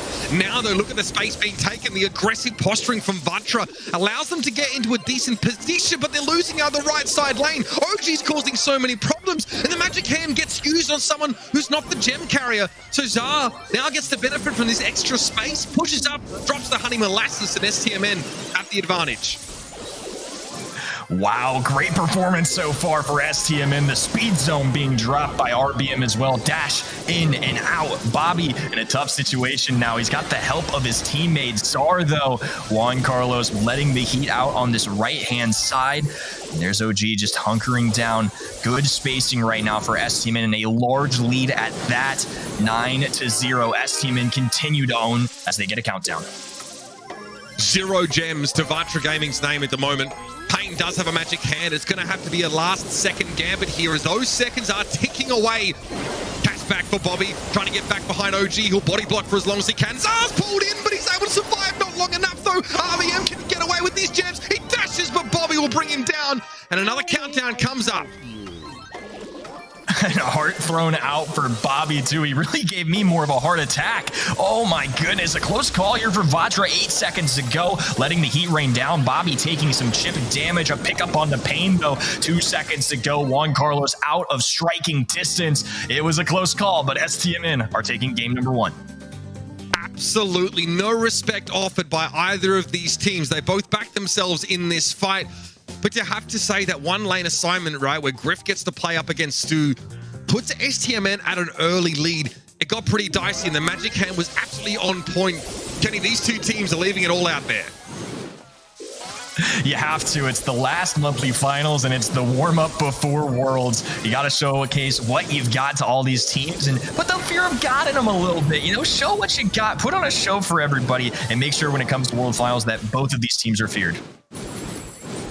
A lot of early poke coming down from Vatra here. RBM dashing into the Iron Hive there, so a little risky now for that Stu. He'll have to give up a little bit of ground. Payne able to pick up a couple gems. He's very low because OG's applying that constant pressure from that right side. And there it is. Cashback's going to take Juan Carlos down. Those 2 gems are there for the taking. Payne, though, is someone that STMN respect with that super up. 6 gems for Zar, and they're going to be landing some sharpshooter shots as OG tries for the shot on the Payne. They're not quite connecting. Juan Carlos now spacing the floor a little bit for his team. Bobby is being forced away as Amber just has so much range to work with. Payne trying to get those last few chip shots, but Bobby staying plenty healthy for now. It's still close, but Vatra Gaming starting to regain a little bit of position here, and that speed zone's only going to help the cause. Nicely done getting rid of that fast lane there. Would have been a problem for STMN, but RBM makes a lane swap. Bobby trying to match that one here, but he's put in with the magic can. It's going to be traded out. And in the end, STMN come out on top. That cashback gets launched at just the right time, and Bobby is able to get value, trade his life, and Zar struts away with 9 gems to his name. Even when Bobby's off the field, he's still contributing, and there's just not enough time here. What a set coming in from STMN. They're going to be picking up the first and taking a lead in our match. That is the kind of strong statement that STMN want to make. It's been a while since they've been in a game like this to take the win here. Bobby makes it look like it wouldn't mean much, but I strongly disagree with that. I'm quite sure to them it's quite important. Damn, I lost some years. The camera really does take the years off, doesn't it? I feel like a zoomer again. Gosh. Good heavens. You're looking quite good on that right-hand side. Thank you. Thank you. Yeah, crow's feet are gone. Unbelievable. The game is so good, it has caused me to reverse age, like Benjamin Button. That'd be a pretty cool ability to have, and honestly, a lot of credit to STMN there. They played quite well. I think that was a pretty impressive first-hand set, and if they keep it up with that kind of action, well, I think they're going to be a real problem for Vatra. This is a difficult thing to do, too. I felt like they were in control for a lot of that. You know, there were moments here where Payne makes this pull. It gets really scary. RBM close to getting away, but Bobby just healthy enough to get it back. Vatra made some good steps, but at the end of the day, STMN have really, really come to play. I know they want this grand finals win so badly, and this would be a huge statement on the end of the year for them if they can do it. Makes you wonder about what the thought process is for Vatra there. They know that they're picking into an Otis and a Griff, or at least a Griff to start with, right? And see immediately they're like, okay, we really need to close the gap on these kind of brawlers. So they bring Stu in, and you see them struggle again. Stu is forced to play a side lane that gets broken open with some of that environmental destruction, and all of a sudden he has to try and dash forward and hope to connect that first hit to have another super to chain into it. Really risky stuff. And as soon as the B just defensively uses her super, that Iron Hive, all of a sudden he's sat out in the open and he's slowed down. It's just a nightmare situation for Stu. I feel like STMN really won the draft there. Yeah, OG was definitely a point of emphasis for me. I mean, Otis just popping off there. A lot of kills for his teammates too, and it definitely favored the side of STMN in that category. Overall, I'm very impressed with both these teams throughout the day, but right now, Stamina is definitely the favorite as they've taken this first set. And again, you know, a team characterized by really talented players in mid. OG, the kind of guy that always puts his teammates first there, really having an excellent time in that side lane, swapping over as well to make sure the Griff always has a strong matchup. Gonna be Brawl Ball up next, ladies and gentlemen. Beach Ball is the map. Yeah, Beach Ball's a fun one to watch too. This one's got a little flair of Deep Diner in it too, because there are brawlers like Barley, like Spike, that, you know, before this kind of most recent map pool didn't show up all the time. You know, Spike for a long time was the brawler to be, but now he's kind of trickled down a little bit. Life plant nerfs over time and such, you know, but this is a map where he can show up. Stu's certainly a factor here in North America. B is someone that comes to mind, and on that right-hand side, there's that Barley we were talking about, a Crow, a Janet, also the Stamina. First pick overall, a Max. I like that. It's definitely a brawler that Vatra can use, and it's certainly one that I know STMN enjoy as well. Yeah, again, makes perfect sense, right? Especially when Vatra can taste the blood in the water. They know it's time to go forward. Let's Go is going to propel them straight into the fight, right where they want to be. Bobby and Zar, I mean, you see how highly Stamina sort of value being able to have Otis here. Like I said, probably one of the scariest duelists with that super up. Someone that can, you know, be kind of left on an island in a side lane without too much attention from a mid in some of these maps and be really dominant. So the ability to have those clutch moments is going to be a big deal. And there's also, depending on what gadgets there's potential for some sort of zone control for Zar, or just being able to turn off those abilities is absolutely crucial. Penny going to be brought in here. Yeah, when I see this Penny being drafted, it is a great brawler, but it kind of adds up with the story that the bans show too. No Barley, no Sprout. Not the most common bans, I would say. You know, they show up here quite a bit, but they're not must bans in personal opinion. And it might be because of that Penny turret, could be partially the influence. And then they're just going to rip open the walls with this Griff, it seems. So it's a little debatable if that was the case. But either way, 3 strong brawlers for their side. I like what Vatra are doing. They've got a great defensive super in Griff, and it can do a lot of damage very quickly. They've got Max that can deliver the speed, some great utility for the team, and they've also got Payne who can apply that pressure with the turret. Some good stuff, and they finish off the draft with Gene, a Bobby classic. We'll see who ends up playing that brawler for STMN. We see a lot of stylish moments with that Gene involved. Again, if you have the upper hand, you have that super available, dragging someone out from their own goals through the barrier there, just in front, sort of opens up a shot for you to actually take a super shot and try and get that goal then and there. So we see a couple plays with the Gene at times, really impactful. Also great for just general sustain, right? That's going to be a big factor here. As off we are to the races. It's time for Brawl Ball. OG again assumes a position in this side lane here, and already the gadget comes out from Zari. Wants to control this space. Well, OG owned with Otis in the last set. We'll see if he can do it again. Great start for Vatra as they're going to implement some speed now. Payne now taking to this right-hand side. RBM with a piggy bank down to a good kick away from Bobby as now they have a little extra time to play some defense. It's definitely going to help Zar out here as he's going to drop a super and just completely delete the mid walls there, just opening it up entirely. OG with 3 health as well. They're going to have to play this perfectly if they want to stop this goal from coming in from Vatra. OG had to keep firing there, so it's taken him quite some time to get that health back. Bobby trying to help Zar, body blocking as well. Magic puffs to keep him topped up. The damage has been sublime so far from Vatra. Now the game can return to somewhat neutral here, but there's much less cover available for STMN at the moment. On Carlos throws that barrel down, and it's Bobby falling to Payne here. This is dangerous now. Payne surging ahead. OG going to get cut down, and Zar's in no position to defend. This one is a goal.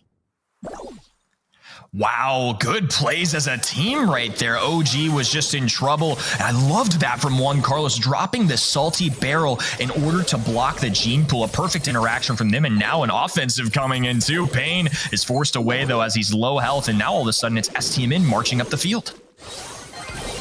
OG thinking about removing that turret, which is going to be pretty annoying. Zar's gadget will do the job, but in the meantime, RBM descends on him, and the damage from Griff is real. OG can't get back in time. This one is a wash. Well, first set was all STMN. Now the story's a little bit different. Vatra Gaming, look at them go. Quite the Brawl Ball players right now. Overall, I think they're just winning in the kill category, and it's really allowing them to kind of own the mid a little bit. They can step past that midfield line and approach on offense. I feel like STMN have been in their back foot for way too long here. Real nasty side lanes here. A lot of damage. It's the RVM matchup. And look, they've actually rotated Zar out of the side lane here to go up against the Penny instead. So now it's up to OG to use a lot of Otis's strengths to tilt that matchup in the favor of STMN. Otherwise, Bobby gets collapsed on and it's all over before it begins. Nicely done. Fade away shot to clear up Pain. There's a magic hand on deck here. Juan Carlos has to know this, and there it is. They're going to catch out the Penny. It's a 3 versus 1, and RBM is going to have to sheepishly back away. Well, Bobby picks up the kill, but it does tear open that grass a little bit. Less places to hide now for STMN. I don't think they're caring too much, as now there's a kick over to the left-hand side. Zar can get really close to this ball, but now RBM back in action is going to be able to play goalkeeper for the moment. Bobby with the magic hands right now. There's going to be an opportunity here. Kick off to the right-hand side. OG wide open, and that's going to be a goal for STMN. They take the lead in game number 2. Again, such a small change, Kenny. Really paying off now. RBM doesn't get to have that same level of pressure as he did earlier on.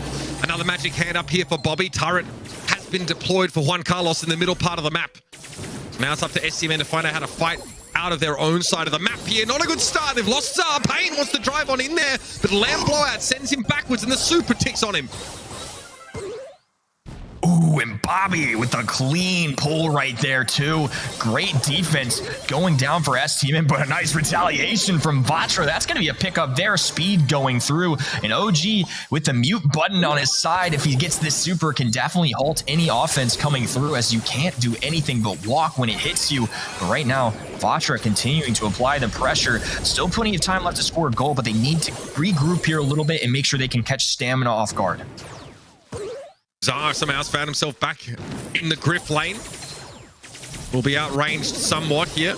Supply drop headed towards the middle part of the map here, but Bobby has to give more space because that Penny turret is forcing back the side of STMN. Bobby has a magic hand here, but it's not a good time to use it. They've got a goal lead. He'll hold on to it here, and they'll take it to a tiebreaker. And the walls are going to come down at any moment. In terms of which team does better in overtime, I'd say it's about even. No real sharp shooters, but now it's definitely advantage Stamina. Bobby has a super in hand too. The super shot landed. Did he get forward on the field? Yes, he did. Bobby with the goal. This set now tied up.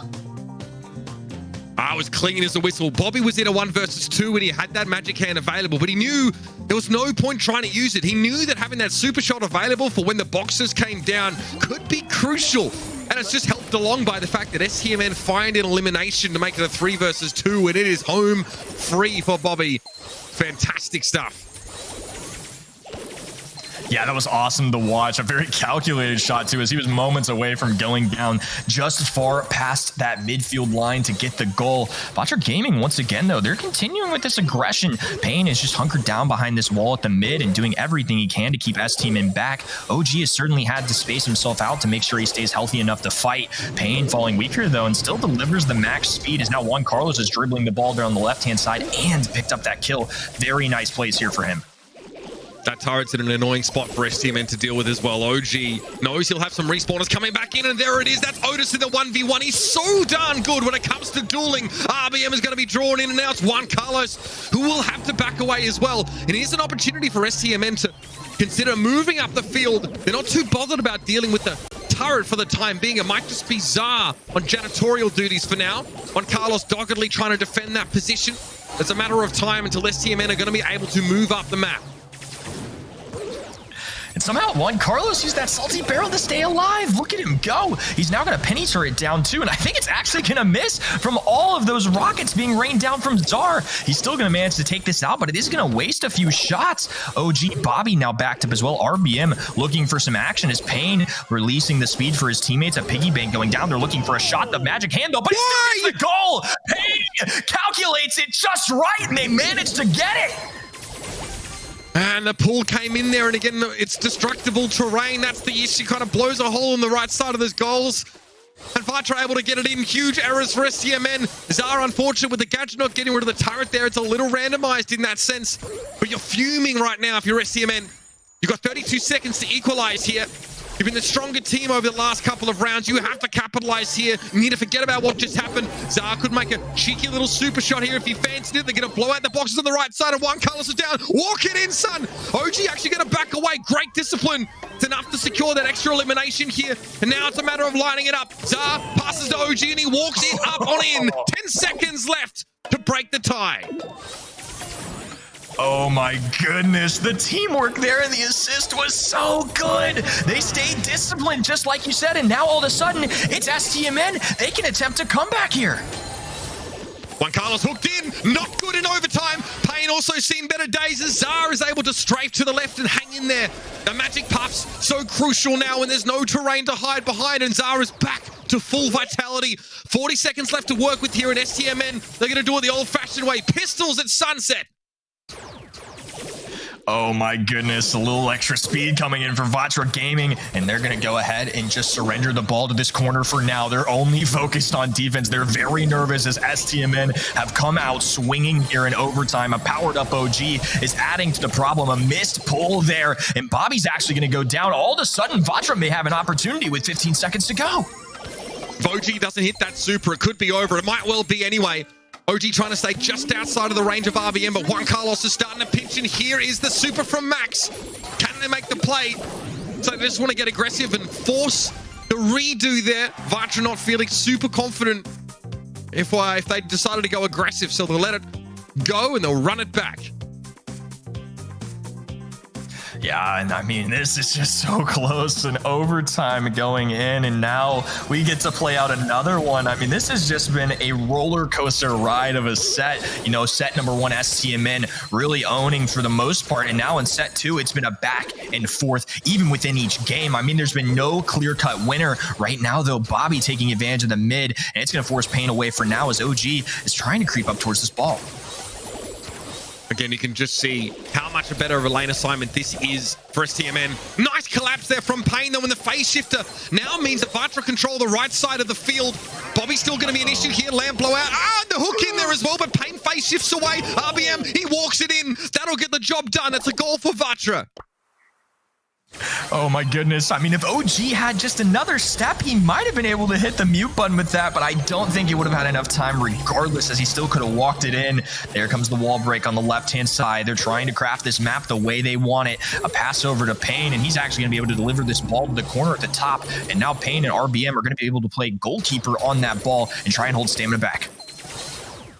1 minute 23, plenty of time for STMN to make the play. They just need to avoid overextensions. Phase shifter from Payne, though he's hungry. He knows there's a free kill there. He'll send the ball down the wing, but Bobby hooks it in again. Payne survives the super, and now it's go time. Speeds himself up. It's going to be the gadget from Zar. Very important to put a buffer between STMN and Vatra as they look to get more aggressive. Oh man, Stamina backs against the wall right now. A piggy bank going down too. This is wide open. OG, the only one left standing for now. 357 HP. A kick over to Juan Carlos. Does he have enough HP? No, he doesn't. Zar defends, and it's not over yet. The game continues. And with that, Stamina have the control of the field here, able to push their way forward. Payne again wants to get aggressive, looking for an opportunity. Maybe one more phase shift left in the back pocket from my math.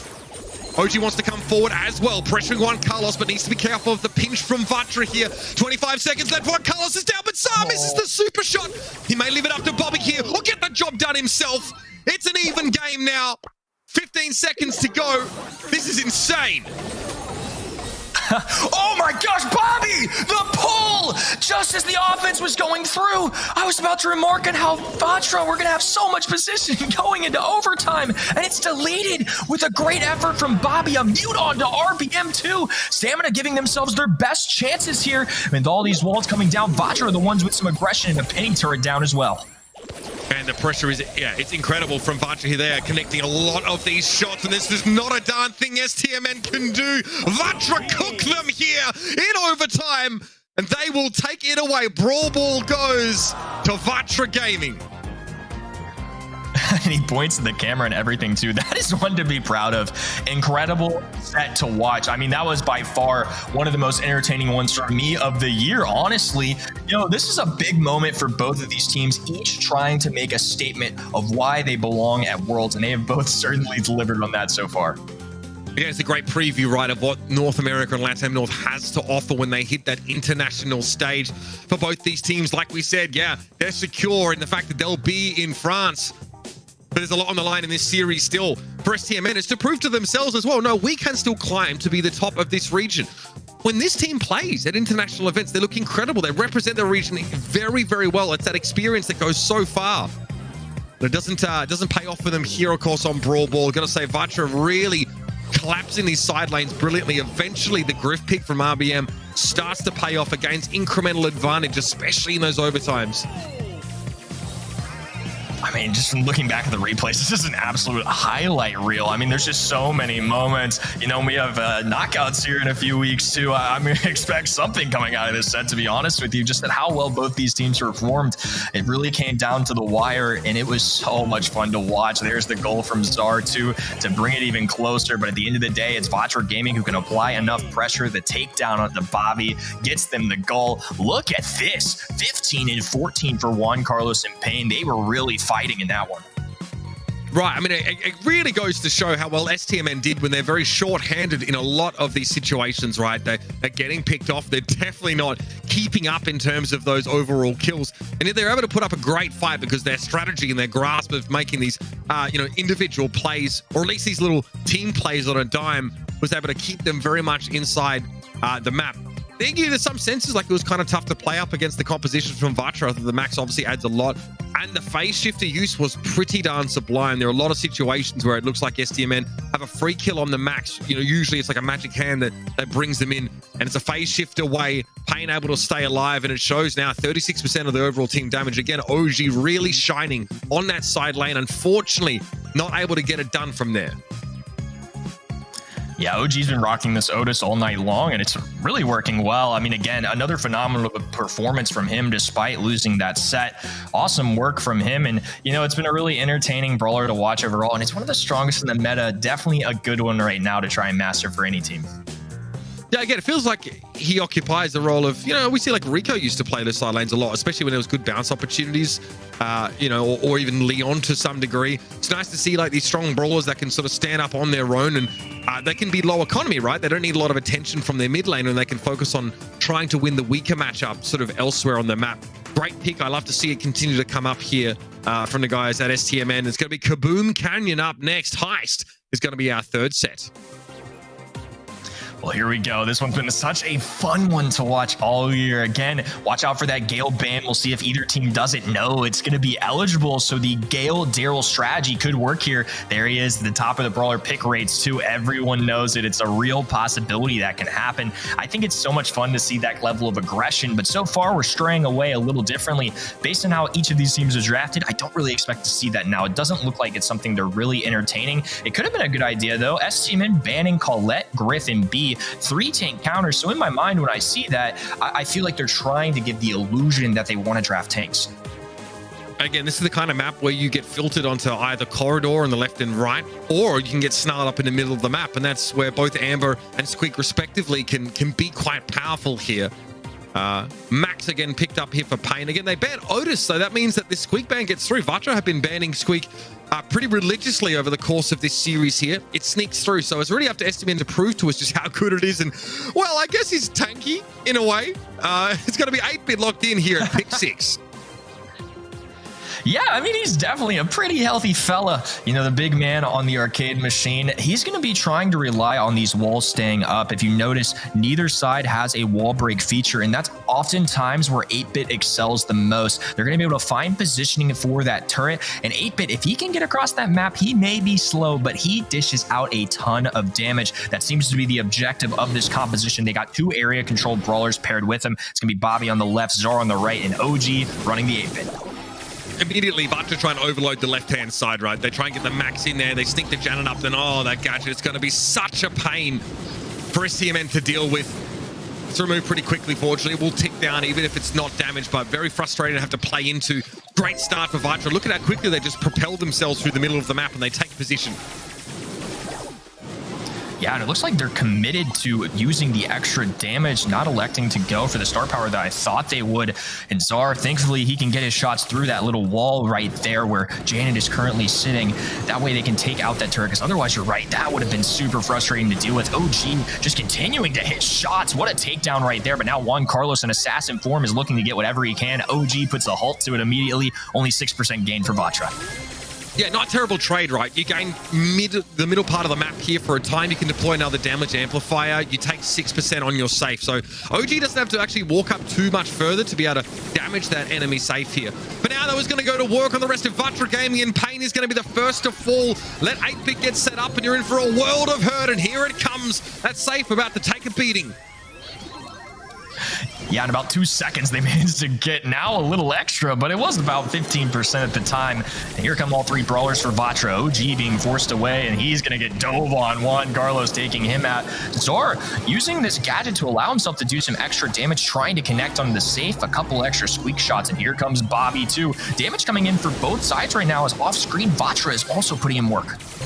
Yeah, they're trading at the moment. This is where things get a little bit dicey. It's very, very hard to keep a cool head in situations like this. Bobby with the damage boost, they're going to work on the safe, though. That's big. He'll have to give up his life as Juan Carlos is able to remove him, and RBM eventually is going to be forced away from the safe. But STMN have calculated this pretty well. They've come out on top in the trade. But watch out, there's a lot of hard engage potential here for Vatra. Both supers for the sisters are available, but RBM's not going to have an opportunity. Juan Carlos descends upon Bobby, finds that kill, but 20 seconds are left, and STMN have a healthy lead. I'm so impressed with OG on this 8-Bit. It's been working out really well for him so far. RBM just immediately diving onto this high safe, but running the risk of not doing enough damage here as STMN can't put in continued work here, and there's simply not enough time. They finish off the high safe. STMN taking game number 1. Yeah, look, at some point, Vatra are just trying to dive in there and get as much as they can. It's a Janet Super plus gadget just to see if they can find something. But again, Vatra had to leave 2 players back, and STMN, they knew the score. They've done this thousands of times before. They keep a cool head in that overtime scenario, and they get that early lead here. Well, Juan Carlos already on the spawn side of STMN. He's going to be diving in as well. Only 1,500 damage, but it does get them that 3%. Pain able to dodge this super from Amber, and there's going to be complete visibility of this mid. Pain can only really use this right-hand side for now. A little extra speed for Bonnie, too, which certainly helps as she's normally not the fastest brawler in the world. Bobby on deforestation duty early. OG lines up RBM from long range, though, and here comes the hurt. A lot of damage on that safe. Juan Carlos is hoping to reciprocate as quickly as possible, but Bobby is there to extinguish, ironically, his hopes. And STMN have 2 players through the middle part of the map. Wow, and I mean, that's a couple times now we've seen Bonnie commit to this high safe and just not get enough to make it worth it. 93% to 86. They've only gotten 70% or 7% on those transactions right there, and that's just not enough to get themselves a win. Juan Carlos once again trying to do this, and OG and Czar committed to this right-hand side. They're going to leave it to Bobby. Juan Carlos does have a lot of HP to work with. Here's a few shots raining down now and taking advantage of that damaged gear before Bobby is able to put that out. RBM getting a pickup as well. He's going to land on this high safe, but here's the concern. RBM just does not do a ton of damage on that high safe. Yeah, maybe a gadget here. RBM realizes there's probably not much time to make this. Oh my! Good Lord, Bobby gets burnt to a crisp. RBM able to stay in the corner now. It's even at 74 each. Bobby frustrated here. Hard to clear Vatra out of the corner, but STMN putting pressure on the safe on the other side of the map. It's 64 plays 44. OG's down though. STMN don't have any pressure on the enemy safe, but they've cleared out the interlopers. Vatra Gaming are forced away, and STMN maintain their lead. It's getting healthier by the minute. Another big pickup there too. OG and Bobby returning to this mid area. All 3 brawlers from Vatra really need to get on this high safe. Only about 30 seconds to go. Not a lot of time to act, but RBM is going to have a quick way to get there. He's going to be going right back to this corner, dodging the super as well, getting the pickup on Amber too, trying to give his team any way to get there, but it's not going to be enough. STMN only need 1 more little chip shot here. The super is going to do the trick. STMN are going to take advantage. It's going to be a 1 lead now for them. Absolutely ice cold from STMN. Again, Vatra are the kind of team that's more than willing to sort of race them, right, with that safe. But STMN know exactly who to leave back. Pretty tough, you know, for a lot of the time the Amber to deal with the pressure coming in from the Janet, right? She ends up losing a lot of those 1v1s. Janet can really get embedded there in that bottom right-hand corner and cause a whole host of problems. That's why you sort of see Amber bring the gadget to try and, you know, drop a trail of oil and hope to be able to sort of flush the Janet out. But again, really nice stuff from STMN. A very new look composition from Vatra, not able to make it happen. And great to see the 8-bit. That thing hit hard.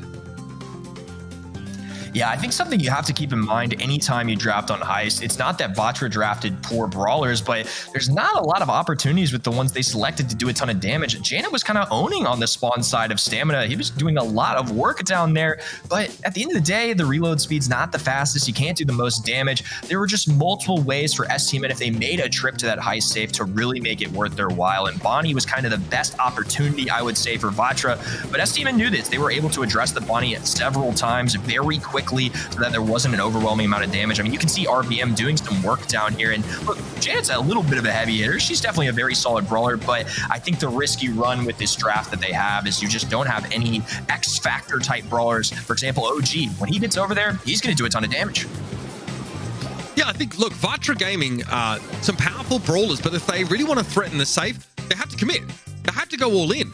Whereas, you know, on the side of STMN, all they do, if they can take a strong position in mid, throw down a damage amplifier, they can get a very large amount of damage on the safe without actually having to wager too much, without having to take too many risks, which leaves them free to come back and defend if Vatra actually do want to try and all in their safe. And that is kind of what we saw play out time and time again. I think the Squeak, I understand why Vatra let that one through. They really didn't want to deal with the Otis there, but squeaking out of control the middle part of the map just so effectively, plus Bobby's removing all that grass, making it impossible for Vatra to actually get value out of a lot of those brawlers and come from unpredictable angles there. So great game plan that really worked out. It's nice to see execution match up with the genius of an idea. Yeah, those are really fun one to watch. I think OG, again, you know, that is not an easy brawler to play. 8-bit is very slow. It's very tough to hit his shots. I would definitely say it's one of the harder brawlers to play. And he did a great job with it. Again, he's somebody that this year has had to be okay with at times not being in the starting lineup. You know, they've got 4 wonderful players that they can really make work. It's awesome to see him step up here in the finals and show that he's still got it. Any combination from these STMN guys is going to go great. And they're displaying that here today. Knockout is up next. Again, this is something that, Kenny, you said you were looking forward to based on how these two teams were playing. No fear on either side of the map between STMN and Vatra Gaming. Looking forward to see what the selections are going to be. We know that obviously Penny, the longer a round goes, the more value she has, especially when the map starts to close up. But Brock is the pick here for RBM. Yeah, Brock is the highest brawler pick rate here, and for a good reason. You know, Brock is not the easiest one to play either, but he's got that incendiary, which helps get you some area control. It's now built into his shot. They're going to pair that with a B, and this is kind of a similar concept to what Griff and B can do, right? We've got Brock, who's got 3 free wall breaks again with his gadget, and if they get that Super 2, it just can tear open this map, and this is turned into a sharpshooter battle. Nani being selected here, not the most common pick, but it looks like they want to run with this, knowing that this is really turned into a duel here, rather than kind of going with what's been more normal in Brawl Stars with a big variety. But Fang, quite the opposite of that. They're rolling with a tank in the B. Yeah, that's fascinating, really. I mean, OG, of course, pretty terrifying in knockout. If you know, Peep is going to be able to get you a guaranteed kill. Pretty scary. For especially brawlers with less than like 4,000 hit points, they really need to respect that. Fang is it's quite a fascinating choice here. What do you make of STMN's game plan? I think what they're likely going to go for here is possibly going with the shield, because look, Fang is nice on this map. At least I kind of see the inspiration. I do think this Colette response will make it a little bit bigger of a problem, but I think I see the mentality here. I believe they're going to be trying to run the shield with Fang. That way he can kind of embrace more of these heavy hitting B shots. But now that Colette's been picked, I think it gets a little bit harder. Once Fang gets up in your face, it's going to be great. He can bounce off enemies, and he dished out a lot of damage up close. I haven't really seen this strategy be run too much, but at least off an educated guess, I think that's what I'm rolling with. All right, of course, Colette can be very clutch when that mass attack shield comes into play off her super. And in we go. Big open part of the map here, so no surprise to see sharpshooters galore. OG! Oh my lord, okay, very short-lived round for him. What a great start for STMN. Zar now, Bobby want to try and collapse here on this Fang, but he's had very limited opportunity to make the play. A little bit of poke damage here and there, but oh dear, he's looking worse for wear.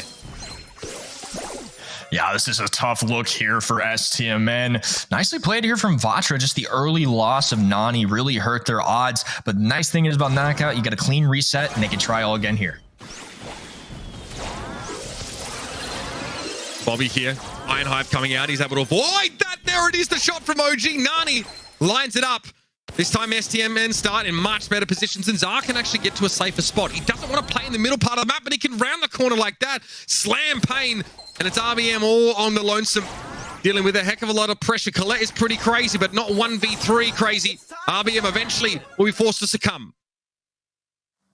Wow, quite the opposite right there. Now it's going to be 1-1 overall. And there is the Divine Souls that I was speaking about. That shield that Bobby's running is going to allow him to embrace more of that damage. Now he's got a super available too. This is looking a little scarier for Vatra. There's a super on hand for RBM, but OG is a sharpshooter. Zar's got the range, and now they can apply the pressure with this turret. Things looking really good for STMN right now, I'd say.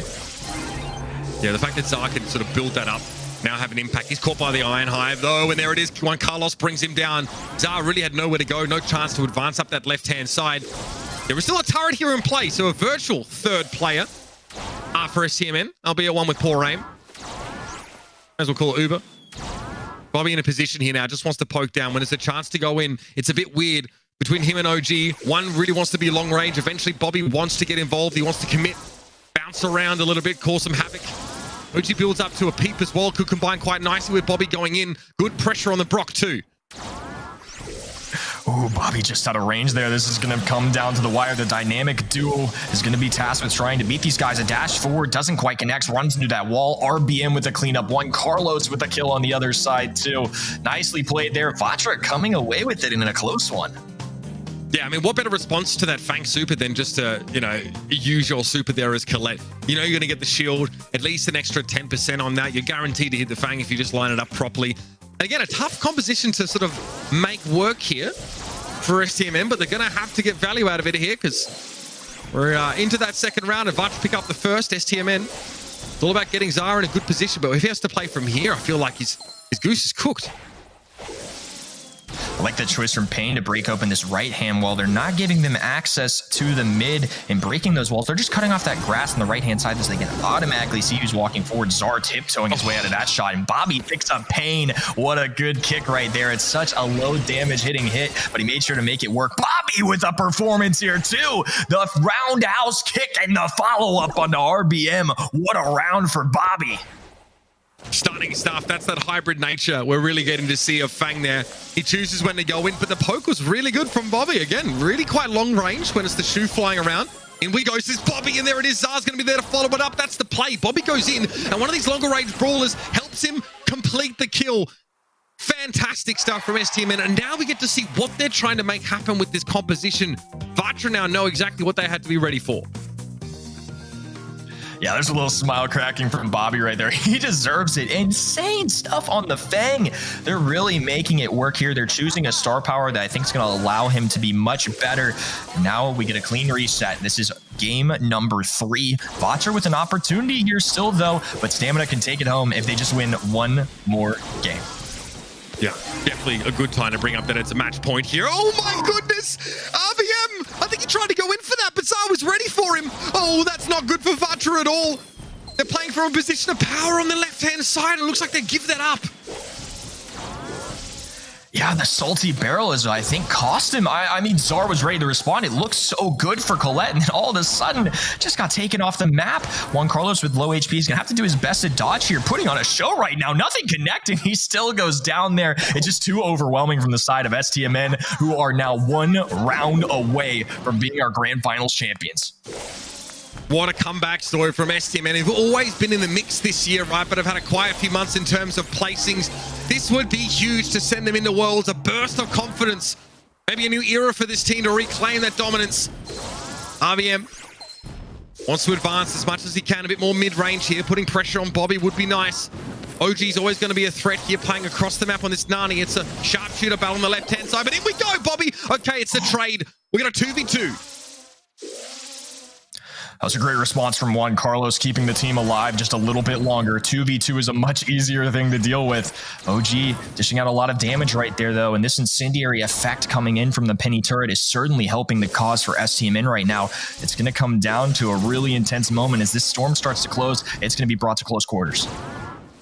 And that's going to favor STMN with that turret in play, at least for some time. Juan Carlos here. Wants to connect, but OG's been juking pretty effectively. Zar, though, behind the salty barrel, able to stay alive. RBM goes in, though, completes that kill. Iron Hive should be enough. OG going to take one tick, 2 to the gas. And it's going to go all the way here. Good Lord, either a 5th set or an STMN victory. I don't know if my heart can take a 5th set. This has been too intense of a day. So many upsets, so many big plays, and Bobby falling weak right off the bat. OG trying to wind this up, looking for a lot of damage here. They need to be careful. They actually pick up Bang. Oh my goodness, STMN being eradicated right now. Zar is the only one left standing. Zara 1v2. Such an unlikely position to prevail from here, and the pressure is immense. 2 sharpshooters. Wants to try and close the gap if he possibly can, but they're waiting for him. Juan Carlos is low. Zar gets the turret away. Okay, he can block some of this damage. Rocket Rain comes in, none of it actually on towards the turret. So Zar will have some assistance from that. Eventually, it's going to be removed, though. This 1v2 is still going, but Zar takes that first hit. The second would be lethal. Pain will connect a rocket as well. Zar's trying to get away. The juking has been impeccable so far, and the regeneration that keeps him in this fight. But here comes the gas. Oh my goodness, my heart stopped there. He was doing such a great job. What a hero's effort coming in from Zar, but ultimately the 2 sharpshooters are too much. I'm sure Vatra were sweating that one out quite a bit, just like the rest of us at home. And now it is exactly the match that we were promised. A close call, 2 World Finals caliber teams going at it, all being decided in one more set. Could we have had it any other way, especially on a map like Layer Cake for Bounty in our final set? What a perfect way to set the stage for either of these 2 teams to advance.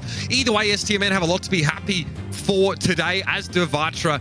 The whole reason they've been turning up every month and battling through this grueling 8-team single elimination tournament is for that shot at Worlds. But here, of course, there's some prize money on the line, and I think for STMN, it's important that they prove to themselves and to the rest of the region that they can be top dog, that they will be.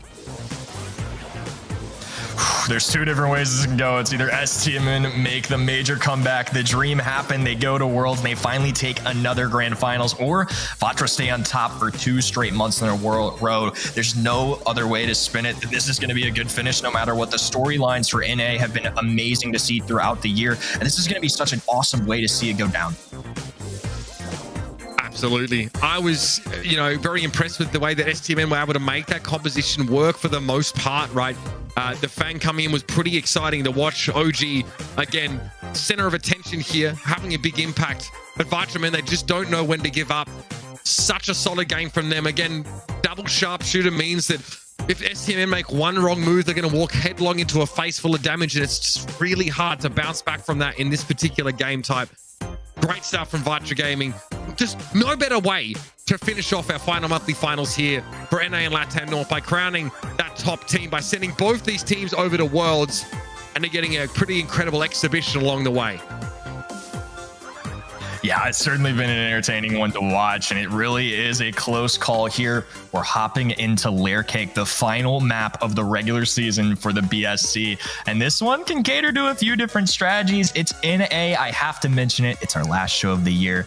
You could see Ashe show up here. I'll say it. It could happen. I'm not speaking into existence, but I could see some Ashe here. I could see some Buzz. Those are kind of those surprise brawlers that I've not only seen be in NA as of late, but I've seen practiced and played in a few other regions. Vatra known for some good tanky gameplay, and STMN are not afraid to be aggressive. Let's see what fireworks show we end up here in this draft.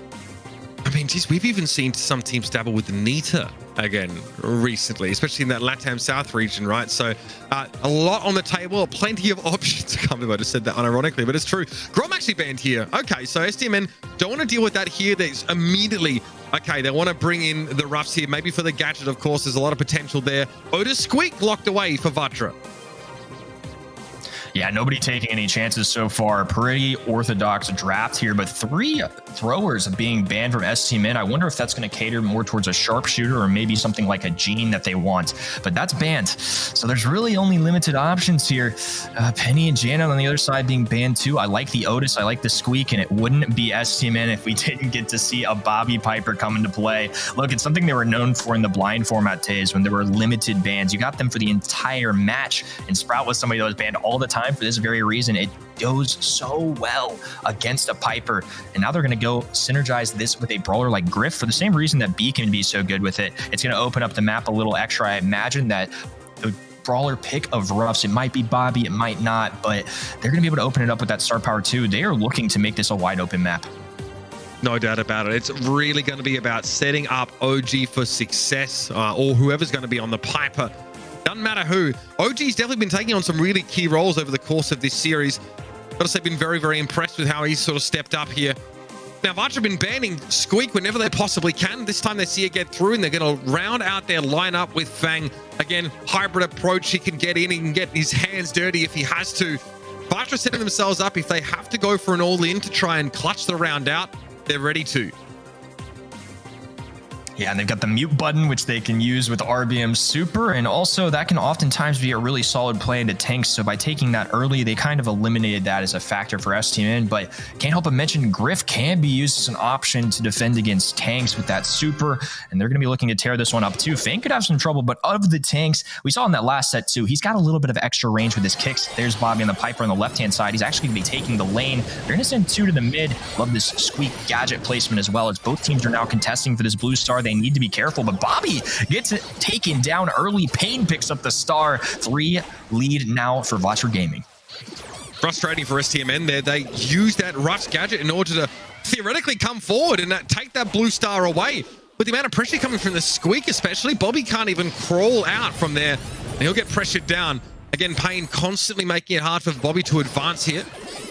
Through these Squeak bubbles, Bobby just has to keep moving, has to stay out of them. OG, hard to fancy him in a fight against RBM, so he's going to use that piggy bank to open up the right side of the map. Azar really wants to pressure Juan Carlos here.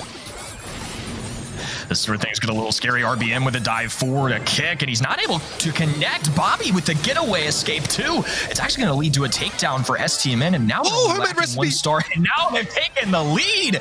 Oh my goodness, Bobby with the performance. His icon brawler showing up right now. Yeah, this is a classic performance from a classic player. No, I mean, Bobby goes down early, so it's harder for STMN to sort of make up that deficit. But, oh, these gadget uses have just been absolutely on point. Vatra tried to start something up, getting in there with the Fang, but it didn't work out. It blew up in their faces. Bobby's able to super away to safety and then get a clutch little tap there to bring the stars back under STMN's dominion. This is getting really tense. Vatra throwing down a gadget, I believe, too, to trying to limit where OG can walk. It doesn't matter, though. Bobby with a pickup. OG with a big-time money, and that's a team wipe. STMN stepping up to the plate when it matters most, 15-3. And I don't know if they're going to have an opportunity to come back as Bobby picks up yet another. STMN, Wreck-It Ralph out there. That is ridiculous, Kenny. They break the map down. They set Bobby up for success. And then OG gets 2 supers in the space of 2 seconds there to win a 1 versus 2 on the right-hand side of the map. We're getting a masterclass being put on for us right now as STMN come alive at the perfect time. There's a reason why Bobby is known for the Piper gameplay. You saw it showcased there. And now once again, we're going to see if Zar pops this gadget. He does, the rocket rain coming down, but Payne is still able to grab this Bobby with an early pickup, though. He's continuing to just put in work. Oh. Great early elimination. That's Bobby coming alive once more. That one looked a little bit too easy for him. It's a blue star and an early lead. Somehow Bobby, though, gets caught up in that. Blue star seated over Bobby. His hubris, he gets too close to Vatra and he gives him the lead. Wow, a good strike back from Vatra. And now with a real opportunity here, they're the ones that can control the pace of this match. RBM with the super now too, that's definitely scary. But Bobby does have an escape mechanism with that super. Zara throwing down this super as well. It's going to break open the map a little more. Rocket Rain gadget on the left-hand side. Juan Carlos just sidesteps out of that for now. But it is a very intense moment here as both teams are looking for a kill and Vatra holds their lead. Again, most of the map broken open, so there's always a chance that Stamina can make a late run for it. especially with Bobby in the picture. He's been pretty sparing about those homemade recipes so far as well. Zar's feeling the pressure now. Squeak super. Zar just wants to stay alive here. Juancarlo's frustrated. He knows that he has to push into a brawler that can bounce off walls, whereas he can't. Bobby comes forward here. There it is. Okay. So no blue star, but a star lead all the same. Bobby slid that shot right around that wall. Oh my goodness. Now a 1-star lead for STMN. 30 seconds to go. And that had to be so frustrating to see Zar stay alive, but they know they can't get over aggressive as he has that bounce shot mechanic. He was just perfectly placed, and Zar with some great execution there to stay alive. 15 seconds left. Vatra, again, they're going to have to go in and make something happen here. Payne with the gadget pop, hoping to put some pressure on the Griff there, but OG staves it off and throws out a super for good measure. Juancarlo shuts Bobby down. He can't fire. Oh, RBM gets in there. It's 6-10 in favor of Vatra, and they stay alive. They make a gambit in the final moments. What a play. Oh my gosh, they're bringing it to another one. That was one of the craziest things I've ever seen. They throw the Otis mute down. I don't think that's why Bobby could jump away, and it led to a Fang dive in. The kick goes through, and it's 1-1 apiece. Truly being decided by it all right here, and Payne dangerously close to going down. Juancarlo's though the one that picks up a kill, and now Vatra have the blue star. 3-0 lead. Not a great start there for OG. Collapsed on that right side of the map. Again, when Piper's in play, anything is possible here for STMN, but frustrating for them to have to fight back from a deficit. Ah, it is okay. They're in it. Now it's a 1-star lead, blue star, to be fair. But STMN find a key pick to get them back in it. Now a power-up going down for Bobby as well. Payne hiding in the grass on this right-hand side, barely dodging the Bobby shots. OG finally exposes him a little bit, though, and Otis is just being forced away. He's kind of struggling this matchup against Zar. One of the benefits of Colonel Ruffs is sure he's great for utility, but he also has the bounce shot mechanics, and Otis is actually going to get picked up here. My goodness, Zar with a phenomenal kill right there. Another power-up going down, too. All of a sudden, it's a lead for them. Roundhouse kick as well. RBM picks up 1-2. A back and forth battle. OG, Payne, that's the blue star and a star lead for STMN. Bobby looks like he was stunned there. He wasn't able to use poppin', but he's able to save it now. If the pressure comes his way, he'll be able to get out of jail free.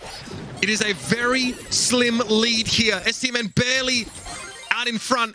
RBM knows what his goal is. In the final seconds, he's going to make a play for the blue star, or at least a lead of some sort. Bobby knows he needs to make sure that doesn't happen. He's got to make sure the Fang is too low to get close. Well, Fang does have the opportunity once again to get a final kill. Otis has a super in hand too, and that's going to be a huge factor here. OG letting the money loose. Payne marching forward. RBM super in hand. They need to make something happen. The clock's running down. A dash forward. They're looking for the last second kill. They don't get it. STMN make the dream happen. The hugs all around, the celebration. They're going to Worlds with a bang. What a way to finish off the year. This team started strong. Hopes were high. So were expectations. But as the year went on, the churn, the grind of these monthly finals started to wear STMN down. But just when it counts, not only do they qualify for Worlds, but get a win here in the final monthly final. Globally, an impressive performance from this team. I mean, I'd have to be over the moon if I were them. This is just a bonus, right? This matchup against Vatra Gaming, but reminding yourself that you can do it. You can win these now. First Queso Cup, then October monthly finals. STMN, they're looking frightening going into Worlds. I mean, I'd be scared if I lined up against them in the first round for any of these teams internationally. They made a statement here today when they've set their minds to it. Despite the ups and the downs of the year, they can compete with anybody, and they accomplished their goal. They came into it like they always do. They won a grand final win, and in this one, there was no other option. They had to win here today, and they did exactly that. Yeah, and the way they did it as well, in style. Bobby locks the Piper. You know the vibes, baby. You know what it's going to be. Again, OG, a stalwart in the side lane, having to deal with a bit more of a complex threat like Fang, constantly getting in his face. And Zar is immovable. You know, Otis is so frightening, but Zar understands that he can use those walls to his effect. STMN ruin the cover on Vatra's side of the map. They maintain it on their own. They're thinking ahead in the draft here. Some crazy moments. RBM had to make some all-star plays. Payne was a constant thorn in the side on that squeak, but eventually STMN just outlast What a series. What a finish. These two teams, man, absolutely world class. Yeah, they deserve it. I mean, both demonstrating exactly why they're meant to go to Paris here in about a month or so. And there's how it lines up. Again, OG was somebody for me that all night was doing great 40% team damage there once again. But Bobby and the Piper was an absolute problem. So many good plays. It was awesome to see him play that icon brawler in one of the most important matches of the entire year. Yeah, a huge boost for them here, and probably a lot of vindication as well. I'm quite sure this team probably faced their own degree of scrutiny. I mean, it would have been all the same questions STMN get. Are they washed up? Is it time for a change? What are they going to do with this roster? You know, what's going on, with these guys in their head? Do they want it as much anymore? These teams like Vatra Gaming coming out of nowhere, right, looking pretty frightening and putting them to the test, but they've shown they could stand the test of time. Your boy Bobby, oh yeah, he's your MVP here in this matchup. Again, don't worry about the DPS. It's all about those key kills. I'm so glad we got Bounty to finish things off here. It allows STMN to showcase just what they're good at. This team, man, they gel so well. We know internationally they can really make a big impact, but I know their sights have got to be set on these Zeta Division squads, right? It's all well and good to get those wins internationally. Every region is looking at East Asia and going, okay, what are they going to bring to the table this time? STMN are going to want to be ready. Yeah, and STMN and MSI actually played Zeta Division 1, and they kept it pretty darn competitive for the defending MSI champions. They were able to at least really challenge them. I think overall, just some great plays, and I'm very excited to see what they can do at a global stage. Yeah, I mean, cannot wait to see them. Cannot wait to, get a chance to hear from them later on at those World Finals. But let's bring Ready Set back here. I'm sure you've been sat on the sidelines there, just chomping in the bit. What a hype series, man. And what a story to finish up our Brawl Stars Championship Monthly Finals, man. What a year it's been. Well, what a brilliant conclusion to everything as well. And I completely agree. This is exactly what's happening at the edge of my seat the entire time with such a long series to finalize things as well. And all the stops were pulled out as well. Vatra playing at their prime, STMN as well, and some of the flagship brawlers. We've talked about that a lot for sure, but that's something that we can absolutely commend STMN for, is how they can draft the brawlers that are just so impressive to watch them play, that really do set them apart as one of the most entertaining teams to watch, and that only multiplies as they do take the grand final victory. It started off in the quarters with the win versus Reconic, then with West Coast upsetting Vanguard Gaming in their quarters. STMN faced them, and then finally on to Vatra. We know how that one went, but what a day it has been on both sides of the bracket. So many stories unfolding and so much preparation, not only for the World Finals in just a month here, but next year's competitive season. Absolutely. Questions coming out of this tournament, right? Obey Alliance going into 2023. They're going to be a force to reckon with in this North America and LATAM North region, right? We cannot wait to see, of course, what our World Finals representatives are going to look like. But today, an uncharacteristic stumble for Tribe. That's 2 months in a row that they've actually failed to make it into the grand final. Question marks over this juggernaut, whether they can continue to raise the flag for this region, or it'll have to be one of these other teams to take it up in their stead. Or will STMN return to that former glory? How do we go, speaking of glory here? Because these games were basically impossible to predict. That West Coast versus Vanguard matchup. Boys. Well, I guess, great minds think alike. You know what I mean? Safety in numbers and all that. If everyone picks the same thing, no one can give each other shtick for getting any preds wrong. Fair enough. Yeah, absolutely fair. I mean, look, all our heads were in the same kind of place here today, but ultimately, it was just hard not to buy into the STMN comeback storyline. Their ceiling has been so high in the past. They already have played in an international stage. They've been to Worlds before, but Vatra, man, they're certainly going to be a tough team to take on at that stage. I think anybody playing at the World Final stage from this region is going to do quite well. Oh, man. Well, here are our Preds, of course. That's how they worked up. Let's have a look at our leaderboard. This is how it fell out. Eventually, STMN get a whopping 200 points for being victorious here, and there they go, sneak their way into third. In fact, it wasn't even close at the end of the day. Vanguard, unfortunately for them, falling out here in fourth place. So your teams representing the North America and LATAM North region at the World Finals will be Tribe Gaming NA, Vatra Gaming, and STMN. And you know what? It's time. It's time to start thinking about what we should look forward to. Come France, here are our teams coming into the World Finals. Ready, set. I mean, There's some standouts here. I know I'm excited to see what East Asia's been cooking, but man, all of these regions been chomping at the bit to show their best. Who are your standouts and who are your dark horses, guys?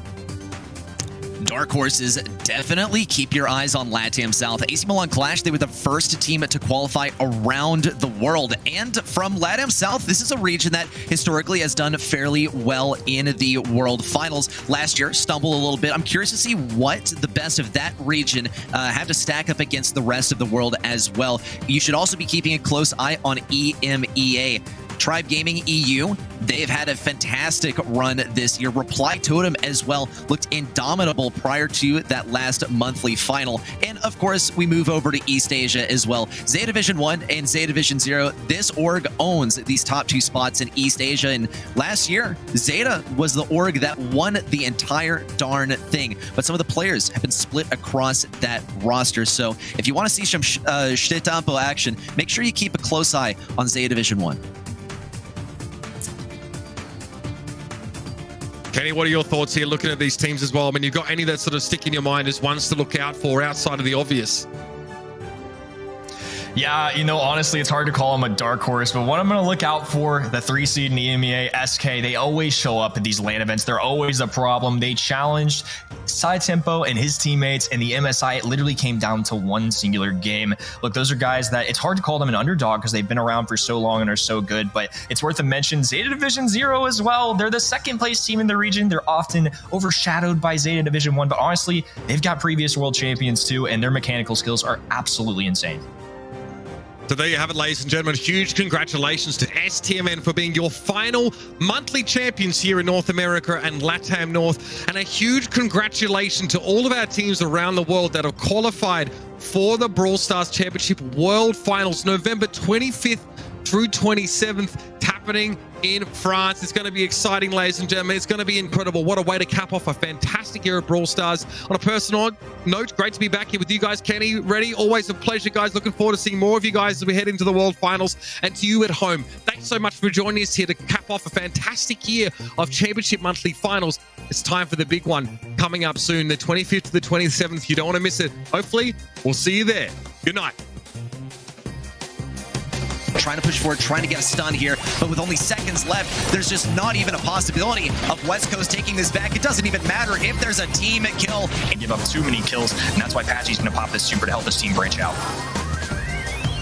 Pain and Juan Carlos just waiting to pull Patchy. There it is, but Obey Alliance are still in. Active as well. RBM looking for some action as Pain releasing the speed for his teammates. A piggy bank going down. They're looking for OG, the only one left standing for now. 357 HP. A kick over to Juan Carlos. Does he have enough HP? No, he doesn't! With the gadget pop, hoping to put some pressure on the Griff there, but OG staves it off and throws out a super for good measure. Juan Carlos shuts Bobby down. He can't fire. Oh, RBM gets in there. It's 6 to 10. And 2, and that's going to be a huge factor here. OG letting the money loose. Pain marching forward. RBM super at hand. They need to make something happen. The clock's running down. A dash forward. They're looking for the last second kill. They don't get it. STMN make the dream happen. The hugs all around, the celebration. They're going to Worlds with a bang. What a way to finish off the year. This team stuck